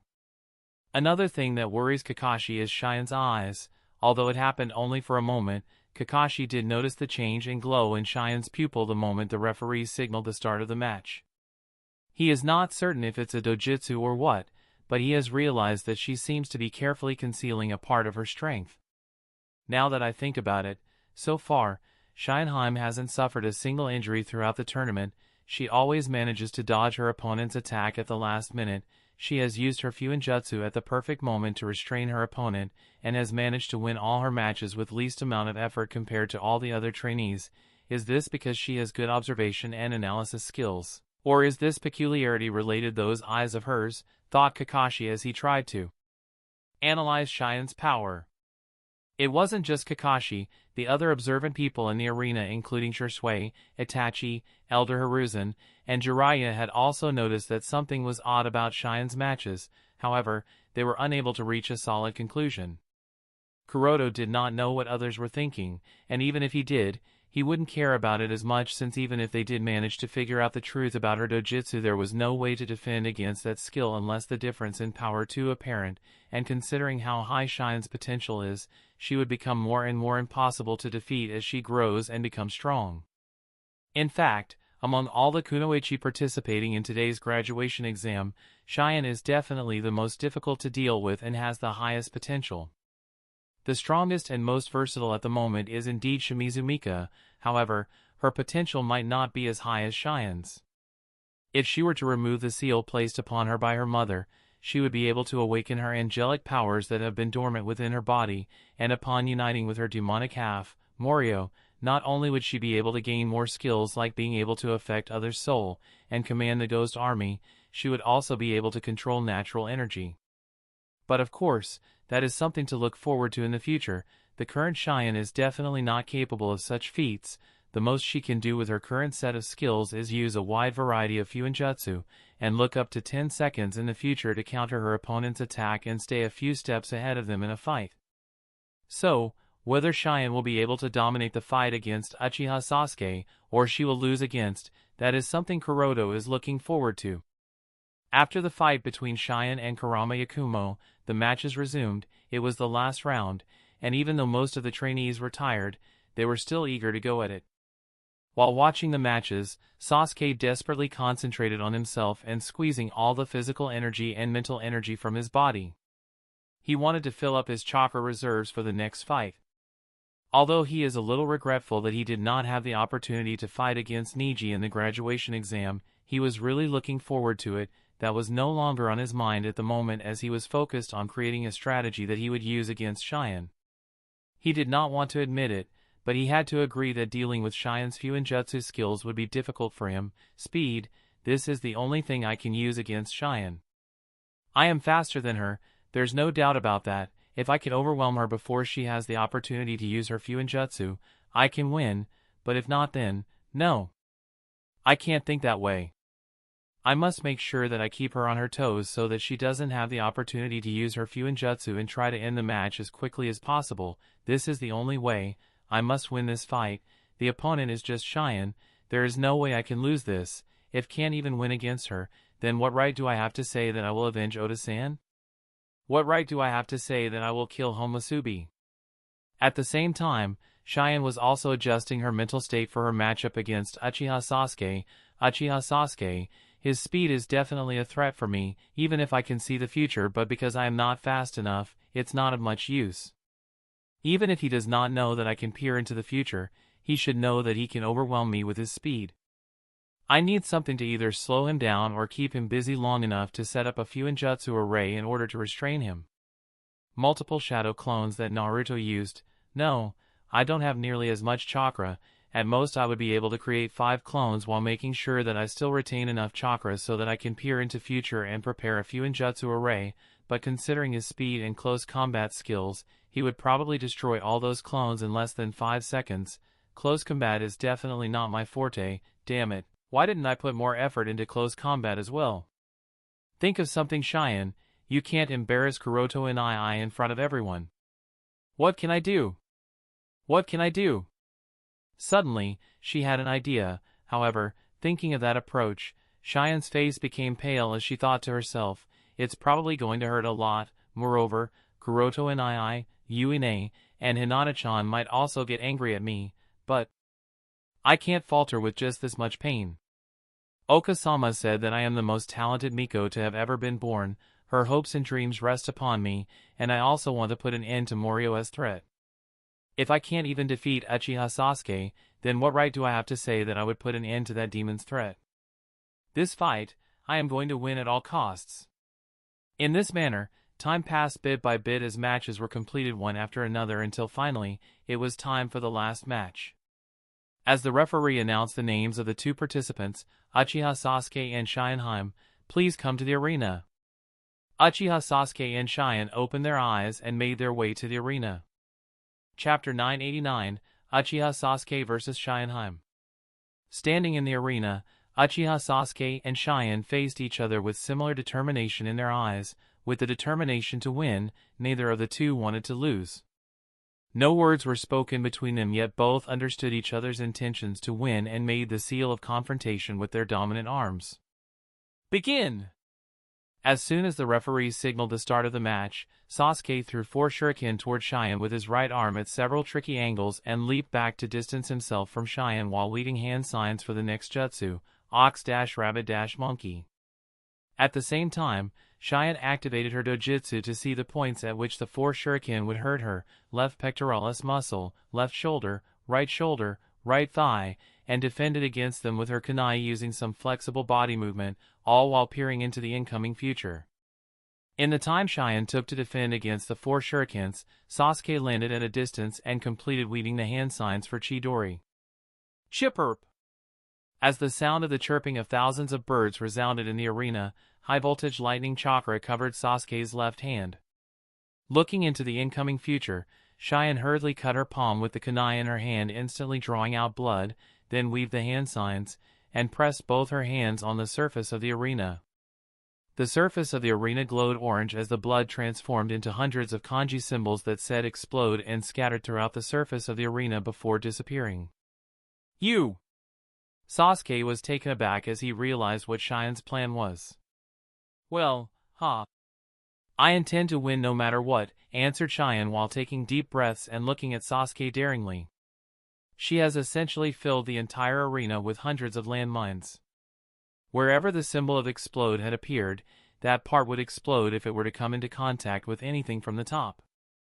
The landmines Cheyenne has created are different from the ones usually created by Deidara of Iwagakure.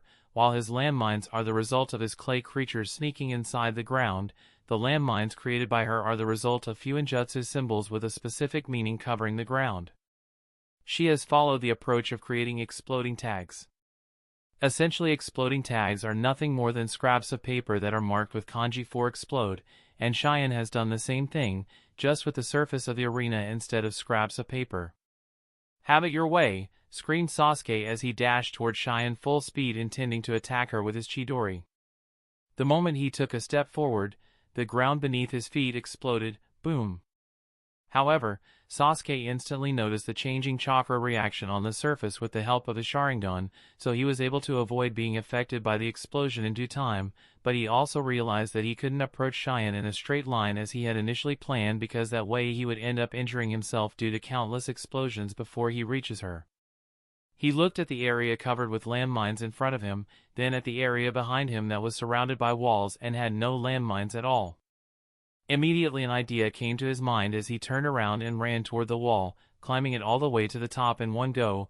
Then, using the surface of the wall, he pushed himself toward Cheyenne standing in the center of the arena as well as the landmines. He leaped at her with lightning crackling in his left hand. By creating those landmines, you have restricted yourself too. Cheyenne looked down as she heard Sasuke's words. Certainly, the landmines are spread in all directions with her as the center. However, the only place safe was the small piece of ground she was standing on.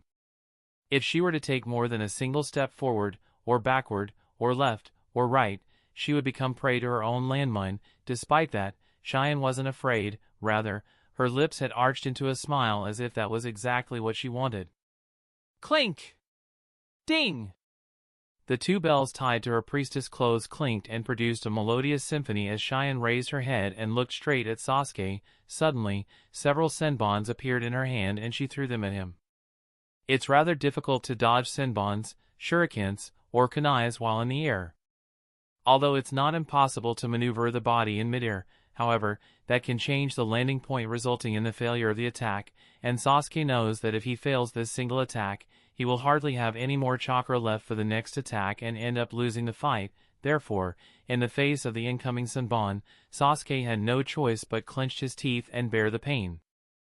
The fourth senbon thrown by Cheyenne penetrated his body at the right pectoralis muscle, right shoulder, left thigh, and right thigh. Intense pain coursed through his body, and his eyes became bloodshot, but Sasuke resisted the pain and finally delivered the attack by running his arm through Cheyenne's left shoulder. Zzz. If not for the fact that Sasuke had controlled the power of Chidori, and intentionally did not aim at her heart, he could have killed Cheyenne with his attack. However, because he controlled the power of attack, and did not aim at the heart, so even though his arm ran through her left shoulder, instantly drawing out blood, it did not kill her immediately. Gah! Cheyenne coughed out blood, but despite being injured and paralyzed by all that lightning coursing through her body, there was a smile on her face and she did not collapse. Rather, a melodious sound of bells clinking reached her ears as a pink chakra hue covered her and gave her the strength to remain standing. Seeing that Cheyenne had not collapsed or lost consciousness despite being pierced by Chidori, Sasuke was taken aback and he wanted to use his other arm to knock her out. However, he couldn't lift it. No matter how much strength he put into his arm, he just couldn't lift the arm. What? It was at this time he realized that it was not just his right arm that he couldn't move, it was also both of his legs that he couldn't move. They didn't respond to him, heck, he couldn't even feel them, and it wasn't just that he couldn't move or feel his right arm and both legs, he couldn't even draw chakra. Sasuke had felt this feeling before, and it has almost always been when he fought Neji and got his chakra network sealed by him. Therefore, he understood what Shine had done, and couldn't help but curse, "Damn you! Those senbons earlier that you threw." With a weak voice, Shine answered, "I have lived within the Hyuga clan for as long as I can remember. I grew up with Hinata-chan ever since we were little kids. I have watched her train Gentle Fist with Yuine time and time again. I have watched her study all the Tenketsu points and their specific locations in a person's body time and time again. Countless times I have been her sparring partner whose Tenketsu she had sealed during practice. Throughout all this, despite lacking the Byakugan, I also managed to pick up and memorize the specific locations of all the Tenketsu points in a person's body. While I couldn't seal them by using Gentle Fist since I am incapable of expelling chakra from all my Tenketsu points unlike her, but with Yuine's guidance, I did manage to develop a method to seal them using senbons that are wrapped with my chakra. This was the only method I could think of to defeat you, the strongest of our year. While I am the best in our year when it comes to Fuinjutsu, other sensory skills, and chakra control, at this time, I don't have anything too flashy or any jutsu that has as much raw attack power or speed as your lightning stimulation jutsu, Chidori, or other fire-style jutsu. Therefore, I had to use myself as the bait, and create a specific situation where you wouldn't be able to dodge my chakra-covered senbon. Cough puke. If it was a life-and-death battle, certainly it would have been you who would have won, but... Cheyenne didn't have to finish her words as Sasuke collapsed on the ground. He tried to get up again. "Damn it, not like this. I can't, not with Toussaint here. I can't. I refuse." However, no matter how much he tried, he failed, and even his Sharingan regressed back into black pupils. He no longer had to continue the fight since he couldn't even feel 3 of his 4 limbs. Meanwhile, Cheyenne, although on the verge of death because of all that blood flowing out through the wound on her shoulder, still remained standing and seemed to have enough strength to deliver another blow, albeit a very weak one. Time passed second by second, and the result was finally clear as the referee announced, "Uchiha Sasuke cannot continue. The winner is Cheyenne." As soon as the result was announced, Cheyenne sighed tiredly as she lost all her energy and was about to fall to the ground. However, her back never touched the surface as Kuroto appeared in the arena and caught her. Feeling the familiar warmth, the little girl closed her eyes and muttered with a smug smile, "Heh, I won." Kuroto and I then lost consciousness. Chapter 990, The Conclusion of the Graduation Exam. Uchiha Sasuke cannot continue. The winner is Cheyenne. As soon as the referee announced the result of the fight, several individuals swiftly approached the arena. Kuroto and Kakashi represented the judges, Yui and Izumi from the medical team, Uchiha Itachi from the academy instructor's side, and Hyuga Hinata along with Uchiha Kiyomi from the trainees contingent. Naturally, Kuroto, Kakashi, and Itachi were the quickest, reaching the arena in the blink of an eye. Kuroto positioned himself next to the collapsing Cheyenne, catching her in his arms. Despite barely maintaining consciousness, the young girl, with a smug and proud smile, remarked, "Ha, I won." Kuroto and I, before succumbing to unconsciousness, her energy completely depleted. "That you did," nodded Kuroto with a gentle smile as he infused his chakra to cover the hole in Cheyenne's shoulder. Immediate action was necessary to prevent further blood loss and ensure her survival until proper medical treatment could be administered. At that moment, Yui hurried to Kuroto's side, expressing concern. "Kuroto-kun. Cheyenne-chan, let me treat her." Kuroto nodded, turning towards Yui and withdrawing his hand from Cheyenne's shoulder, providing space for Yui to administer the necessary medical care. "It's horrible. This girl. I understand she wanted to win, but did she have to put herself in such a dangerous situation? If that attack was a little off, it would have been her heart that would have been punctured, and she would have immediately died." Yui expressed a mix of anger and worry. Despite her complaints, she continued the treatment. A soothing green chakra enveloped Yui as she directed it into the wound, rapidly stimulating the tissues to regenerate and close the hole. At that moment, Hinata joined them, her expression filled with concern as she looked at the unconscious Cheyenne. "Cheyenne-chan." Kuroto patted Hinata's head, offering reassurance. "Cheyenne will be all right, there's no need to be worried." Hinata nodded lightly, though traces of worry lingered in her eyes. While Kuroto, Yui, and Hinata attended to Cheyenne's injuries, Kakashi, Itachi, Izumi, and Kiyomi focused on Sasuke's wounds. Although Sasuke's injuries were less visibly severe than the gaping hole in Shine's shoulder, they were still significant. Several Senbon pierced his body, sealing his Tenketsu and closing his chakra pathway. If not handled carefully, these injuries could have serious repercussions, including the possibility of permanent damage to his chakra pathway. Fortunately, Izumi, possessing the necessary medical knowledge, skillfully managed the situation. After the emergency medical treatment was administered, Yui and Izumi spoke simultaneously. What can be done here has been done. Their lives are no longer in immediate danger. Next, they need to be transferred to the Konoha hospital for proper treatment. Almost simultaneously, Kuroto and Itachi nodded, all right. They both created a shadow clone each, exchanging a brief nod with their respective clones. The shadow clones understood their original's intentions, picked up Cheyenne and Sasuke, and, accompanied by Yui and Izumi, left the Konoha Ninja Academy for the Konoha Hospital. Kuroto and Itachi couldn't go themselves to the Konoha Hospital, both had to stay behind as the Hokage of Konoha and the principal of the Konoha Ninja Academy. However, their trust in Yui and Izumi's abilities was unwavering. With Hyuga Yui and Uchiha Izumi overseeing Cheyenne and Sasuke's care, they were confident that both would be in capable hands. After the two children were taken for emergency medical treatment, the audience, including the trainees, finally reacted to the events that had unfolded moments ago. Uchiha Sasuke lost? The winner was Shineheim?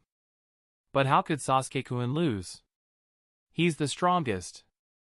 But, the referee clearly announced that the winner is Shineheim.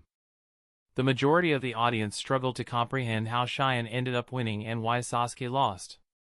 After all, Uchiha Sasuke was considered the genius of the Konoha Ninja Academy, boasting the three-tomo Sharingan, the Chidori, and the lightning chakra stimulation technique.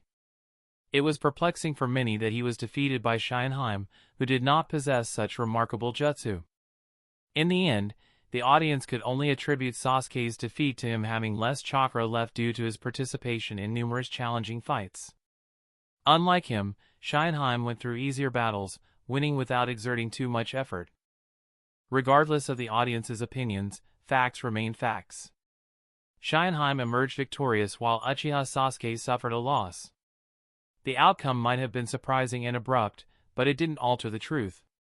Moreover, experienced shinobi could see through the situation, understanding that Shineheim's victory was a result of a well-planned tactic employed against Uchiha Sasuke, leading him into a trap. Therefore, her win was well-deserved. In the audience. I see, so Sasuke was defeated, huh, muttered Fugaku upon hearing the result. Sasuke will be saddened. He wanted to graduate as the best trainee of his year, just like Itachi, alas. Sighed Mikoto. Her emotions were complex at the moment. On one hand, Sasuke's defeat was not unexpected, as it was part of Godame's plan from the start. On the other hand, she felt sadness that her son's dream couldn't be fulfilled. Fugaku consoled Mikoto, saying, well, it's a pity that he couldn't win and graduate as the top trainee of his year.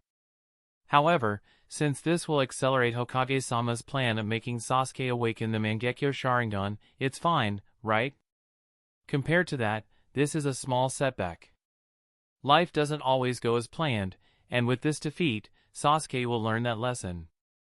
Moreover, his superiority complex will be broken, allowing him to work hard without looking down on others. That's very important. Mikoto nodded lightly, turning her gaze to the arena where the Hokage's hand, and the principal of the Konoha Ninja Academy stood. At the arena, Kuroto, in his role as the Hokage, stepped forward and addressed the audience. The trainees displayed extraordinary efforts and determination in their fights. Some matches showcased amazing jutsu, while others, at first glance, may not have appeared as spectacular but relied more on strategy and thoughtfulness.